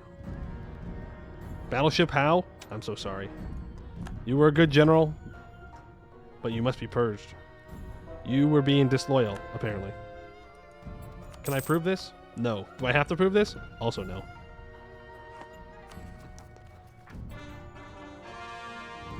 Right, still 30% overextended. We'll wait for Kiraport to be completed. And then we'll peace out. And then... well, then I don't know.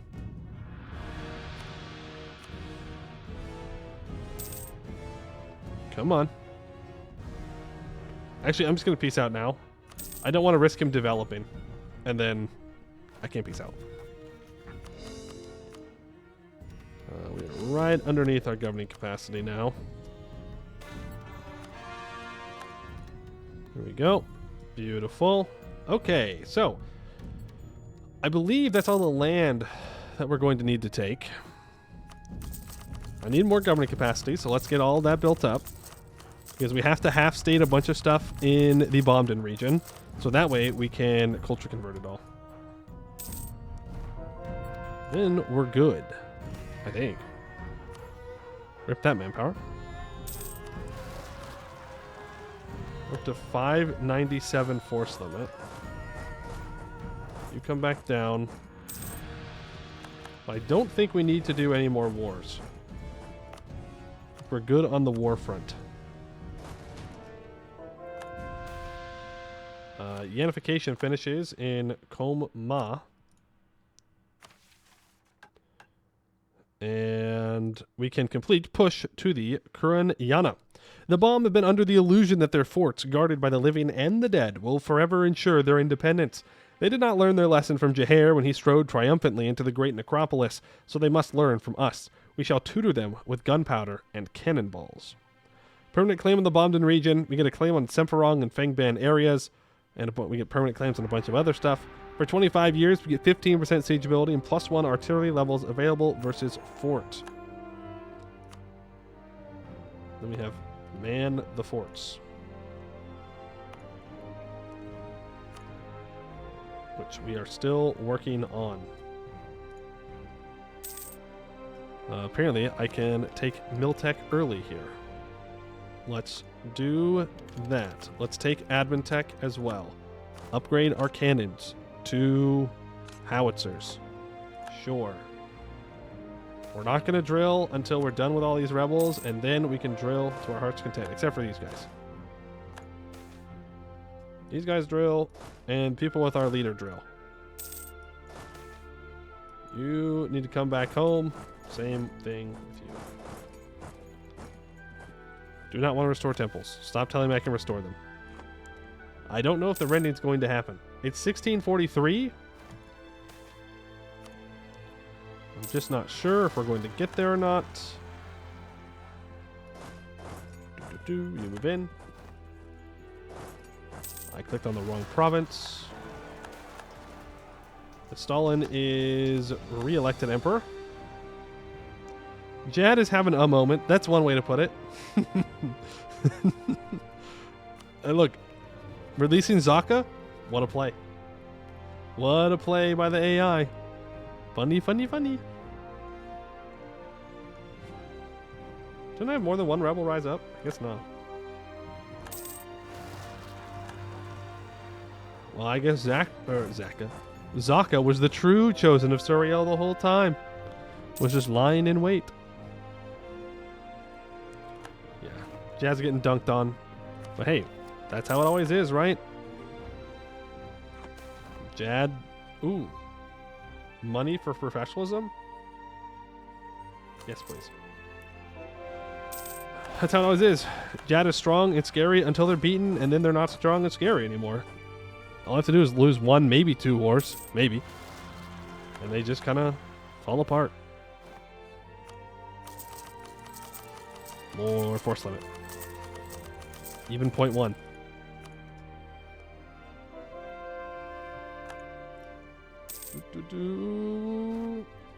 There are no laws against the Harpies. You can't stop me, Elfman. There are no laws. You mean from he-hooing the Harpies? Is that what you're saying? I mean, alright, yeah, true. No one can stop me from he-hooing the Harpies. This is a good point.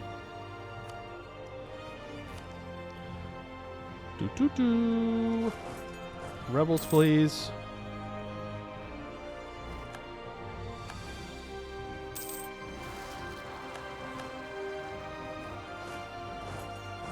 So how close am I to This we're at 24 in the Lupulin Rainforest. I'm pretty sure we've been converting things in Thiddenkai. Yeah, this up here is in Thiddenkai. But we can start to half state. Some stuff down here. How are our edicts looking? We only have one Yenification edict going. 1, 2, 3. So now we have 4. And everything will be fine. Now, to be fair. Wow. I mean, good for you, man. I'm glad you're a powerful mage. That's great and all. But I still want you to die. Just so we're clear. Just so we're absolutely clear. I still want your ass to kick the bucket. It changes nothing. He is talented in abjuration and enchantment. I mean, we could go Undead Mill, but like, that defeats the purpose, right?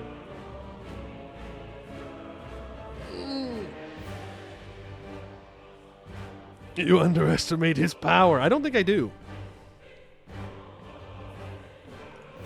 I don't think I do. But max drill undead. I mean, sure, but so what? Like, so what, you know? It would be funny, though, to see our troops be free. Because that's what they would be. They would be free. With Undead Army. Make sure we're above 50 power protection. We are the #1 great power, by the way. Far and away the #1 great power. And we've already beaten the #2 great power a couple times. Pretty easily as well. But look at that Tarakar, 2,000. We're going to definitely take a look at that at the end. Because they are doing really well for themselves. The orcs are popping off.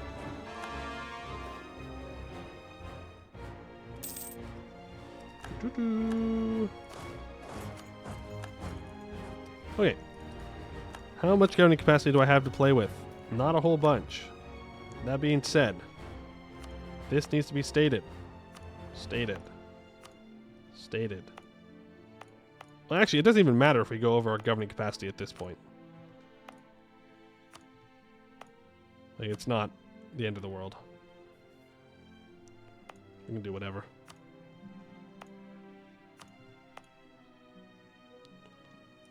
I guess you can get stated as well. Bunch of half states, but it works. Tarakar is an orc formable. If they're up here, it's almost assuredly Shattered Crown. It could be the migratory orcs that start up there. I think they're tan, like the map color's tan, but it's almost assuredly Shattered Crown. You did an Undead Dahui before. By the end, you had 8 million troops. Funny. Funny, funny, funny. How are we doing with this? Expand. So you have a training field. You need... Okay, get rid of your regimental camp. Build the training field.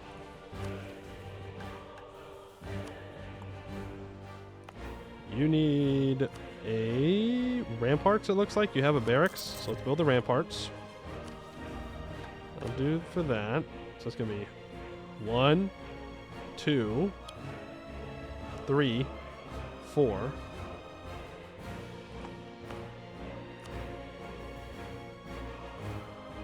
Where else was I setting up for?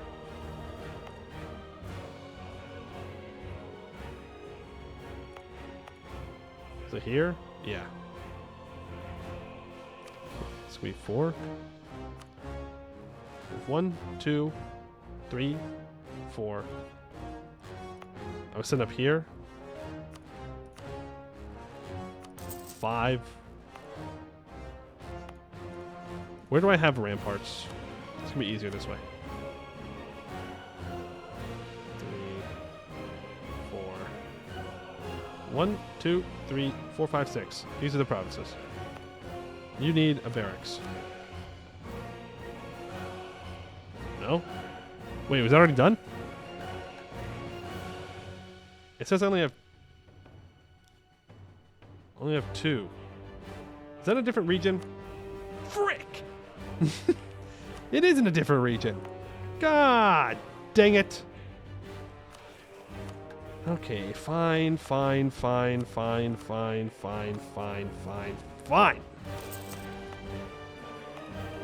This is ridiculous. I've been scammed, bamboozled, absolutely dunked on.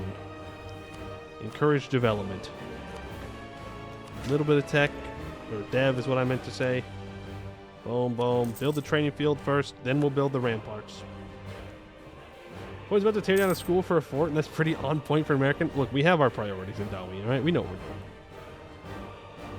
doing. We need more. We have finished Yanification. That's great news. You're being Yanified. You're Yanified. You're being Yanified. Let's move to you. Cool. You need to go stand on the coast where you have supply. Supply. Thank you. Don't need to open the ruler magic menu.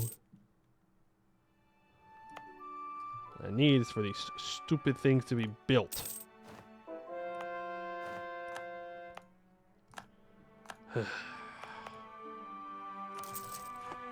Well, I can purchase an age ability, though. So I suppose that's good. General Hat von Hattington has died. That's a rippy dippy. That was a good general. Didn't even try and coup me either. Which I appreciate. We can build 645,000 troops. Template. 100 troops. Build them to here. Thank you. Damn, we got a lot of dudes. A lot of dudes. Do we really want to go Undead Mill?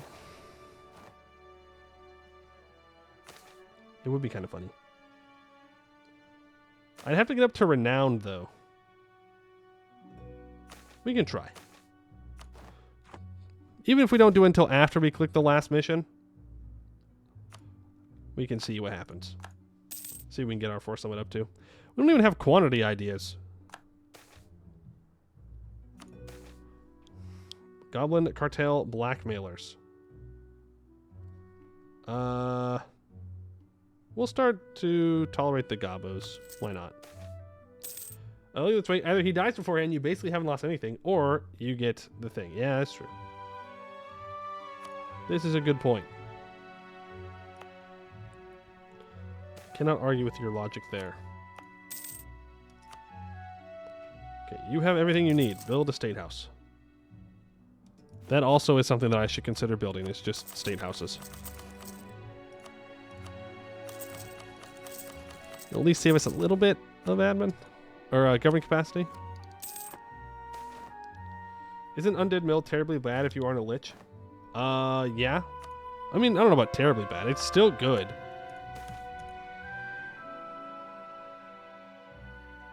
Like, it's not like it's bad. It's not bad. But being a Witch King just makes it better. I mean,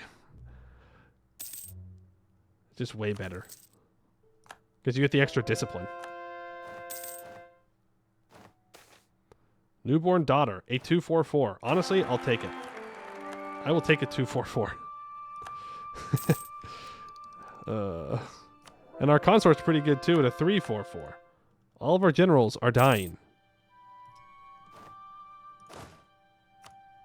There's 100,000 troops. Let's drill them.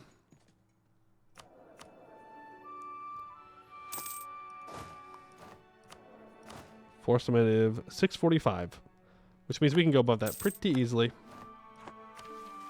Remember, we clicked this mission we get faster recruitment time, cheaper regiment cost, and 143,000 manpower. So all we have to do is click that, and we can build up to 1 million troops immediately, really quickly. I think it's also fine if you're a relatively young elf, i.e. someone who won't die. Yeah, that's also true. This is also a valid point. Jad is still fighting, huh?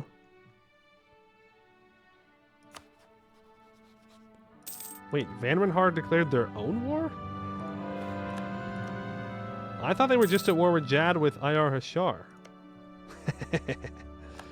Funny. Yo, Dusikari is going. They're going to win. Look at the Cave Cats. Here's how the Cave Cats can still win. Ooh, baby, they're going to do so good. A Hodovar sweep? Yeah, that is a Hodovar sweep. Kind of scary. I'll ally them. Once again, I'm found that my late game allies are just dwarves. Everybody else around me hates me, and the dwarves have pretty high force limit, and so I just ally them. Seems to happen pretty often. Send you guys north. Really, Jungdu is fine. I'm just trying to find places I can drill along the Golden Highway, because it has higher force limit. Or supply limit, not force limit. The best allies will never call you in. True.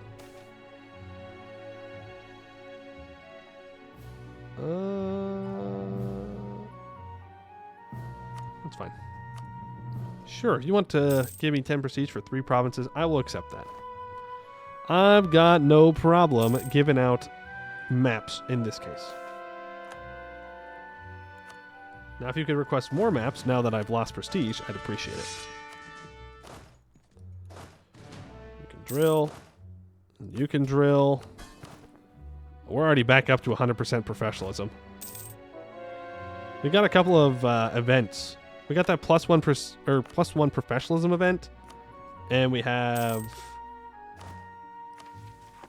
We could gain 0.2% yearly professionalism if we really needed to. Right, we have finished a Yanification.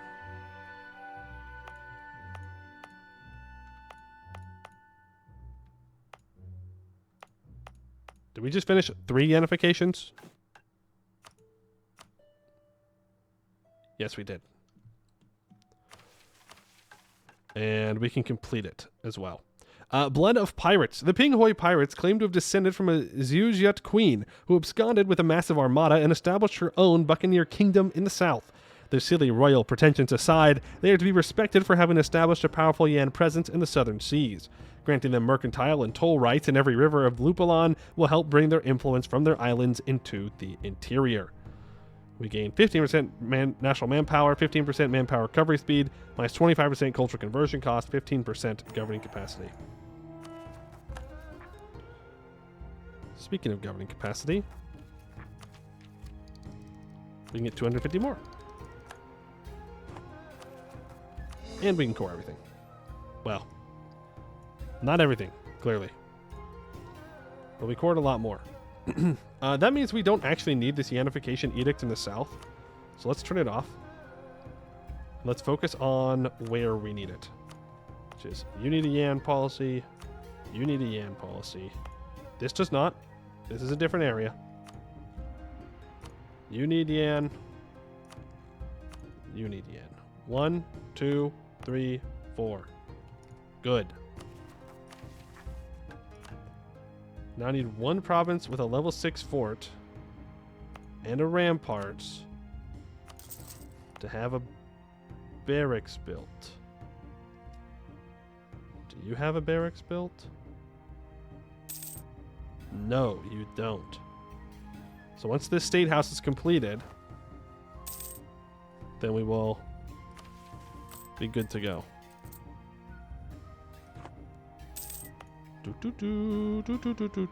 So anytime.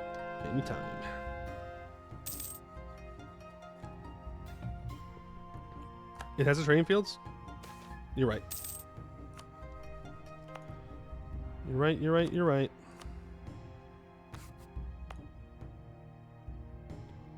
Which ones are not done that have forts? That's not in this area. Right? No, this is in the area. I guess start building the ramparts there.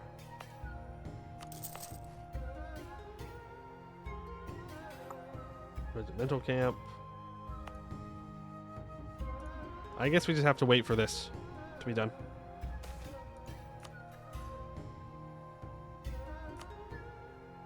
Yeah, once this rampart's done, then we'll be set.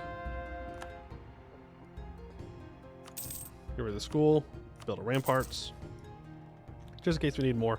Is this a good fort line? Absolutely not. Dude, come on, man. That's crazy. That's crazy. No heirs allowed. No heirs allowed.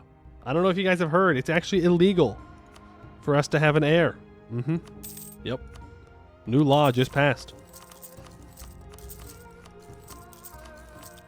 New law just passed. Monarchy cope? That's fine. I'd rather keep coping with the monarchy, so I can keep my absolutism.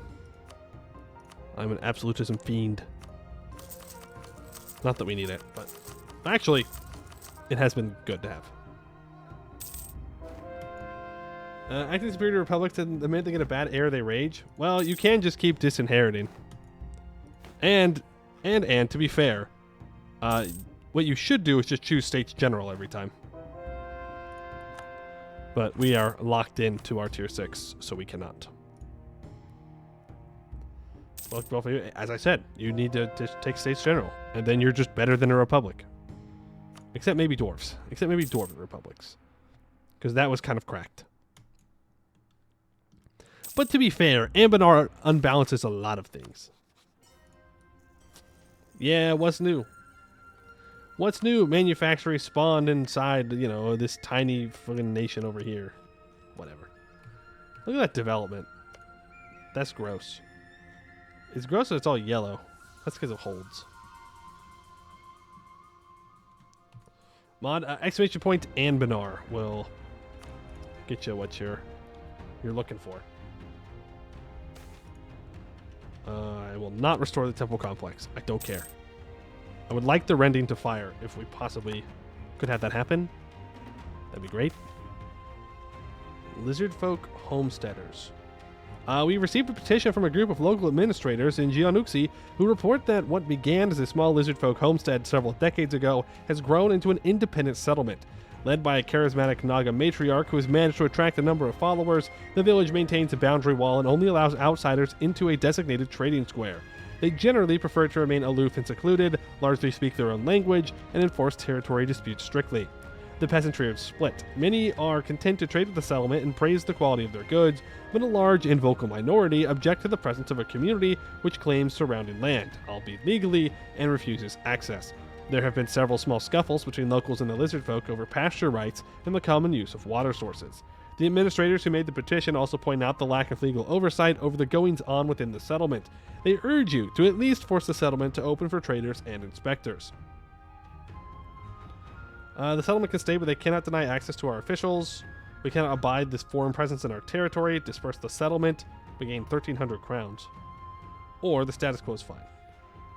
The status quo would rise us up to a moderate tolerance increase. But we'll just do the regular one. They can have their town as long as they pay their taxes.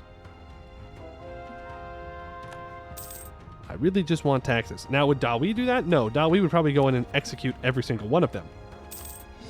But we're going to be chill about it. We're not going to make the situation more dramatic than it needs to be.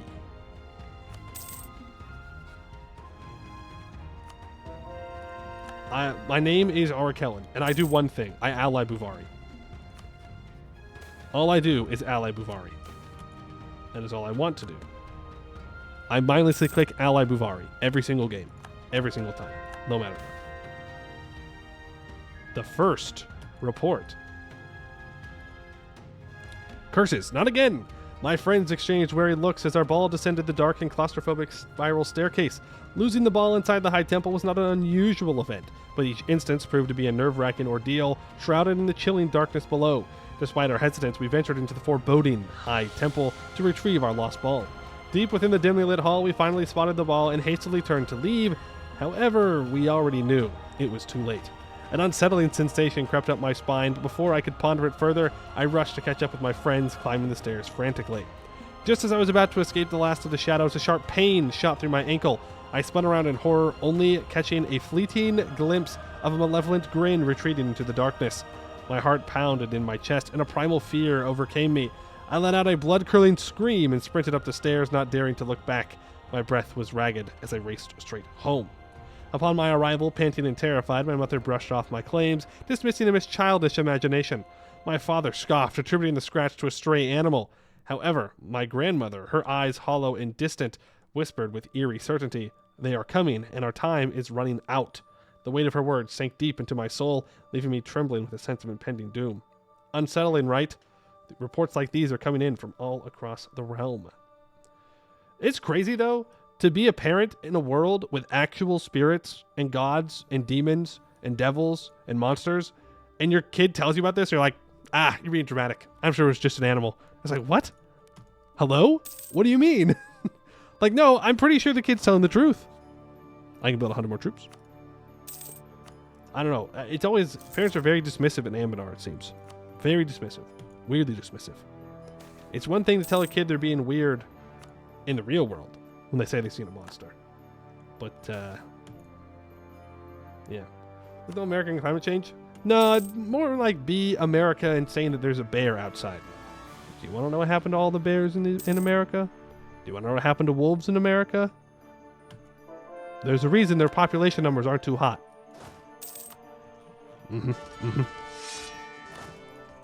We know like predators very much. You know how it is. Something is awry. My father, who had gone blind after years of toiling in the coal mines, lived with me. Alongside my wife and children, we cared for him for years. Despite his blindness, he did what he could to help us, assisting with laundry, attentively listening to the children, and doing what was within his abilities. That is, until recently. One day, upon returning home, I found my wife in shock and grief. My worst nightmare seemed to be unfolding, yet nothing had prepared me for this. My father hadn't passed away. No, he had disappeared. In a blind panic, I rushed out of the house and asked neighbors and others if they had seen my father. Everyone gave the same rehearsed answer, heading towards the High Temple. Confused and with a sinking feeling that something was gravely amiss, I sprinted to the High Temple. And there I found him. He was kneeling in the middle of a courtyard. As I entered this ancient place of doom, he turned to me with a grin so wide and unsettling that no human should wear it. I stared at him for what felt like hours. An unknown force rendered me speechless until I managed to croak out, "Dad?"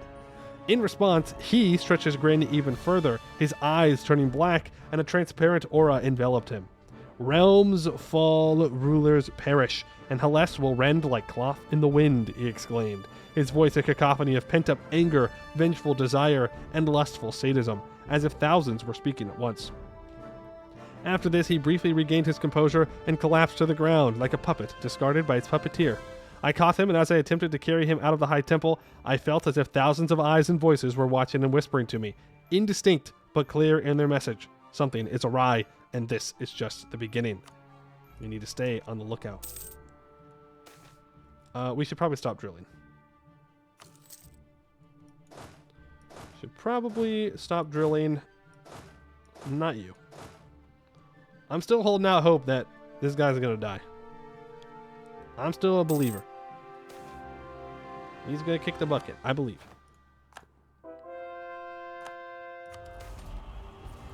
We are studying still. Nirmali, Death of... We already read that one. And we have become talented in necromancy. We'll study it again. Put more money in. Dame Sphere goes away. Dwarves have 6 of those? That's true. The landing of the Ping Hoi. Okay. For centuries, the Yan merchants have maintained a presence in the Ringlet Sea, ushering trade from the Gulf of Rahen to Yanshen proper. Arakellan's Yan quarter sprung up nearly as soon as Jaheir's fleeing legionaries made their port town their bastion. These merchants were joined by their less savory brethren, pirates, when the dread Queen of Pinghoi led her armada south after annihilating the Phi-10 fleet in 1438 AA, a martial feat much admired by Jinzhu Long. The Pinghoi buccaneers went on to achieve similar success against Arakellan and Kam, from who they seized the great harbor of Kekem Sin. De facto rule has a way of producing de jure legitimacy, so when we conquered the seas and jungles of the south, we chose to elevate these local Yan to positions of power. Their absolute loyalty would be assured through our shared language and history, and through Dahui's armies being the only protection they had against the local populace ill-inclined to see reavers become rulers. The Dao, the Jian, the plenty of musket balls have indeed been needed to pacify the islanders and jungle dwellers of the far south, but less so each year as boats of settlers from Yanshen proper float up the Gentug Kala or dock in the Ringo Islands. Away from the strictures of Yanshen proper, these new arrivals quickly adopt the old pirates' loose dress, hodgepodge weapons, and ad hoc sense of propriety. These new Pinghoi are barely more civilized than the natives over which they've come to rule, or so complains the Marshal of Arakellan in an indignant letter to the Office of Integration.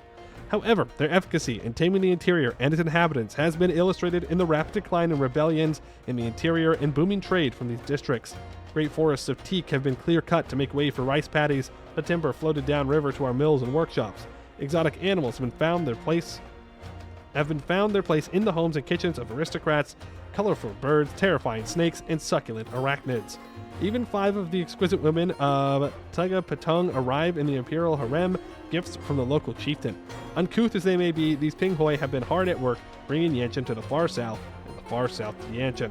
Marvelous, pass me the python. Culture in the Lupulin Rainforest and Ringlet Isles region becomes Pinghoi. Okay.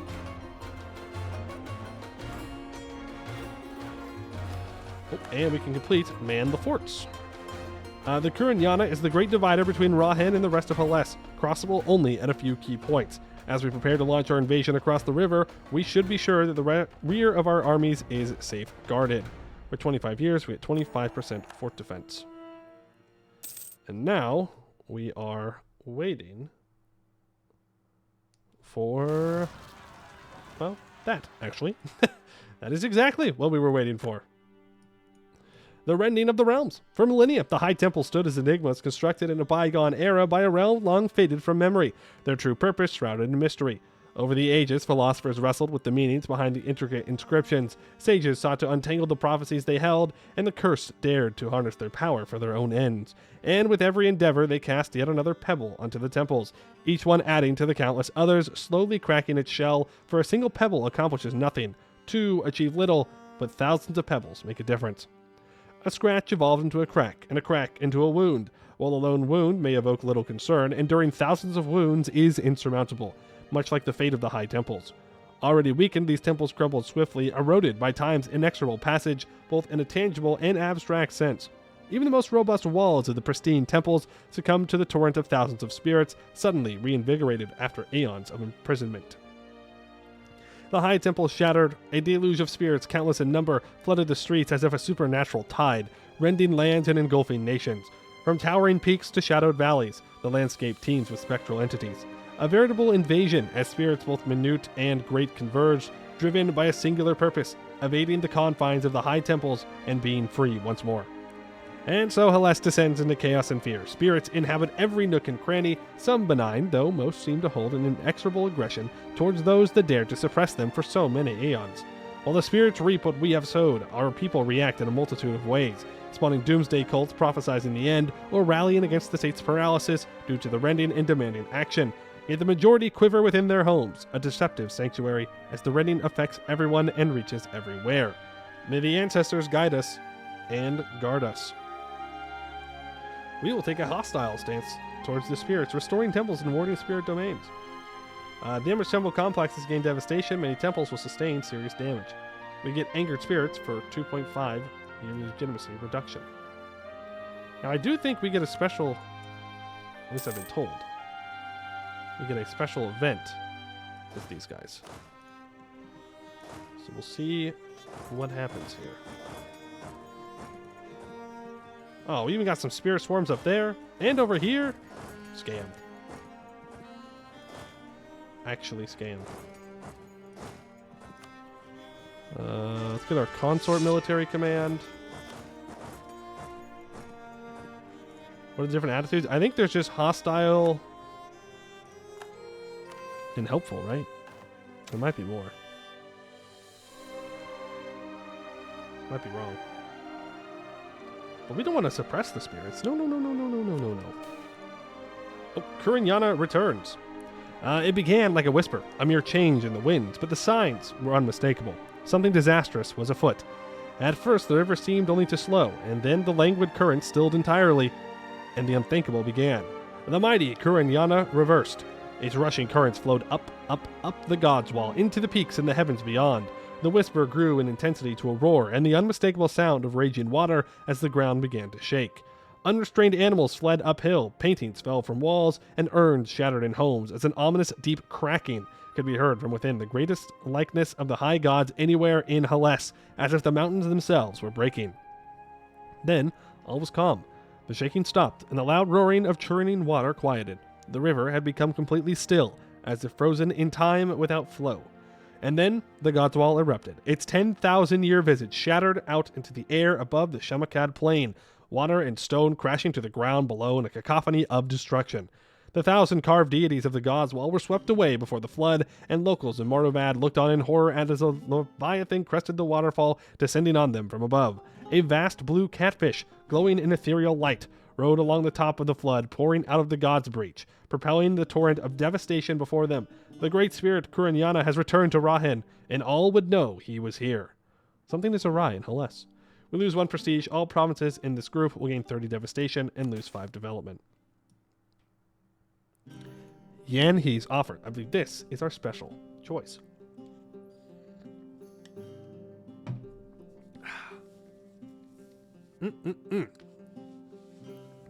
Ever since the awakening of the mighty Yanhee, the court of Dahui has been one of chaos. Dragon Emperor Yolun continued to stress over the many issues that his rise has caused, both across the land within his mind as well. Dahui has long claimed its legitimacy as the mantle of the Yanhee. The mighty dragon army marches across the Yan River under the banner of its fearsome might, striking panic into their enemies. However, this has been brought into question by some of those who are opposed to us, with the onset of the rending and the end of his slumber. How can we claim the mantle of Yanhee when Yanhee rampages our land, bringing devastation in its wake? What legitimacy do we have to this title when its namesake is busy causing untold damage to our realm? What was once whispers had now become the dominant argument amongst the court of Dahui, any semblance of decorum and peace long since gone. One such argument has been ongoing for hours. Yolun long since exasperated at the goings-on between his retinue as the foundations seemingly shake, violent tremors rock the fortified basement room deep within the heart of the Dragon Emperor's castle. The roof, no, the building itself, tears off its foundations, flung off to some far corner of the city, as the colossal form of Yanhee looks down upon the members of Yolun's court. His body is that of violent storms, huge in his stature. His massive body filled the sky of Beyond Fang with lightning, thunderous sound to match his thunderous rage. His being exuded raw, violent power. To the Dragon Emperor of Dahui, Yolun I, you claim the mantle of my domain. My name is your title as you spread your influence along the length of my river. I find your claim to this mantle bold, yet I cannot help but be impressed with your recent achievements, if only somewhat. So I come to your court with an offer. Pledge yourself to me and my service. Tear down these abhorrent chains to my being, and you shall be rewarded in kind, narrates the Great Spirit, voice booming down from the great dragon's maw. The response from the members of the court was immediate. A violent outcry from the more zealous faithful of high philosophy's teaching demanded an immediate and violent response. Yolun ignored them, only speaking up to ask the spirit above him. And what if I declined? Voice more fearful than confident. Then I will take my doom, was the only response. The outcry from the other members of Yolun's retinue increased at this, voices congealing into a loud, massive debate and argument, although none reached Yolun's ears. All but deafened to the reality around him, he was lost within the confines of his own mind. All that had been fought for, all that they had held, could be lost, and then some, in this very moment. To abandon his teachings, all he had known for years, would be the height of blasphemy, and the response would be far from measured and calm. An alternative, the wrath of Yanhee himself, weighs heavy on the shoulders of Yolun. At last, silencing the court, the Dragon Emperor responds. The Yan has but one Dragon King. 48 Spirit Swarms spawn in, 98 Spirit Swarms spawn in, loses stability, or, and who am I to defy him? Mystic Accord becomes the new state religion of Dahui. We lose 4 stability, and until 1671, we get +1 missionaries, 3% missionary strength, 15% morale of armies, +2 yearly legitimacy, -20% aggressive expansion impact, and 5% admin efficiency. Why not? Who needs this high philosophy thing anyways? Look at that, we can go back up to stab 1. High philosophy is for chumps.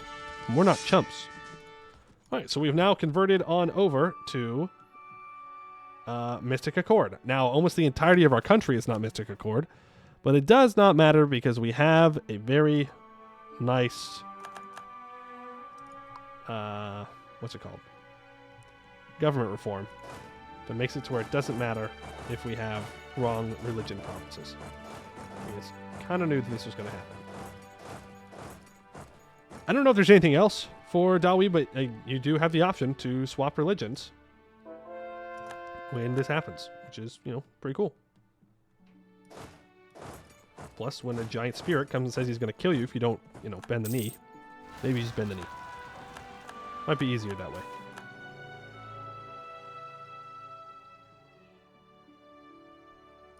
Wicked dreams abuse the curtained sleep. Our Dragon Emperor's sleep has been disturbed as of late, plagued with dark visions and otherworldly whispers. Even the attending healers could not dull the furor of the dark dreams. They could only sit by and wipe the sweat from their Dragon Emperor's brow. After a month of dark-ringed eyes and fitful sleep, the source of the nightmares revealed itself. A statue, monstrous in size and appearance, like man half transformed into a beast, ringed with shards of black obsidian. The statue's mouth yawned wide, demanding blood from the sleeping Dragon Emperor. Reach inside a hand, slicing it against the volcanic teeth. The Semat Tiru Kuif aspect of faith will be unlocked.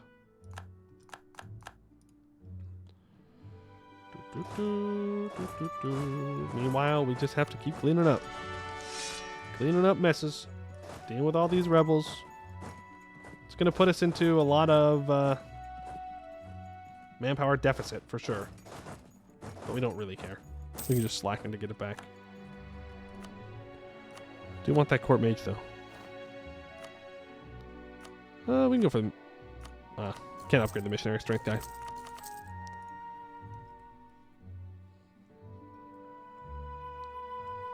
Check the religion since you won't really see it till you do Fox Ladies.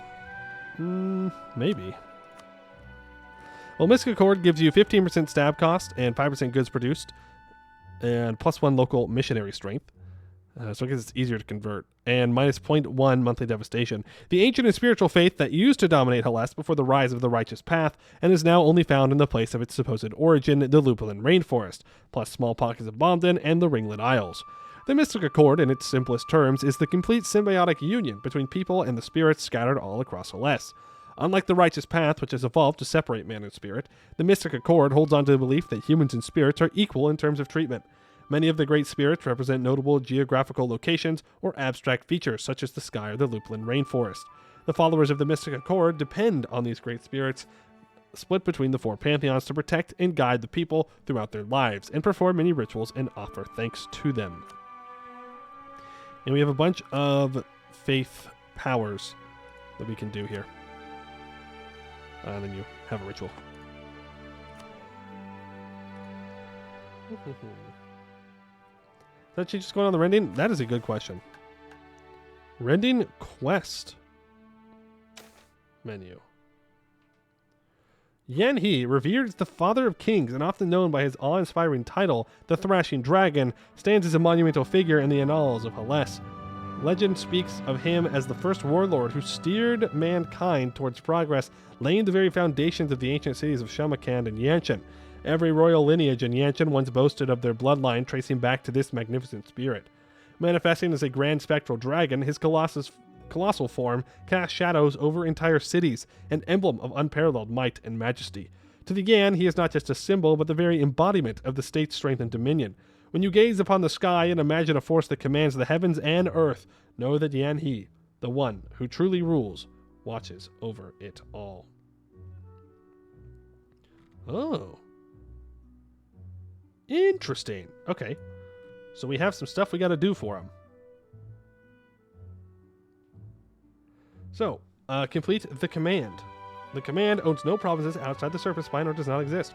In times past, vast stretches of Yanhee's glorious domain flourished under his watchful gaze. Now, to his dismay, these once sacred lands have been seized and desecrated by atheistic hobgoblins who recognize not the majesty of Yanhee. The time has come for us to rally, to reclaim what was once the heartland of our great spirit.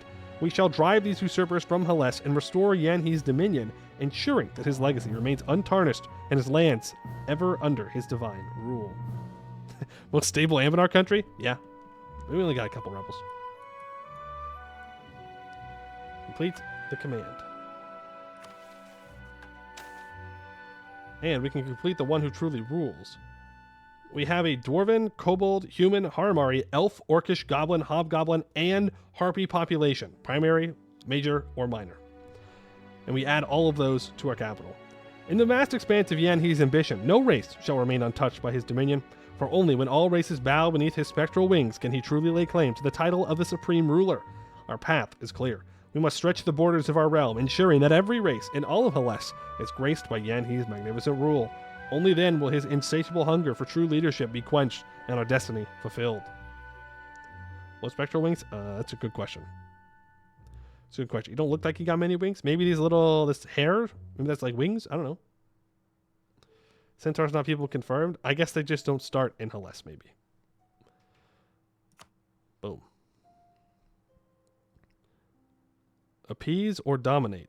Completing at least 3 quests will give us the reward from the spirit and appease him, allowing you to continue with the rending. Completing 3 quests will extend the rending by 5 years, 4 quests by 15, and 5 quests by 25. Remaining rending duration 476 months. Fully satisfied great spirits counter. Wait, so do we have to try and satisfy all the big spirits? Oh. Interesting. So devotion, I need 5,000 ducats, and Byung Fang needs 60 development and 10 buildings. I need 80 absolutism. We can do that. And I need all areas containing the Golden Highway are prosperous. Bro, ain't no way you said that. Ain't no way you spawn in rebels and then tell me I need prosperity. Come on. Come on. All right, let's get rid of the monthly Diplo power. And that's an expensive harsh tree. They're all kind of expensive. Harsh treat those all down. I think this is up to 80. So now we can check this rending quest. Complete absolute rule. In the shadows of Yanhee's immense legacy, one thing becomes crystal clear. To even stand a chance of meeting the thrashing dragon and seek his blessings, we must first prove our mettle and dominion over our own lands. Our ruler's word is not a mere directive. It is an unyielding decree. Every command handed down must be pursued with unwavering dedication and precision. To falter is to be seen as unworthy. For in the eyes of Yanhee, only those who rule with an iron grip, unchallenged and absolute, can dare to approach him as equals. Okay. So now, appease or dominate. If we complete at least 3 quests, you will get the reward of the spirit. Boom. Okay, so we've appeased Yanhee.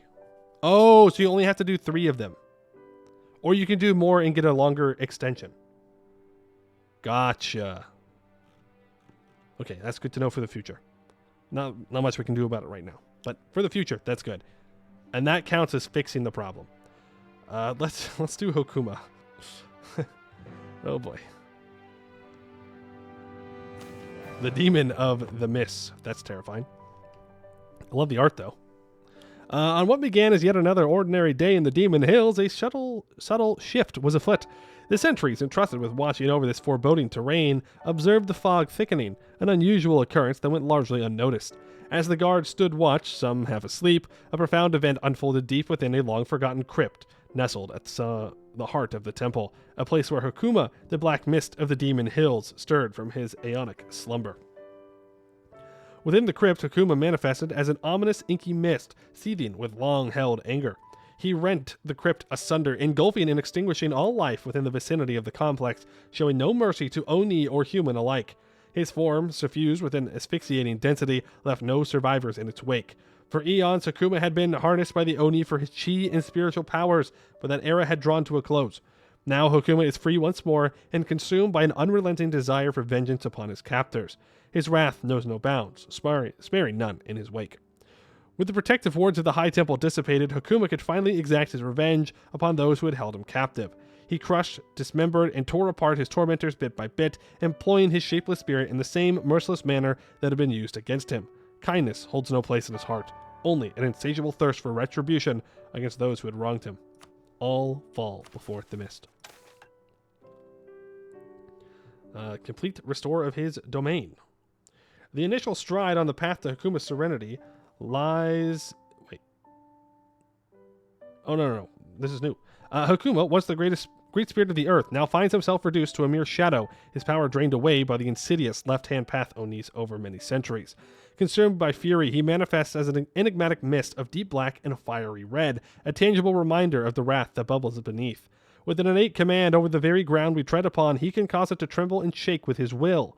Yet, despite his immense power, Hakuma's true desire is twofold: a thirst for vengeance against the Onis who weakened him, and a longing to restore and conserve his cherished hilly domain.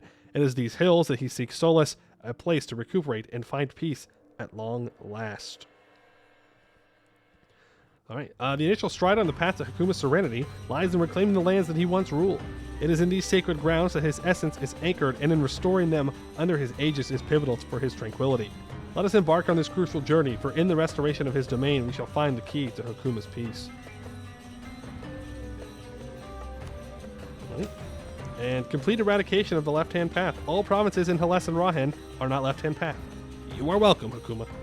The initial act of Hakuma's quest for retribution demands with the obliteration of all who follow the left-hand path. The scars they've inflicted upon the spirits must never be allowed to happen again. Throughout Hellas, not a single sanctuary will remain for these followers of the cursed faith. It's time to cleanse the land of their blight. They want me to own all provinces in the Jade Mines region. All provinces in Hakuma's domain. The culture is not horned ogre, and ogres are being purged or expelled. Or we can nurture him for 200 of each monarch point. That's what we're going to go for. I don't really want to he-who the ogres, because we have ogres up here. Well,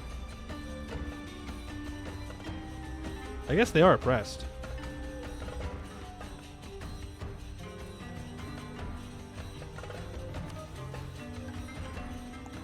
Sorry, ogres. It's so ogre for you. It's so ogre for you. It says purge, right? I could also expel them.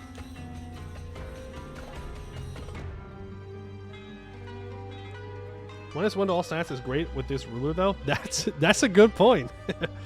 It doesn't do anything for 2 of them. They're just really hungry. Well, they're about to be a lot more hungry.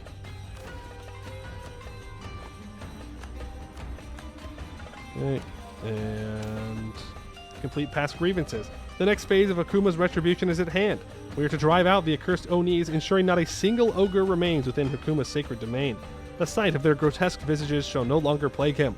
The land must be purged of their presence for his peace to be fully realized. Right, and then we can immediately appease.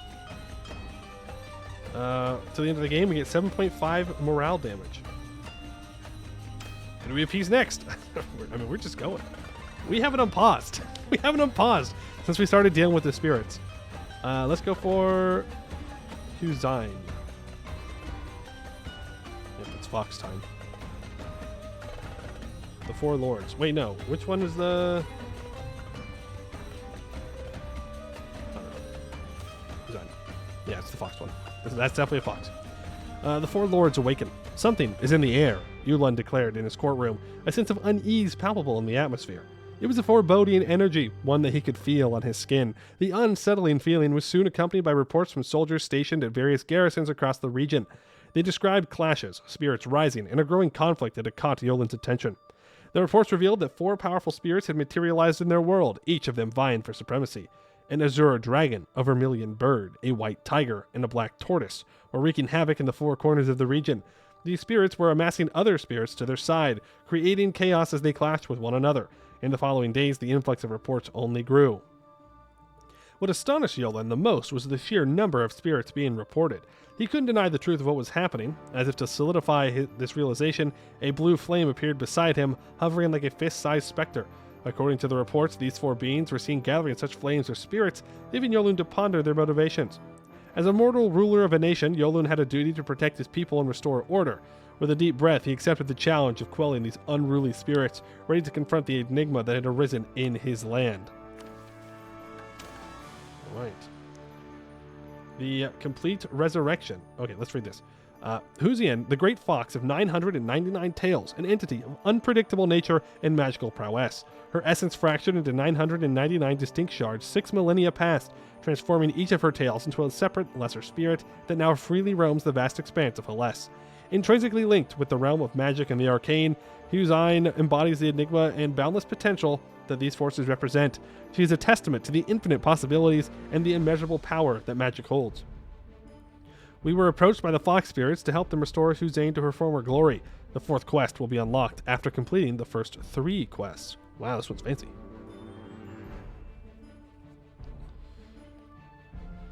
Complete resurrection of Huzain. The great fox of 999 tails must be made whole again for order to be instilled in her realms and to resound her glory across the land. In the echoing whispers of the Fox Spirits, a crucial mission has emerged. Legends tell of an age-old relic concealed within the enigmatic ruins of the precursors of Somyagon. It is upon us to embark on this vital expedition, to traverse the challenging terrains and unravel the secrets of Somyagon in pursuit of the artifact that holds the power to mend the fractured Huzain. We own everything inside her domain. And we have complete dominating the lesser spirits. In Huzain's absence, her realm has become a maelstrom of spirit activity. Lesser spirits, and some of notable power, have claimed territories within, shaping it to their whims. With the return of Huzain, it is imperative that we curtail this unchecked growth. With her guidance and might, we shall restore the land's balance, ensuring that every spirit knows its place. All provinces in her domain are owned by us. I was wondering what it was going to do. I was like, wow, this is just the same as the last one. And now I need 200 of each monarch point. Okay. Well, now that we've read all of that, I guess it's time that we continue to try and fight these rebels.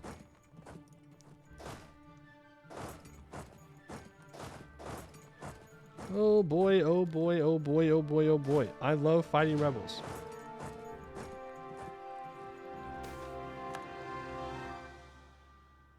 An ethereal offer.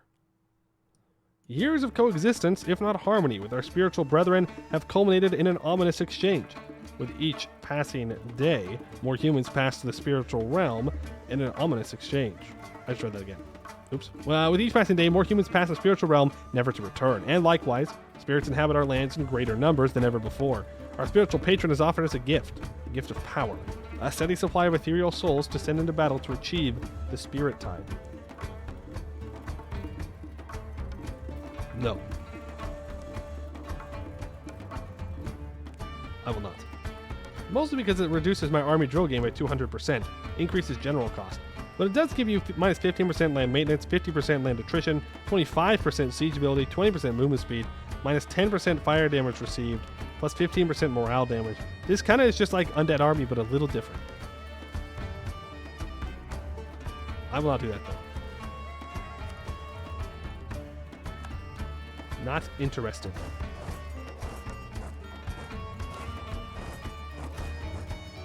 There. We have to go here. And we need to remake our way through fighting these guys. Meanwhile, our generals are dying.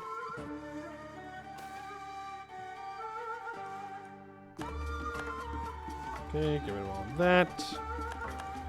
Cult of Sacred Love. The true purpose of the temples remains a mystery to us. However, this hasn't prevented people from concocting peculiar theories, whether it's suggestions of a hidden indoor pool that heals all ailments, or assertions that it once served as a refuge for an ancient chicken deity. Each theory seems more outlandish than the last. Recently, a new theory has surfaced involving a high temple in Quebec Teleni. A group known as the Free Lovers have seized control of the temple, transforming it into an open-air brothel where all are encouraged to indulge in worldly desires, or so they profess. According to their belief, the high temples were sacred places where the precursors engaged in old ritualistic acts of love. And while this theory is undoubtedly absurd and probably won't take hold, many are calling for the expulsion of these free lovers from the temple before their actions tarnish the sanctity of the entire site. Give the soldiers some gloves and expel them. More rebels.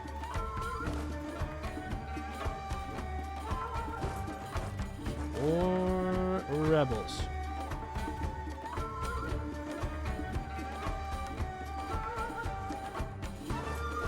Let's get this stuff unsieged. Yes, the rebels are successful. I understand that. They're occupying stuff. I get it. I see that. I understand. We're kind of figuring out what the temples did right now. Yeah, no, I think we figured it out. I think we done new. Which I am forbidden to see. While on a hunt in the hills of Jiangji, the Dragon Emperor has become separated from their party. Before they could turn to catch up with the rest of the procession, a thick, impenetrable fog had risen from the damp earth. Then, in the mist, figures began to twist and dance, ephemeral as light on steam. One, standing still amongst the moving shapes, beckoned to the Dragon Emperor. One of the hunters, perhaps? No. Its form wasn't quite human, yet it still seemed to draw the Dragon Emperor towards it. We unlocked Hegenda Bou. Death of a merchant, I will take the money. Okay. It's fine. We're not going to break to the rebels. It's just going to take us time. Is the God's Wall actually broken? Nope. Well, it's not working for us currently.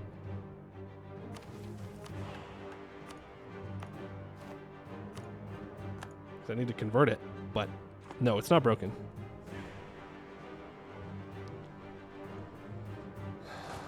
You deal with these troops. You go here. I really hate the retreating spirit swarms.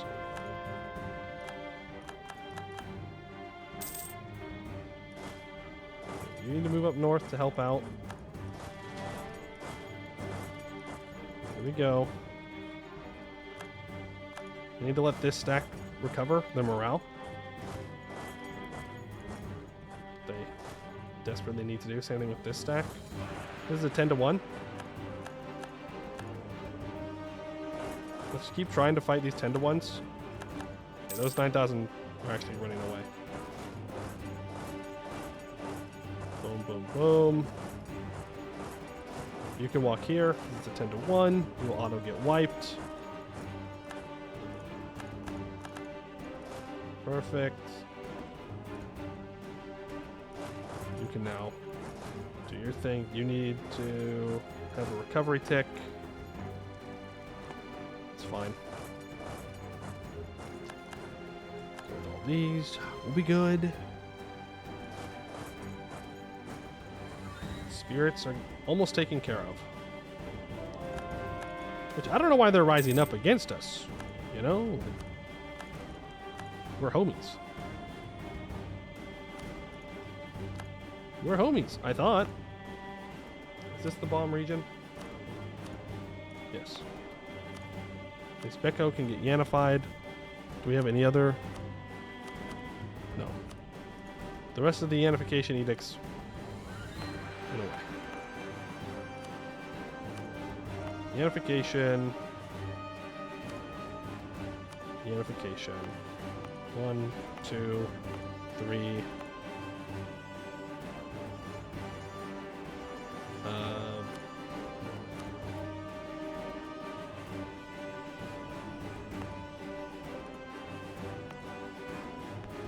Are we not gonna have enough?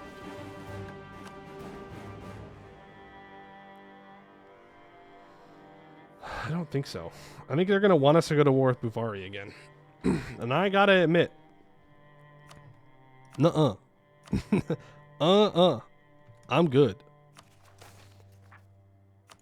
I don't need to deal with that again. Like, we know what's going to come out of that.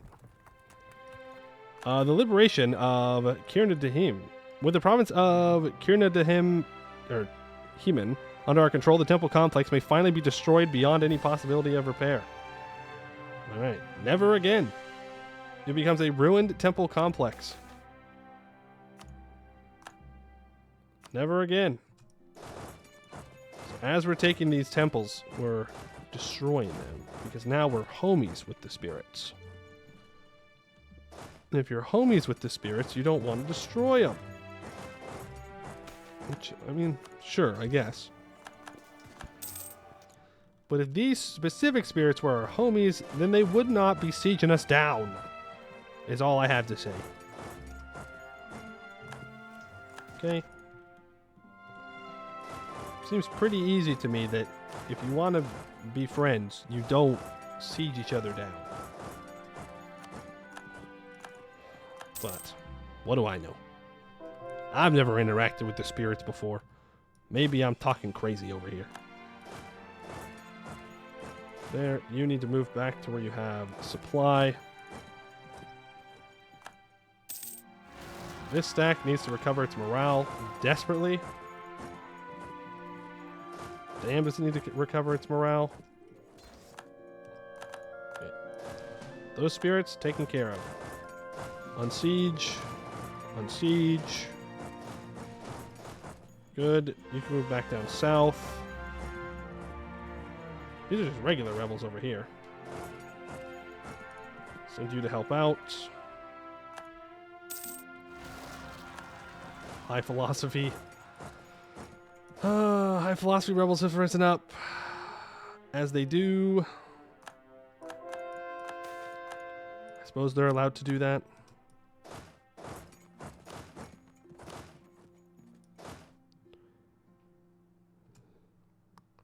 But they will be dealt with. Getting monarch points would be a bit of a problem. Yeah, I mean, it definitely doesn't help that we have a 005 leader.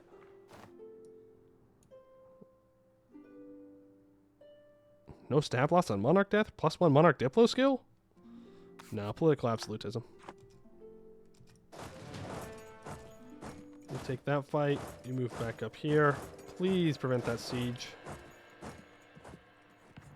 Why though? Because it doesn't matter which one we choose.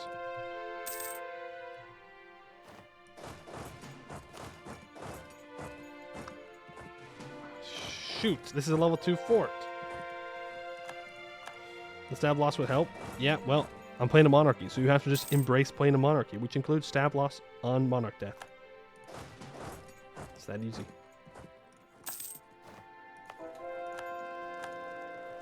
Please move up here so I can get a naval breach.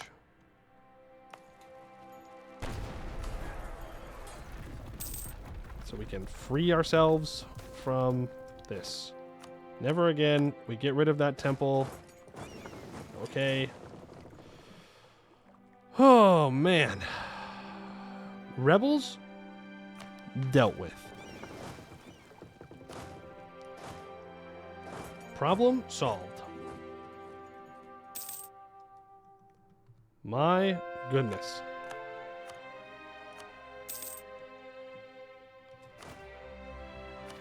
Now, rip my prosperity.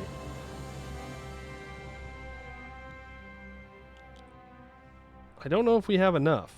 1, 2, 3, 4, 5, 6, 7, 8, 9, 10, 11, 12, 13, 14, 15, 16, 17. It's definitely not enough. They would expect me to fight Buvari again. I'm not fighting Buvari again. I have no interest. They're just going to hire another 400,000 mercenaries.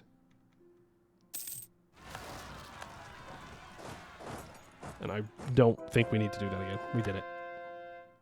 All right, we did our one war against Buvari. Funny, funny, haha, yay, yippee, woohoo. We don't need an heir. Heirs are for punks.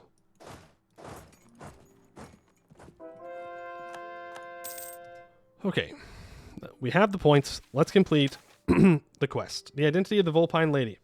In the vast tapestry of spirits, Huzain stands unique, a complex weave of 999 Hu, Li Jing, and Gumiyo. Or Gumiho.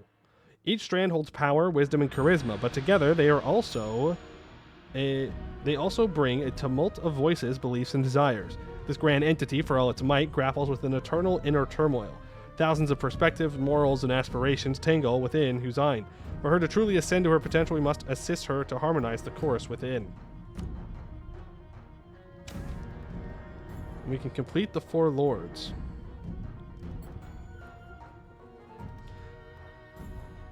The audacity of the 4 lords knows no bounds. These formidable spirits have brazenly established their dominions within Hussein's territory. It falls upon us to quell these rebellious entities, for none should dare challenge the sovereignty of the Hussein, the lady with 999 tails. We shall banish Kenbu, Bayako, Suzaku, and Seryu back to the spirit realm. Get out of here. You don't need to be here, okay? Go back to doing whatever it is spirits do on their time off. They got a lot of morale. Jesus, what are you doing? You gave them my discipline too? I know that's how rebels work, but come on. You gave them double the morale. That's crazy. I think we're going to lose up here. No, we won't. Elbozos. Fearsome indeed. Damn, these guys got hands. Well, they don't really have hands. They're spirits, but you know what I mean.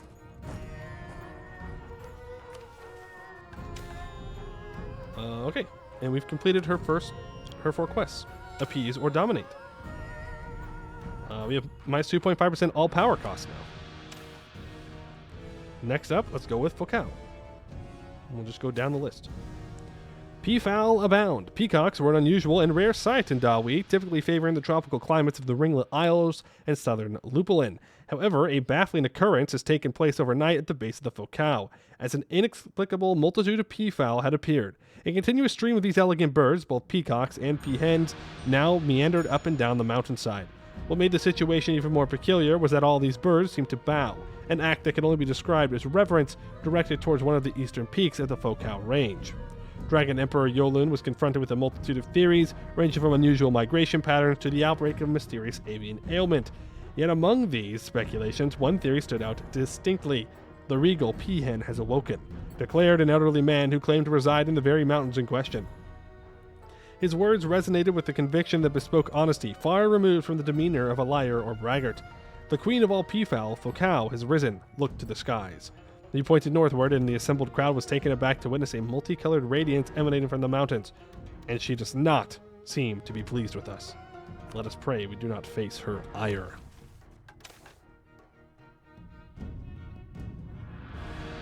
We have to find her first.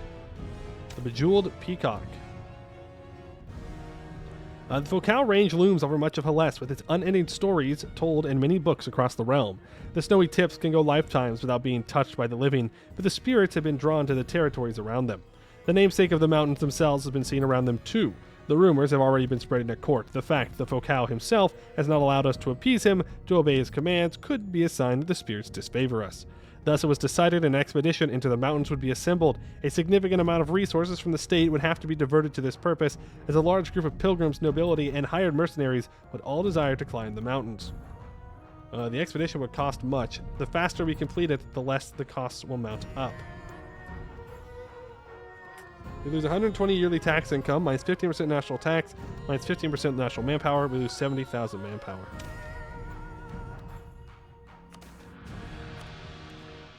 Okay. Was there any way for me to speed it up?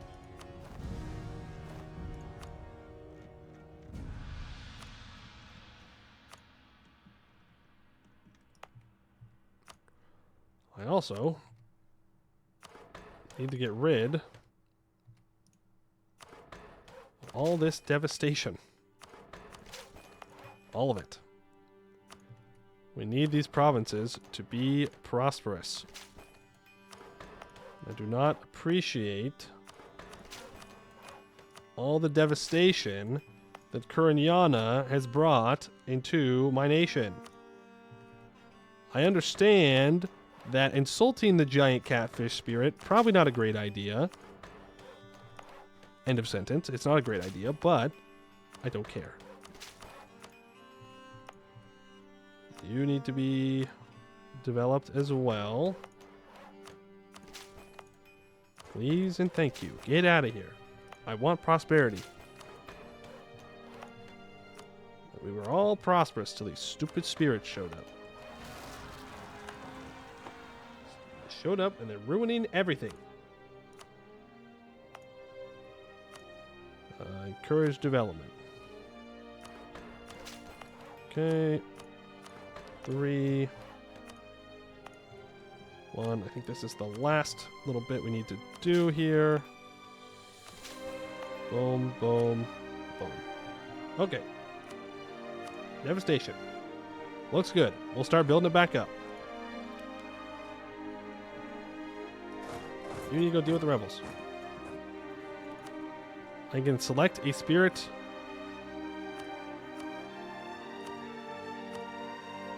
Okay. Let's go for cheaper regiment costs, because that's funny. Habat Tena Pantheon. Habat Tena is a spirit that is, in essence, the entirety of Halan's land. Habat Tena provides food and shelter to its followers and promotes the idea of having more children in order to fully utilize the blessing the spirit provided to the Mystic Accord followers. Habat Tena is favored primarily by spouses and the children due to it giving them the food they grow from. Okay. Whatever. That works. Works for me. Uvari announces me as a rival. Dog. Don't we have bigger problems? Hey, did they get any spirit swarms, by the way? Because I didn't see a bunch of occupations happen to them. Or to Jad. Or to Sarnavan. Maybe they just dealt with them faster. They got less land, less spirits. I'm going to assume that I just missed it.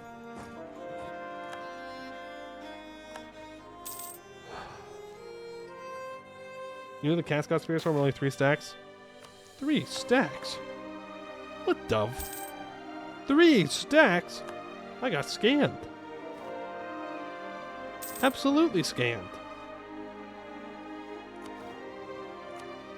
Devastation memo would show. Maybe. Shoot. I knew I should have sent troops up here. I was literally just thinking that. I was like, oh, I should send troops up into this area to make sure that I don't get more devastation so I can keep building prosperity. Dilapidated pathways.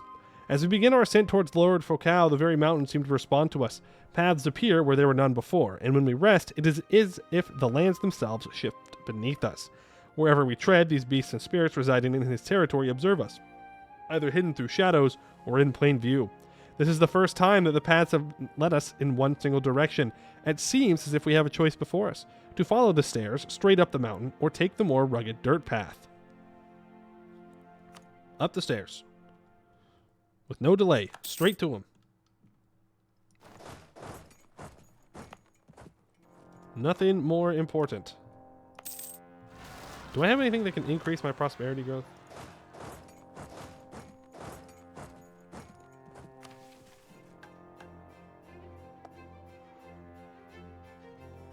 Isn't the Harvest Festival?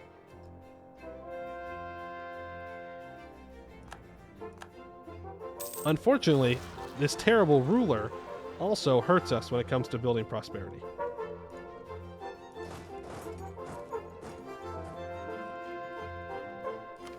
So that's cool. That's cool. Let's do the Harvest Festival though.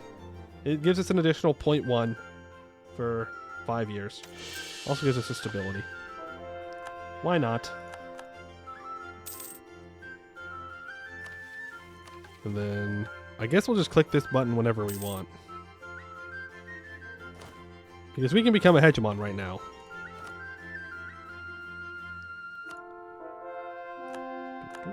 And we're still recovering manpower.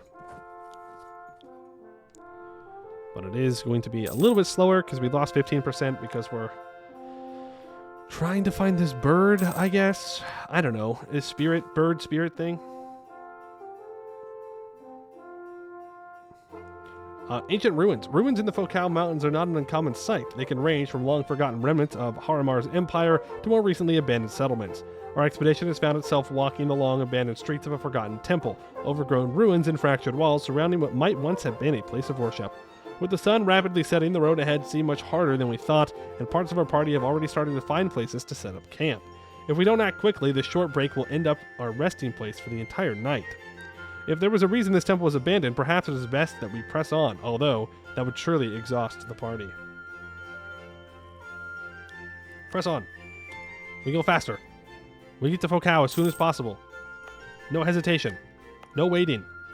Just going. Just go, go, go. The faster we get to Fokal, the faster we can finish Fokal's thing. Faster we can move on to somebody else's thing. Supplies needed. The Fokal Mountains are not welcome to most mortals. Only a minor number of harpies and some dwarves would ever be able to take up residence in them, which means that there were far too opportunities for supplies once the expedition is underway. Even with the large amount of things spent on the expedition, the circumstances have caused them to run out of a certain vital things. There's no more putting it off. We must either send the expedition more supplies at great cost to the state or abandon this venture for now. Yeah, send it to them. Ugh. Get the Fokal. Yeah, that's true. So true. Send them all the supplies they need. We're making plenty of money. Pressing lidless eyes. Our Dragon Emperor climbed the 1,000 steps of Tugayasa to visit with the seers atop the great mountain. The climb, normally filled with jostling pilgrims, was empty, silent, except for the echoing steps of the Dragon Emperor. The temple at the peak, too, was bare, the sages nowhere to be found. The normally constant ringing of bells quiet. Yolun made their name into the great hall where the oracular masters received visitors, and, seeing it was bare, turned away. Before they could leave, an odd noise, like the tearing of paper, split the air behind them. The Dragon Emperor turned to see a smattering of eyes floating like paper talismans in the still air of the chamber. They blinked with that same sound of shredded parchment. Tugayasa will see me. All of me.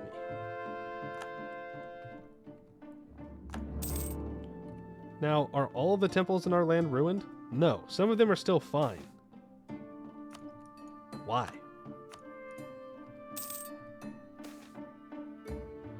Into the dark river. While on the riverboat sailing down the silt dark Hukai, our Dragon Emperor was enchanted by a black swan paddling a gentle course upstream against the river's fierce current. So taken was the Dragon Emperor by the strange swan that, as they made their way to the ship's rail, they barely noticed the lurch of the waves that sent them off the boat's side into the dark, hungry waters of the Hukai. Reach a hand towards the black swan Hukai. I guess we just keep yanifying stuff around here.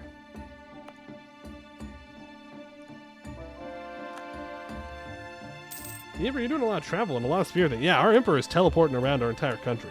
Real fast like. It's quite impressive. They're zooming. They're zooming around for sure. Is there a reason not to make a pact as Mystic Accord? I don't know. It doesn't seem like it, because you can just not choose it. A quiet valley. Continuing on through the tunnel, every glance to our sides felt like eyes glaring into us from every corner. The cold misted our breath, and none dared to speak until they dared to scream. In a single fell swoop, a too curious pilgrim was dragged into a crystal, his maniacally grinning mirror clone staring at our leader with vile intent. The tunnel quickly woke into action, with the crystal seemingly coming to life around us. Panic rapidly spread in the party. With only a brief moment to call an order, the leader barked an order. Might as well explore, or that is extremely suspicious. Yeah, that is extremely suspicious. That's gonna be a solid no from me, dog. Very solid nuh-uh.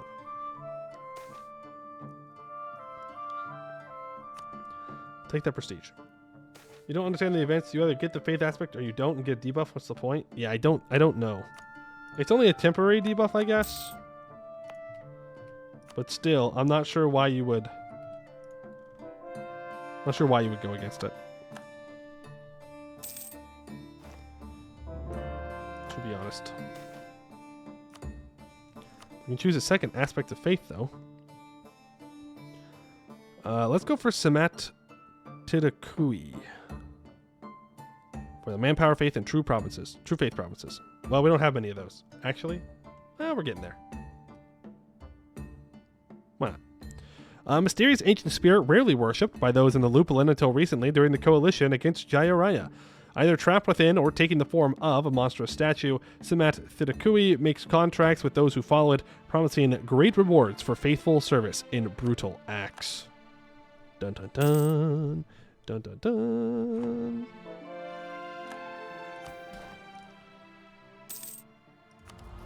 Ability. Thank you.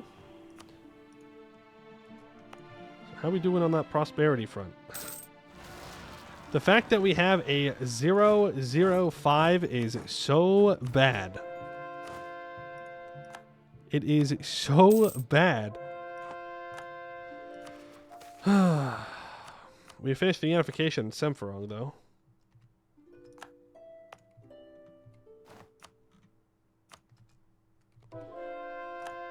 At least we're converting things quickly. Why do I have no manpower?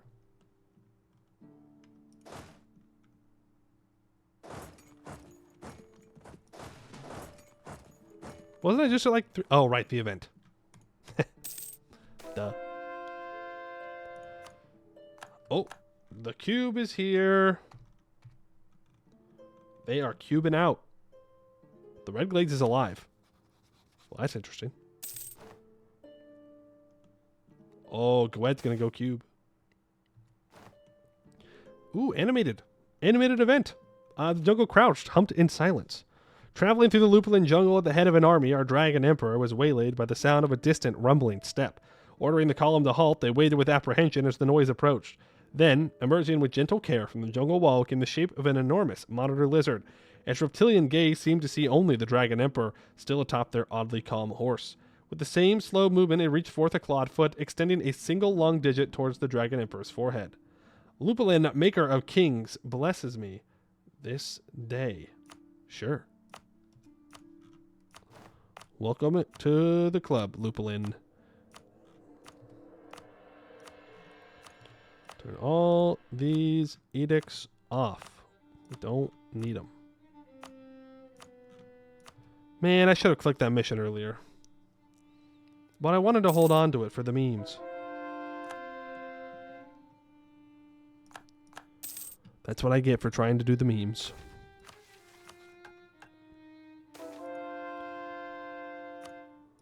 It's okay. We just need 9 more provinces to be prosperous. And then I can build those troops once I complete the mission, and then we'll be good. That'll be just fine. Arg Orton is about to attack Sariant? Oh, good luck, man. Just don't call me in, right? Yeah, don't do that. Just make sure. Don't call me in. Don't want to be involved. Nearing the summit, the air was alive with a powerful magical hum. No more spirits had been sighted on our path, and we were surely near Fokal himself now. The whispers and arguments were already starting. How would we approach our Lord? How would we prove ourselves worthy and convince Fokal to roost in our realm, where we can worship him and appease him as he deserves? A poem, a ceremony, or gold, gifts, and more gold? I don't know. It's a peacock. They're showy. So, I was thinking like a ceremony. We can do a poem. I don't know. Does it matter? Is there a correct choice here?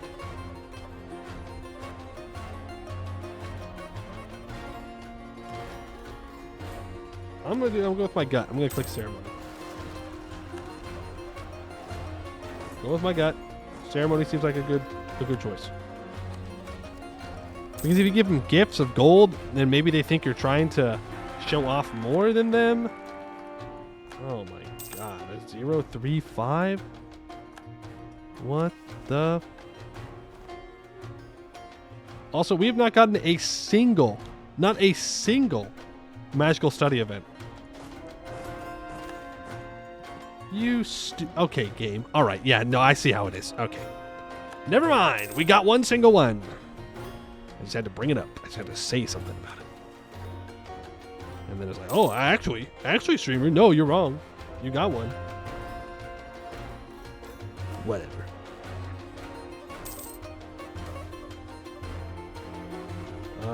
Okay. Pour up everything we can. Ask and you shall receive. Argorston has the Serpent's Rod. Night on the Mountain. Yolun was awoken from his sleep by a rumbling from deep within the earth, gentle as a lover's touch, and no less insistent. They rose, drawn into the garden beyond the bedroom window, clambering through it with a strange abandon. There, waiting regal in its azure gown, stood a peacock. It gave a single forlorn cry, then fixed its gaze upon the Dragon Emperor, waiting for a signal of accession. What? You're telling me this peacock? It just came to my palace when I sent so many people up the mountain to find it? That's rude. That's rude. They could have at least waited for them to show up. Whatever. Our generals are dying. God, it's here. We got it. I can embrace the institution, apparently. I'll wait. Vocale resplendent. A silent breeze as the sun caresses your face. The view of a still lake calmly reflecting the world above. The shriek of a hawk hunting its prey, as melodic as any songbird. All of this and more is what is felt when approaching Vocale the Resplendent. With nary a movement, his thoughts were known to all of us. A question, a request. What were we here for? What had we come this far to do? There was trepidation, with the wary gaze of the great peacock falling on us, the millennia of captivity leaving every sense sharp as a nail. Eventually our purpose was clear to him. With proof of our dedication to the great spirits, he eventually agreed to roost in our lands, where we could appease our lord as he deserves. A true honor. Okay, so now... Oh, glistening against the backdrop of the mountains is Vocale, a radiant gem-encrusted peacock whose grandeur is unrivaled in all the realms. Each of her feathers terminates in a unique gemstone, her eyes shimmering with the deep allure of nephrite, while her majestic head feathers boast the serenity of jade. Beyond her striking appearance, Vocale is the very essence of nobility, a beacon of justice and magnanimity. Residing within her mountainous abode, she amasses a collection of the world's most exquisite gems and artisanal masterpieces. But with her love for beauty is not merely skin deep. Vocale aids the downtrodden and challenges those who misuse their power. Craftsmen who demonstrate unmatched skill find a patron in her, their art treasured and protected for eternity. As you embark on your journey, remember that crossing paths with Vocale is a dance with sheer opulence and unwavering principle. Be genuine, and perhaps her favor will shine upon you. Hey, this one seems better than the other ones. The other ones are like, yeah, I'm going to rule over you. And this one's like, yeah, dude, we're just chilling. We can complete those in need. We can complete Noblesse Oblige. Those who possess wealth, influence, and status are not only afforded certain privileges by virtue of their position, but are also bound by duty to act with generosity and nobility towards those less privileged. This concept underscores the idea that the elite have a moral obligation to act in the best interests of society. It serves as a timeless reminder that true nobility and greatness lie not just in privilege, but in the magnanimity. I almost got it. With which one serves others. Let us set up a relief fund for the poor people suffering in the ongoing calamity. Skill issue, don't be poor. Art commission, 95 prestige. I'm not going to do that. Workplace of creativity. Vocale has made note of the great gem stores in the world and is interested in expanding his domain to them. It's ready to pay a lot or already own them. Or wondrous jewelry. We are trading in gems. What do they mean by birthplaces of creativity? Does that mean that we needed to spawn in the Diamond District early in the game? Is that what it's asking for?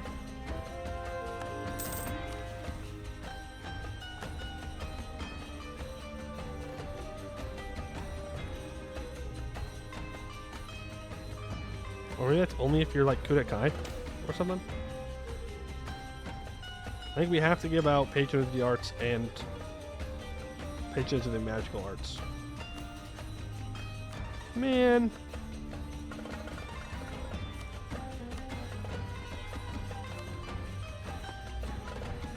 Rip my absolutism. Alright, complete art commissions. A genuine noble not only administers and oversees his domain, but also embodies the grandeur of our nation to the external world. They should champion both the arts and arcane pursuits under the auspices of Vocale. Our affluent individuals have begun trading in statues crafted from gems and augmented with enchantments. Now we can appease.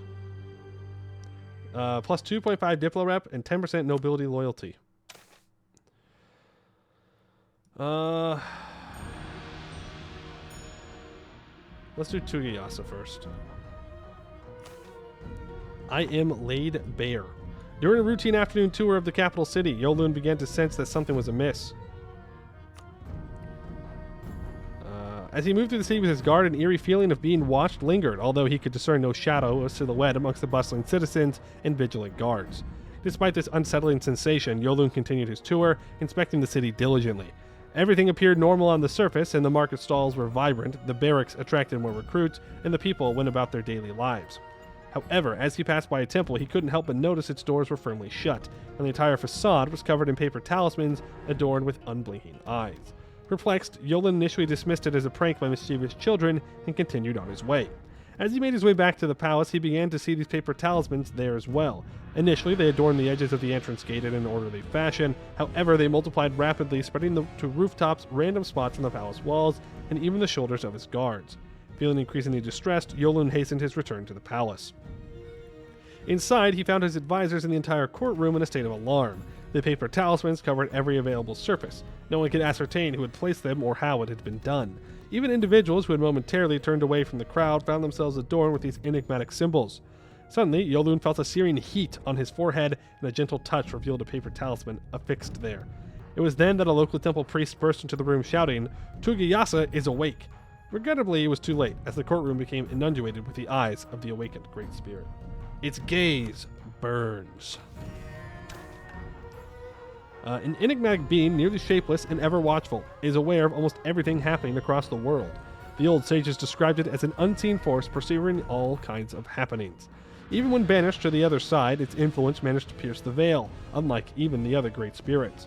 Now, with the veil shattered and temples abandoned, its gaze feels like an ever-burning sensation upon every being in Halan, leaving no stone unturned and no secret hidden. People find paper talismans in the shape of an eye, or occasionally the word "I" written on such paper spread across the lands.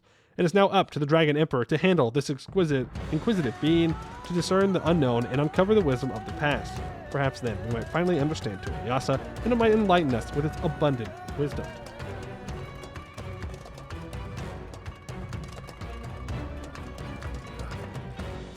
Rending, more like a lot of reading.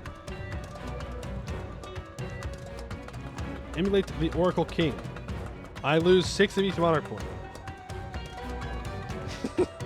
Well, he's not that good anyway, so who cares? Tugayasa extends an invitation to our sovereign to experience the life of the Oracle King. Upon completing the sacred journey, our leader will emerge reborn, endowed with the wisdom and mold the dynasty of our realm. Let's do complete Be Prepared first. Oh boy. Okay. Those who adapt can survive. Those who prepare can thrive. Tugayasa. Why can't I upgrade this? I need to convert it.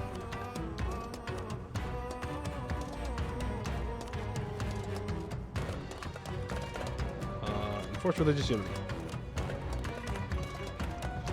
Convert this. And then we can do it.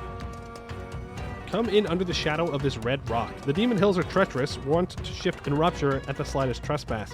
Their temperament only growing more restless since they'd been freed from the Oni. While traveling to one of our fortified outposts within the hills, the earth beneath our Dragon Emperor's feet opened, plunging them down a narrow shaft into a cavern. The gloomy stone-shod cave was lit with a dim, pulsing light emerging from a twisting, matted knot of dark energy. As they moved closer, the energy began to move with frenetic desperation, squirming and writhing. The chain the Dragon Emperor now saw binding it to the cave's floor was taut, ready to snap. All it would take is a single swipe of the Dragon Emperor's sword. Free Hakuma. Let's go ahead and at least start emulating the Oracle King. And I can choose another aspect. Province War Score cost reduction? Not that we need that. I don't know. Let's go for Tugayasa. Tugayasa is known as the more secretive Great Spirits, no doubt in part due to its frequent slumbers ever since it was taken over by the Raj and suppressed. It takes on the form of hundreds of eyes that can appear on any surface, even surfaces as abstract as the air, and is known for being the main cause for visions appearing most frequently in Tugayasa. It is said to know all the secrets of Halan and can give messages from the future or from the past sages, provided they use the right ceremony. Tugayasa can also summon illusions to defend its territory and portray famous events with deadly accuracy, leading it to becoming a great spirit worshipped by those outside the mystic court. Sure. Does he gain 6 admin dip after that then? Probably. I hope so. He is still a general though, so it's not really going to matter. He'll just die. He's 42. He'll just die, unfortunately.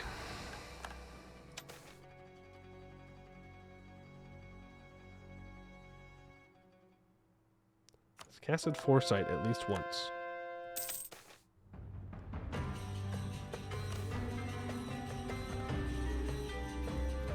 Yeah, we can't do that. No, Anbennar, I don't need to buy your knowledge sharing. Thank you for the offer, though. It's not necessary. Right now, we're just waiting on prosperity. How's that prosperity doing? Well, technically speaking, we're getting there. But we're not getting there anymore. We're going to increase by 0.1, right? What? What? Local prosperity growth 0.25 in owned provinces in the region. Maybe it's not working anymore. Maybe we're out of luck. No more prosperity for us since he's a 0-0-0 for 5 years. Go figure. It doesn't work if you have a 0-0-0. Great. Well, I guess we're chilling then.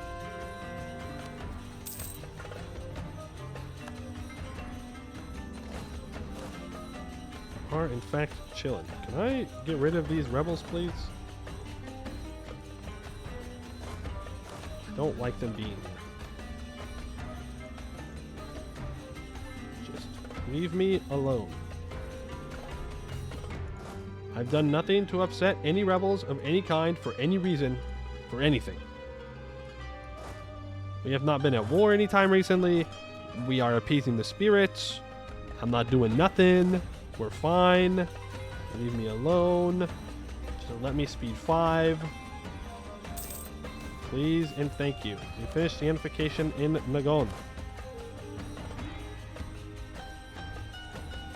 With these. Just leave me alone. We'll upgrade Tugayasa completely. There we go. Tier 3. It does give us plus 40% divination spell duration. More local tax and defensiveness. Globally, I get more manpower in True Faith provinces and 25% spy number. But, most importantly, we can complete Mindarin Daya. Nestled atop the peaks of Tugayasa sits the hidden retreat of Mindarin Daya. We are committed to revitalizing and enlarging this sanctuary, ensuring that scholars and our leaders have the ideal environment to delve into the profound teachings of the Grand Oracle. I don't want to appease or dominate before we get our ruler back, out of fear that it will break something. That's what I'm most worried about. Also, I would like to get a land force limit guy.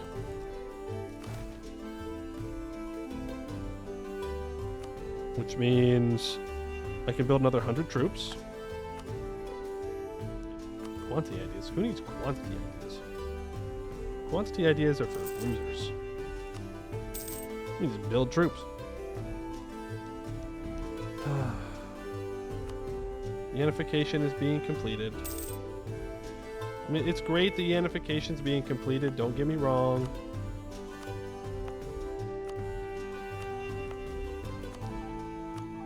It's great. It's great. It's great. almost full chord everything, or full stated everything. Well, except for this stuff up here. We don't care about that. Oh, we do have a claim on the Rift Bearer. That's good. Permanent claim. I really don't have any interest in fighting Bubari. Like, literally none. I could embrace the institution. Sure. We are a nation of mages, not artificers. Just make sure that we full commit to that. We have basically everything Yanified. The dead tree gives no shelter. Lost in dreams, our dragon emperor wandered through a fatally dry desert for weeks, with neither sustenance nor succor. As their dreams self began to finally desiccate from thirst, they collapsed beneath a dry, shadeless tree, its branches clutching like a gnarled hands towards the dragon emperor's painfully slow death. Wait, desiccate from thirst, they collapsed beneath the dry, shadeless tree? Yeah. Painful slow death. From the stones before their eyes emerged a scorpion, a small creature with a bulbous tail swaying under its own weight. It crept across the broken earth, crawling onto the dragon emperor's hand. There it paused for a moment, staring with its many implacable eyes, stinger hanging over bare skin. Head Katine, I accept your gift of venom and swift death. Oh wait, no, we still have these up here that we can yanify. But yeah, we can see what happens if we try unification policy up here. If it works. Because if it does work, that is crazy strong. Especially depending on which culture it switches to.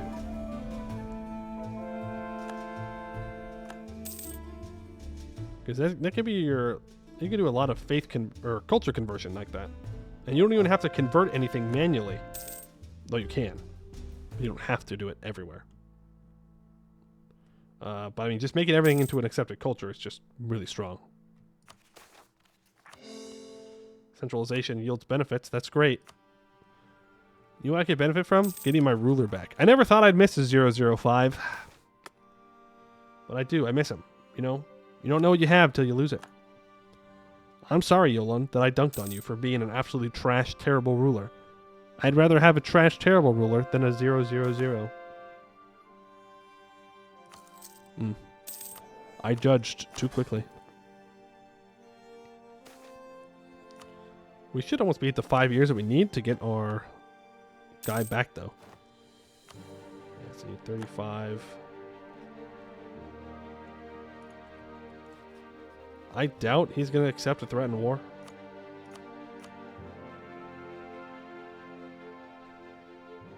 Huh.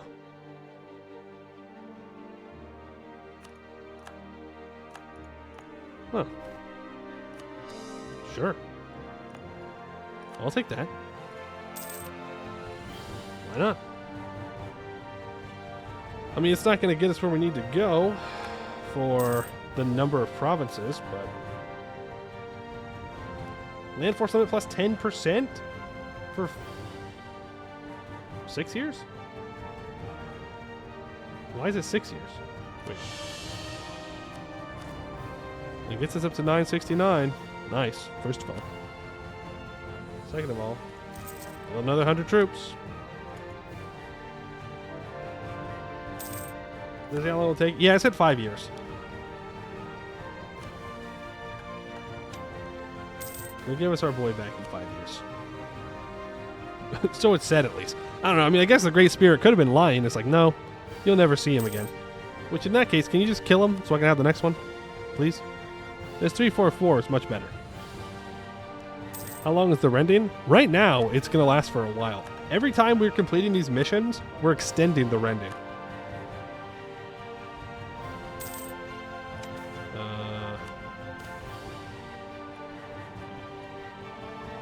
Oh, we got a War Wizard. Boost ability. Appease or dominate. Right now, it's 714 months left. Completing 3 quests will extend it by 5 years. 4 is 15 years. 5 quests is 25 years. So, I mean, if you are Mystic Accord, you're going to want to extend it as long as possible. Gomo interest in flamethrower. Okay. Wow. That's it's a lot of gnomes. Let them come. Let them come. Let them come. We're good. It's fine. The gnomes are allowed to be here. Apparently, that just killed our income, though. Weird. You don't count as fully satisfying the fluffy tail. You did all our quests. What?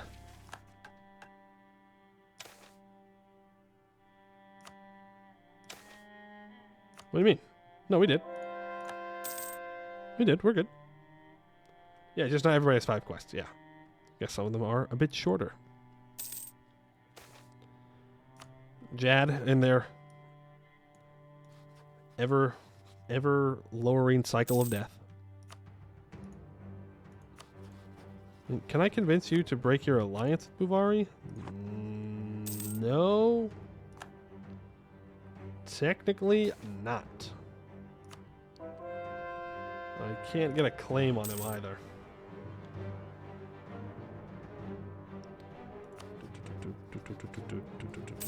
Ooh, I could fight Arakellen though. And then I wouldn't have to fight Buvari at the same time. But we all know, if I declare this war, it's going to murk up. And I need prosperity. So we're going to be responsible and we're not going to do it. We're going to relax. I will not be tempted.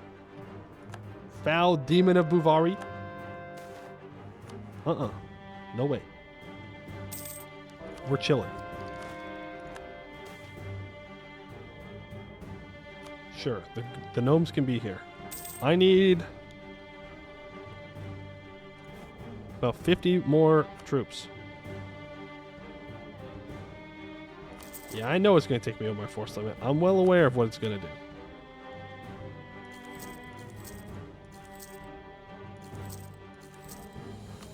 I'm well aware. When we have the money, I don't care. Imagine Jad and Command both being combined with the Serpent Spine like a weird zoo of gone empires. I think it's where they belong. Put them in the mountains, lock them in with the dwarves, let the dwarves take care of the problems. That's what all I've got to say. All I've got to say about that. Why is Doomhorde still alive? Vassal. Just chilling, I guess. Oh, hey, look, they went and finally killed Guaman. Has it not been 5 years?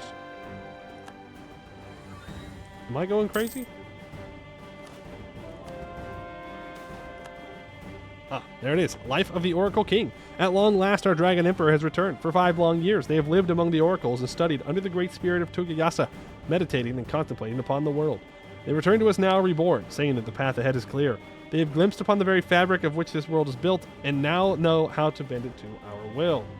Yeah, he is going to die almost immediately. But hey, he went from a 005 to a 666. So that's pretty impressive for him. What a turnaround. Honestly, this kid's just not acceptable anymore.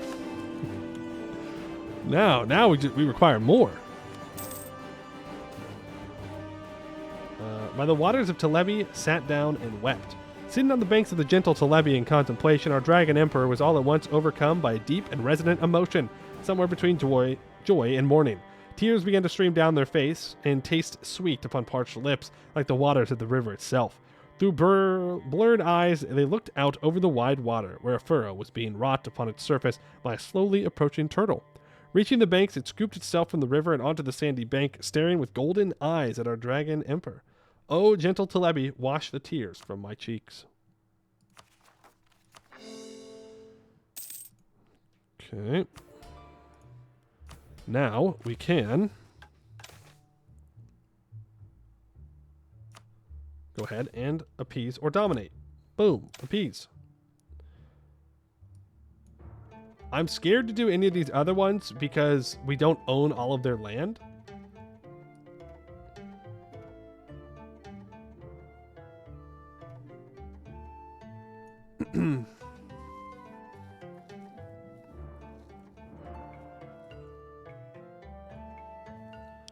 You didn't read? Rite of Conception now has a 100% success chance? Ooh. That's pretty good. All right, Lupulin. According to local tradition, Yolun I regularly performed a small ritual in his court dedicated to Lupulin. This ritual took place at a modest temple housing a monitor lizard. Offerings were presented to the lizard as a gesture of reverence, seeking the favor and blessings of the Great Spirit. Over time, the monitor lizard has grown closer to both the people in the court and Yolun. It was a quiet and observant presence, rarely causing any trouble, though it occasionally snapped at those it found suspicious, including diplomats. However, on this particular day, the monitor lizard was conspicuously absent. Both the guards and advisors interpreted its absence as a dire omen. Search parties were hastily dispatched, and Yodun himself ventured out with a group to scour the region and its numerous forests in search of the lizard. A disconcerting development occurred as hundreds of soldiers also went missing during the search. Such a mass disappearance was an extreme rarity and a cause for grave concern. As Yolun and his group pressed onward, they eventually arrived at a clearing. After ensuring that they could retrace their steps back to the path they had taken, they continued forward. However, a strange and eerie silence enveloped them in the heart of the forest. Suddenly, Yolun found himself alone, separated from the rest of his group. There were no sounds, only an expanse of trees surrounding him. In that moment, he felt an overwhelming sense of doom, fearing that he had forsaken due to his ineptitude. Night began to fall, casting the forest into deeper shadows. In the distance, Yolun noticed a faint shimmer at the end of one of the many paths crisscrossing the local woods. All other paths seemed to lead into darkness, and so Yolun decided to follow the shimmering path, hoping that it would lead him to safety, or at least provide a painless end. He ran desperately, the darkness swiftly engulfing the path behind him, until he stumbled upon a group of guards searching for him, offering him salvation. As Yolun turned away to rejoin the guards, he spotted the monitor lizard. It emitted a soft, radiant blue glow, the source of the shimmer on his path.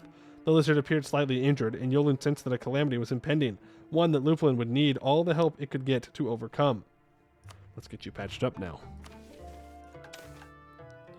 Oath of Nature. Till 1684, we get 50% construction cost, 100% construction time, 10% tech cost. Lupulin is troubled by our neglect of nature and our pursuit of technological progress and our indiscriminate construction of infrastructure and polluting cities. He wishes for us to pledge our commitment to preserving the natural beauty of our land. While this is a feasible task, we will require some time to make the necessary adjustments. Once we have fully appeased Lupulin, he will allow us freedom in these matters. And we have conserve wildlife. With increasing industrialization and advancements in firearm technology, wildlife is being threatened and vanishing across Halan. Lupulin envisions establishing a sanctuary for all potentially endangered species. Therefore, we must gain stewardship over the primary jungles outside of the Lupulin and begin relocating these animals to the planned sanctuary.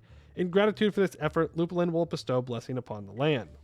The area of Brenulin will be designated as a nature reservation and will be reserved and blessed by Lupulin. The provinces will lose all development in all buildings. They are forbidden to be developed. The province of Brenulin will now produce Dame Steer with hefty production bonuses. Yeah, all right.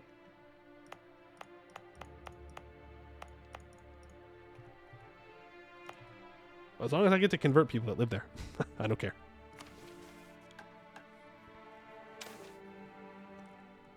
Now what? Worship? We need to own all provinces in Lupulin's domain, and they all need temples. The natural order. All provinces part of South Hellas subcontinent must be religious path. Or guard Thidic Kuhai. It needs a bastion and a rampart and 50 regiments. Okay.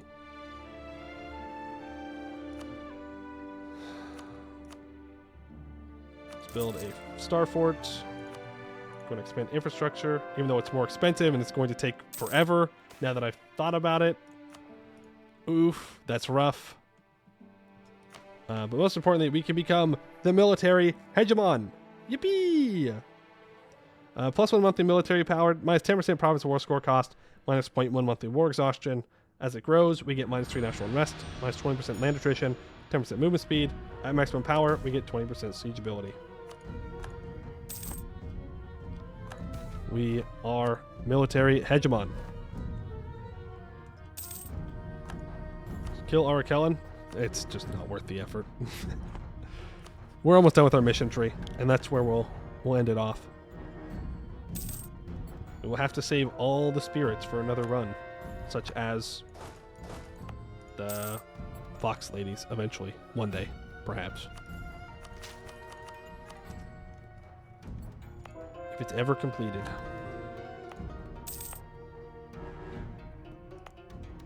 You have troops at Laughable chain. Oh, without a doubt. It would just be a pain in the ass. The fixes are in? Well, we can't do it for a while now.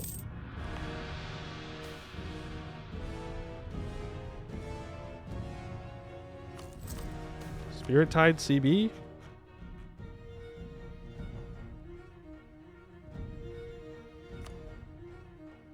With claim less for the great spirits. Wargles take Tarm. It just gives you more prestige. I don't know why I would choose that over like show superiority, but I mean it's good that it's an option.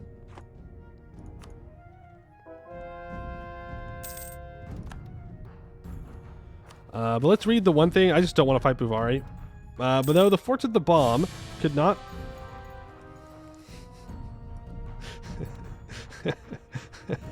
so predictable. Though the forts of the bomb could not withstand our armies, they are still of continued strategic importance.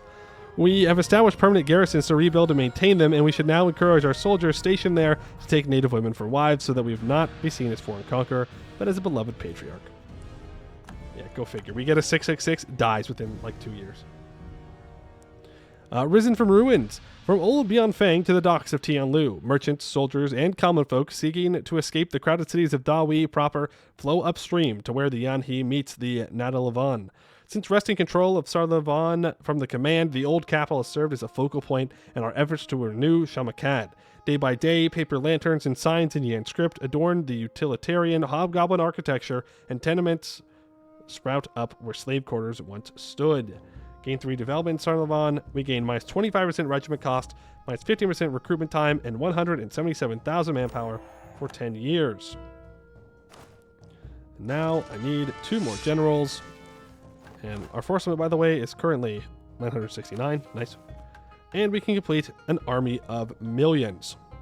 Dry westerly winds, embers sweep into a vast blaze. White-hot dragon's breath. Scouring hills, trees, leaves. Each oak and pine turned to flame, burning unburnt kin. Leaves, needles, soldiers. An army of millions. A world-ending fire. Sister Aja of the Flowing Claw. Jinhusi warrior poet.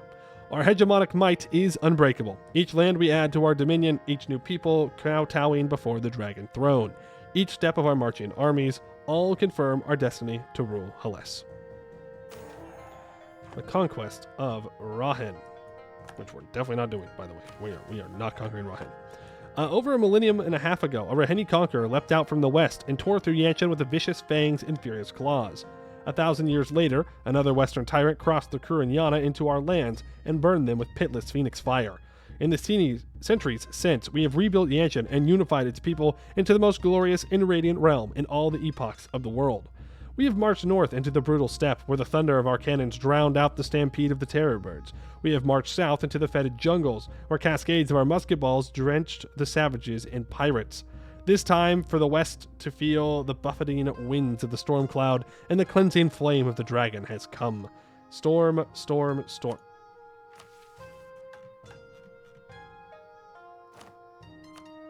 Really? There's more? We're not doing more. We're not going to complete these, but hey, I can complete this at least. Tripoli Elven Lords. As we march through central Rahen, the local Gabanage tribesmen a call to mine the old terror bird riders of North Hales. Having trained ferocious beasts mount, just as we tamed the Shavush, so too shall we break the power of these savage beastmasters. After all, tusks are no match for cannon shot. Permanent claim on the Dujat and Shamakad regions. Let's move in. Yeah, I'm be so totally real with you. We're not doing that. I have no interest. I think we've gotten the point. We've gotten the point. This is just conquering for conquering's sake. Like we see the content. We've gotten the content. It's fine. We're good. We're good. I'm not interested. We'll let Rahen remain Rahen. No.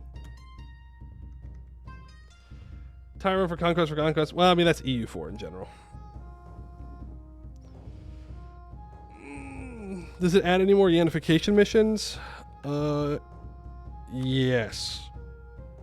one more unification mission as well. We got the point. I mean, that was good. That was enjoyable. At this point, it's just more effort than it's worth. Yeah, just more effort than it's worth. We've gotten in our Hellas conquering for a while. We did it. We did it. Remember it being a meme that every Hellas victory once you conquer all Hellas? Yeah, not a meme. Not a meme. It really is just that. The Raj, Sunrise Empire, Command, Dahui. I'm pretty sure Yin Quan's going to have you conquer the whole thing. I mean, maybe Arakellen doesn't have you do it. But most of them do. One Shia wants you to conquer it. I'm sure Buvari will have you conquer it. The Nephrite dwarves want you to go conquer it. The Bird Riders want you to go conquer it. It's just everybody wants you to conquer it. Sunrise Empire. I mean, yeah, it is what it is. But we're good. Mass conquest after like 1600. That's when I'm cutting it out. You know, I don't think it's too fun to watch, and I don't think it's too fun to play. But I do like Dahui. It was cool. It was different, right? The human command, pretty much. The human command. We got to play around with Mystic Accord a little bit. Eventually, we're going to have to start a game as Mystic Accord so we can actually use the mechanics throughout the game. Because when we flip after the rending, at that point, I mean, we've already won, right? We were a military hegemon. The game was over. Very over. So, at some point, we'll have to actually check it out before that point. We killed the command. It's always a good time. And we only have to do it in one war, which is even better. Yin Quan, you switch early? Yeah, but we're going to have to wait a while for Yin Quan, I think. Gonna have to wait a while. Let's see. Is there anyone out there playing Anbennar? The answer is yes. There is. We got two. We got two Anbennars out there.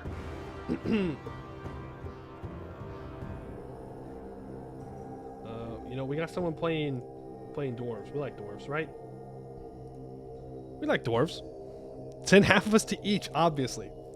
Yeah, let me just split up the viewers. Send them around, spread them across Twitch like an invading army. All right, I think I'll be back tomorrow. I'm not sure what we'll do, but I think we'll be here tomorrow. If not, it'll be the day after, but I'm pretty sure. Join the Discord, because that's where I'll give updates. Possibly, I'll make sure to get this VOD uploaded. Right now, I'll start downloading it, and then the whole run will be up on the YouTube VOD channel if you've missed any of them. That's going to be it for today. I'd like to thank you all for watching, and I hope to see you in the next one. Here's something. Yeah, okay. Yeah. Whatever. Yeah, but... Actually, they don't. If you do get rid of all of them, they don't appear through my test runs.